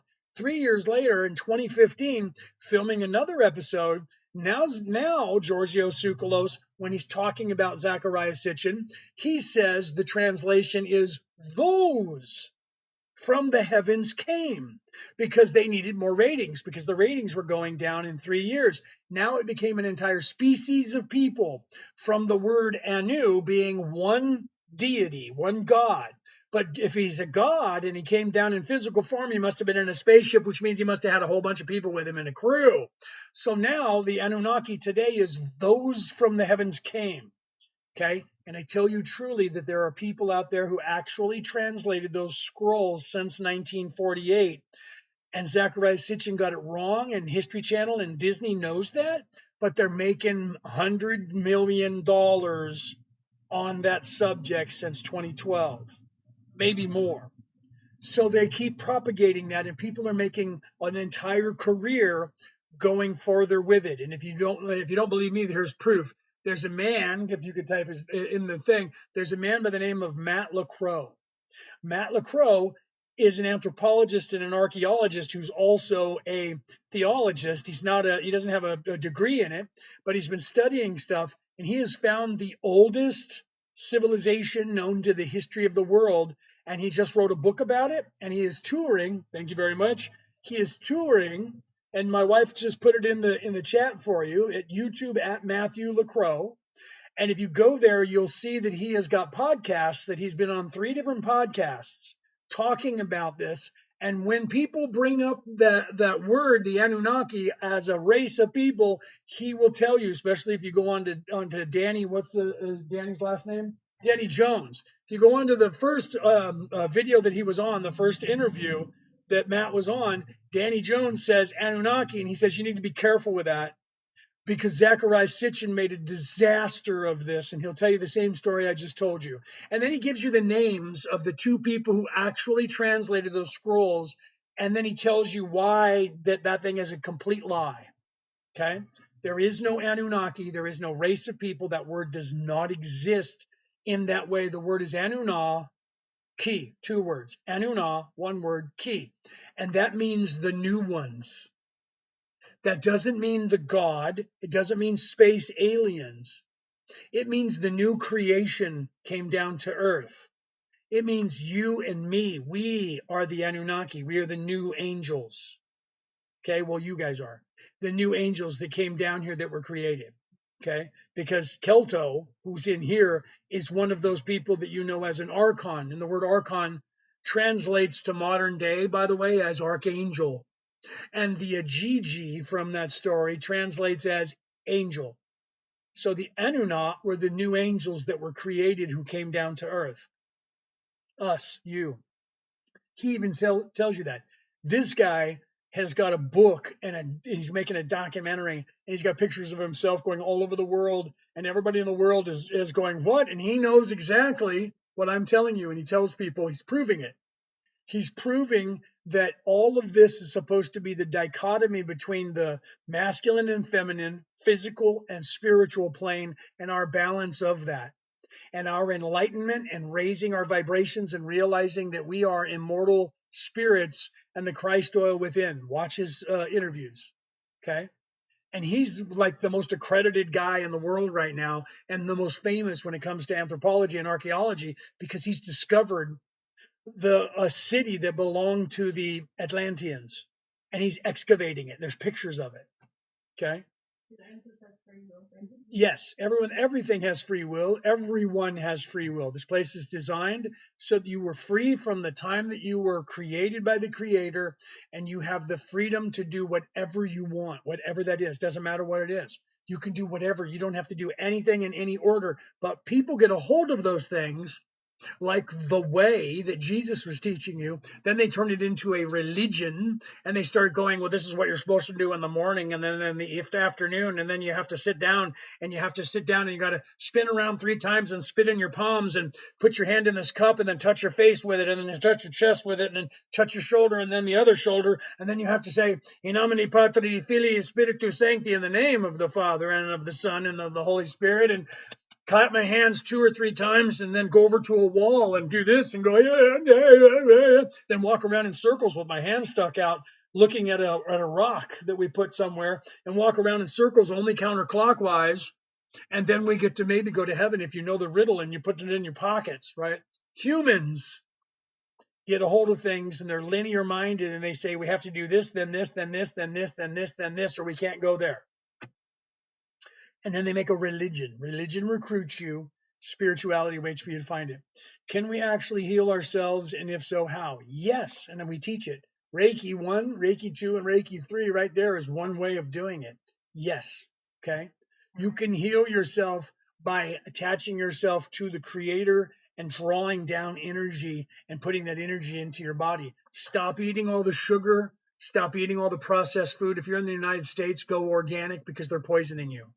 Okay, because the same people who own pharmaceutical companies own the food companies that you're eating. Okay, so they're giving you crap food so that you have to end up on their pills. You should look into that. I used to live in America. I grew up over there. Okay, so you can Reiki your food. When you put it in the microwave, it does damage to it. You can Reiki it. Jesus, I tell you truly, Jesus would sit down with his cup of water or wine.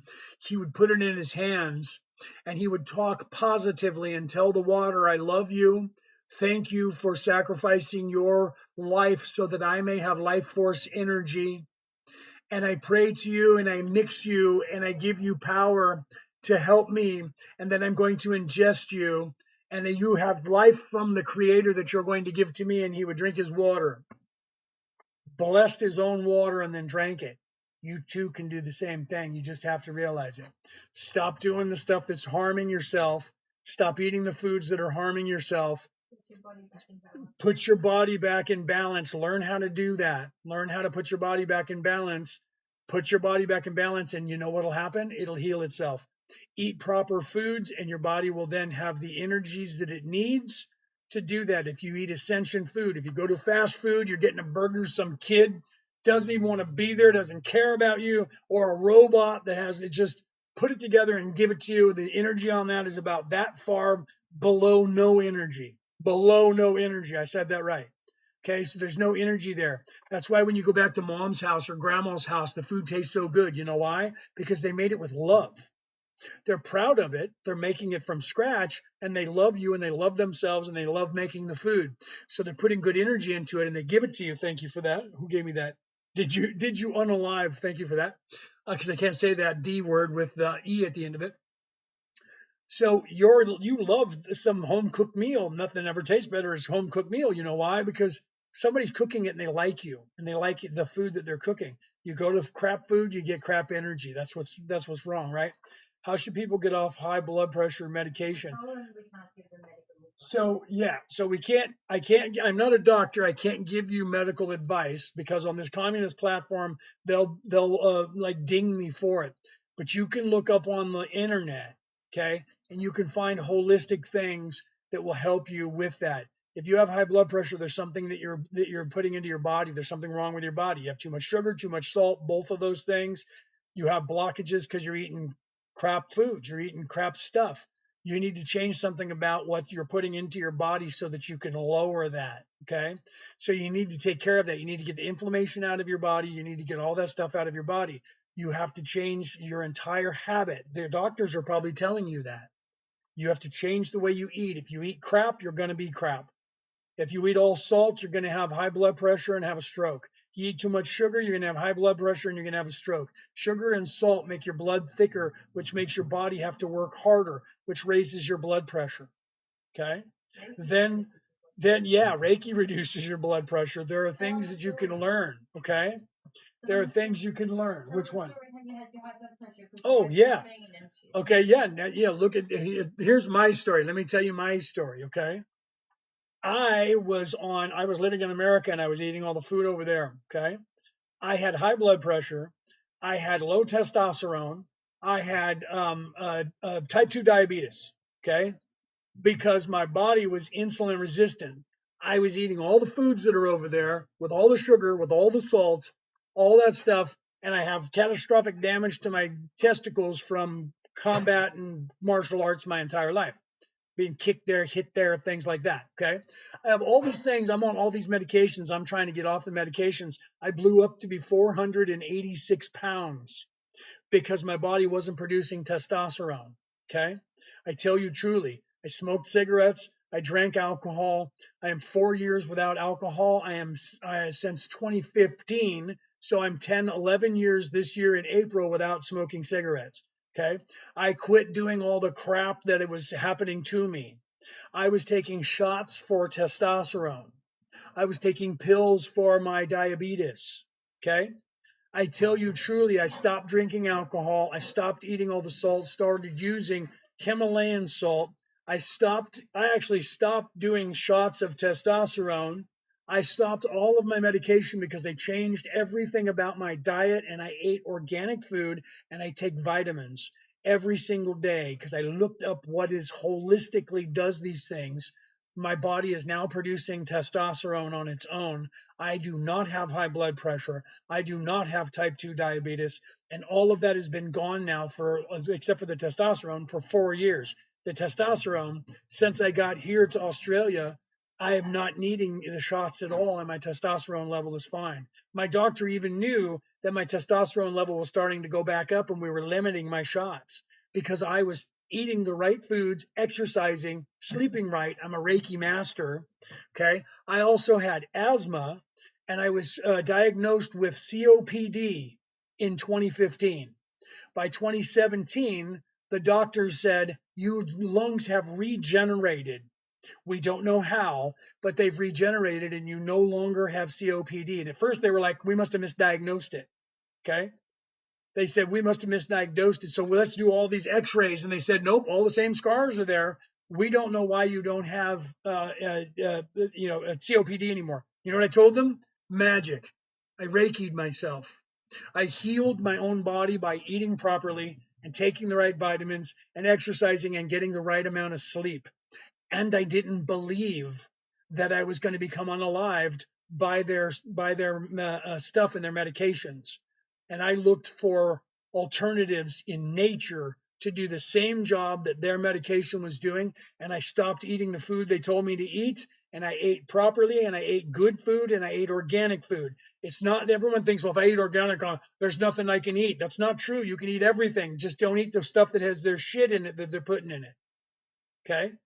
Get organic everything and eat it. Cook your own food. Stop going to the fast food restaurants. Take vitamins. Look into that stuff. Your blood pressure by meditating. I would go to the hospital. This is what Brooke was talking about. I would go in the hospital. You know how they put on the blood pressure medicine or the blood pressure cup and they check your blood pressure? I'd come in fresh out of the world, crazy because of the world. And they would go put on the machine and they would say, oh, your blood pressure's high. I'd say, hold on a second. They would take it off. They're like, well, we'll just let you sit here for about 10 minutes. I'm like, I don't need that. And I would literally go like this. And I would go.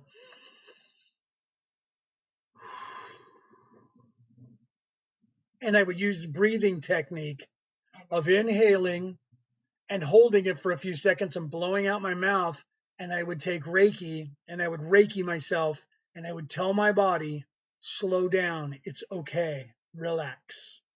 And after like 15 seconds, sometimes 30, I would say, okay, hit me again. And they're like, your blood pressure is still going to be high. And I'm like, no, it's not.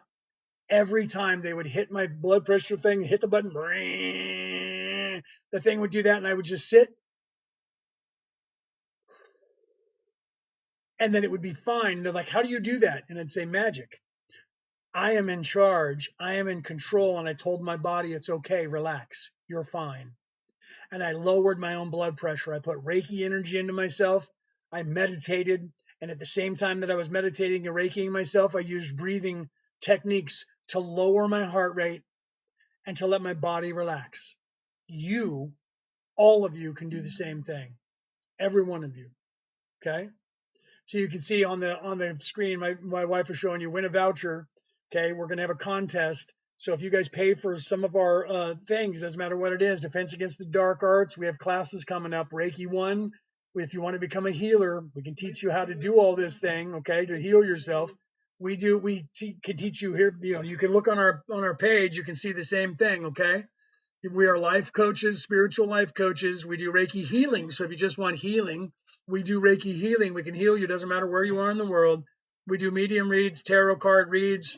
Okay. We also teach every psychic ability, including we teach the Reiki 1, 2, and 3. If you want to become a Reiki master, we teach you that. Okay.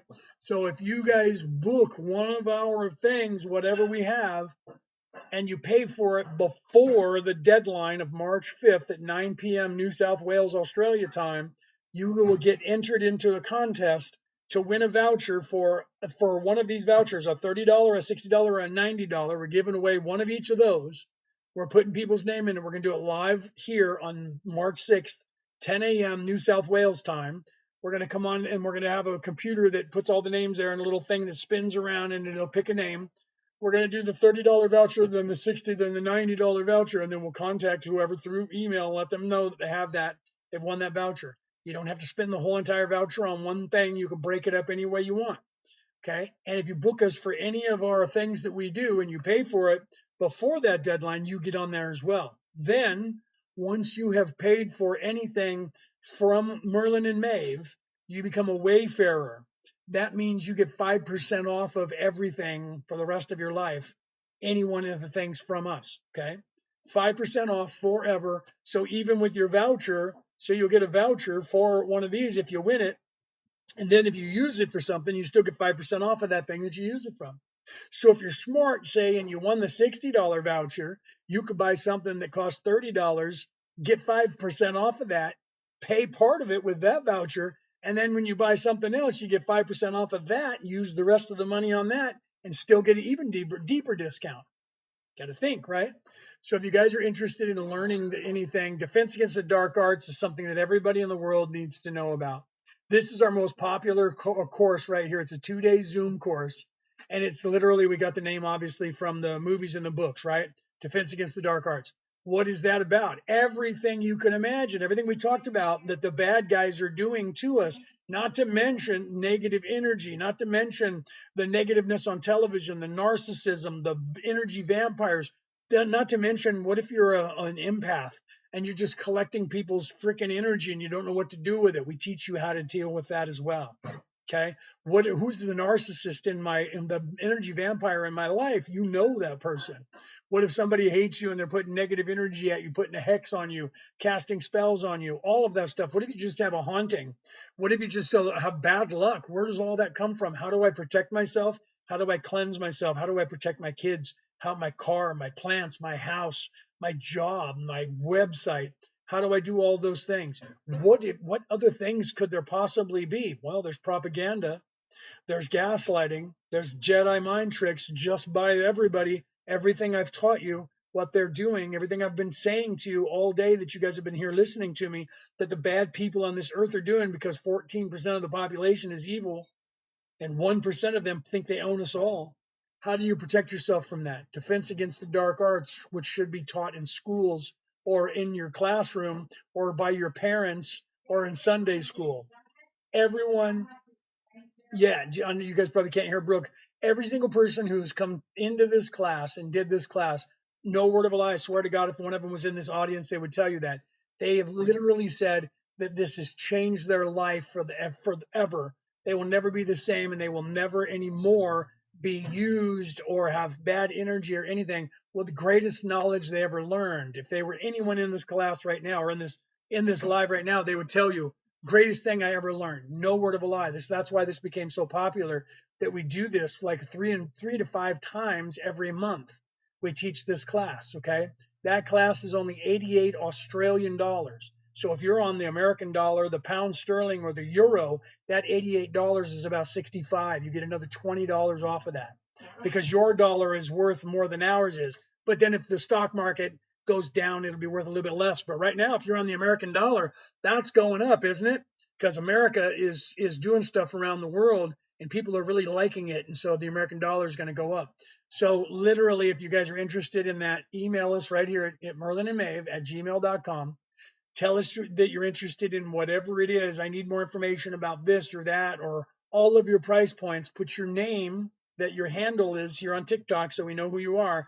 Otherwise, your email is just your email. Okay. And then we'll send that information to you. Was out of body your biggest understanding? You're asking me that? No. Well, in this life, my biggest understanding was I had to live with people who were not awake and teach them and try to teach them. Because of being out of body is something that you learn. It was fun the first time I did it here, but usually everyone's biggest thing to learn is that I am not this pain body. I am not this thing, and that I am an immortal spirit. And then the biggest thing that people learn is that I am awake. And that because everybody starts like fighting against that. If one life were a rock, lower dimension, how would we get to? Are you saying the human? Higher dimensions. Okay. So how life works is when it's created, the creator creates something, and everything has to go from nothingness back to the creator because the creator's trying to figure out how it went from nothingness to where it is because the creator is. Okay, so we're going through the same thing that the creator's going through, but because the creator doesn't know what the creator was, the creator's creating everything and imagining what everything could be, and then a soul goes there. Okay, so we start out as one dimensional, we're something, a rock, like we were saying, like you said there. Eventually, after a million years, you're not going to be a rock anymore, and then you're going to graduate to something that's a two-dimensional beingness. That's like a fish or a cat or a dog or a bird or a snake or a spider or something that moves around, even a tree. Okay. Then you're going to be in that body, however many lifetimes it takes you to become self-aware. Okay. And that's usually about the same as it is for humans, between 7 and 10 lifetimes in one of those bodies. And then you start realizing that you are something, you are someone, not just instinct. I am someone. And usually our pets we name that helps speed them up. We call them names. I have a cat somewhere around here. I think he's outside. And his name is Luciano. He knows that. He comes to it. Okay. So you have to realize that. And then you move from there when you become self-aware to a human. And then eventually you keep going all the way up to the creator. What do you think of Jesus? Jesus was a being who came here to teach you the way to ascend to heaven. He didn't say, wait here, I'm going to go get a truck and come get you. He said, the way to heaven is through me. Here is my way. Do these things and be this person and you will get to heaven. You do not need to go to a church. You do not need to do these linear things. You just need to look within yourself. Jesus was not the only one on this earth telling you that. That happened 28 times on this earth before the Jesus person came here. And they were all telling you the exact same thing that Jesus was teaching you. I could be considered the 29th because I am here to tell you the exact same thing. But I'm not the only one telling you this. There are millions of people who came here. If I was the only one talking like this right now in this world, you guys would eventually call me the 29th character who came here as Jesus. But there's at least a million of us who are teaching this exact same thing to you. My wife is teaching it as well. Okay, I personally know probably 30 people who speak like this. Matt LaCroix is one of them who's waking up and telling you the same thing. There are many people that you know on this earth, Dolores Cannon. Okay, there are many people on this earth that are telling you this stuff. You know who they are. You're just not listening to them. You're listening to them. Bashar, right? Daryl Anka. He's here telling you the same thing, but you're not listening to him either, right? You're hearing him, but you're not listening to him. Or you're listening to him and you're not hearing him. So people all around the world, all around this world for thousands of years since the dawn of time have been telling you what I'm telling you, what Jesus was telling you. It's the same message. All right, this is the last question, and then I have to go because I have to eat and refuel because I've been on here for 4 hours now without any kind of sugar, and I'm burning up all my sugar when I'm over here talking to you guys and channeling from the 11th dimension. So, have you always been awake in this lifetime? Yes. I've been mostly awake in every lifetime that I've been on this earth. There's been a few where my wife and I took a couple of times off where we decided that we didn't want to do what we were doing because everybody can just kind of wait for a minute because you guys are all doing okay. So we took a couple of lifetimes off and just lived. But most of the time, we lived and became unalived by evil people trying to stop us from telling you this information. Every life we were in, except for maybe 3, we were destroyed by evil people trying to stop us from giving this information to you. And we've been here in this time, in your lifetimes of the last, 70,000 years, we've been here over 30 times. And we've been unalived in every life by people hunting us. And we grew old and made it to old age in about 3 of them because we took those lives off. Okay. Except for the rituals. Except for the rituals. Okay, there was a time when like she unalived me because we were doing a ritual that would wake up the earth, and we had to do it across time. So I laid down in the dirt, in the mud, in a bog, and my wife unalived me with a knife, and we put a stone on my chest, and they buried me. And science found me about 2012, and they talk about it on the internet right now. And they found a guy buried with a stone plaque on his chest, and they don't know what it says. And he was unalived as a sacrifice, and the people in Europe found it and studied it. And you can look it up online. And that was me from a long time ago that I volunteered for. And she was the goddess that unalived me, even though she was in love with me and I was her husband. So there are a couple of times when we did that stuff, but we did that because we were changing things within the earth and within this plane to get to this point where we could talk to you about what we came here for.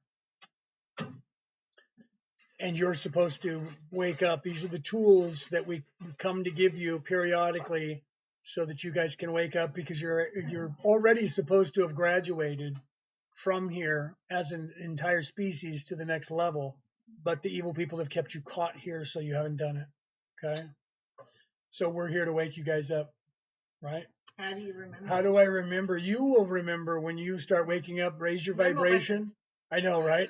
Raise your This is literally the last question, right? Raise your vibration by doing the Christ oil. Read my book; it'll tell you about it, or listen to the Christ oil online at YouTube.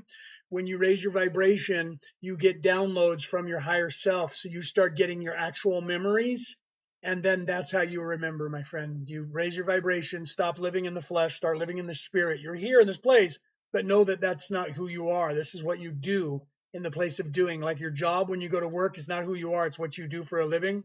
This body is not who you are, it's what you do.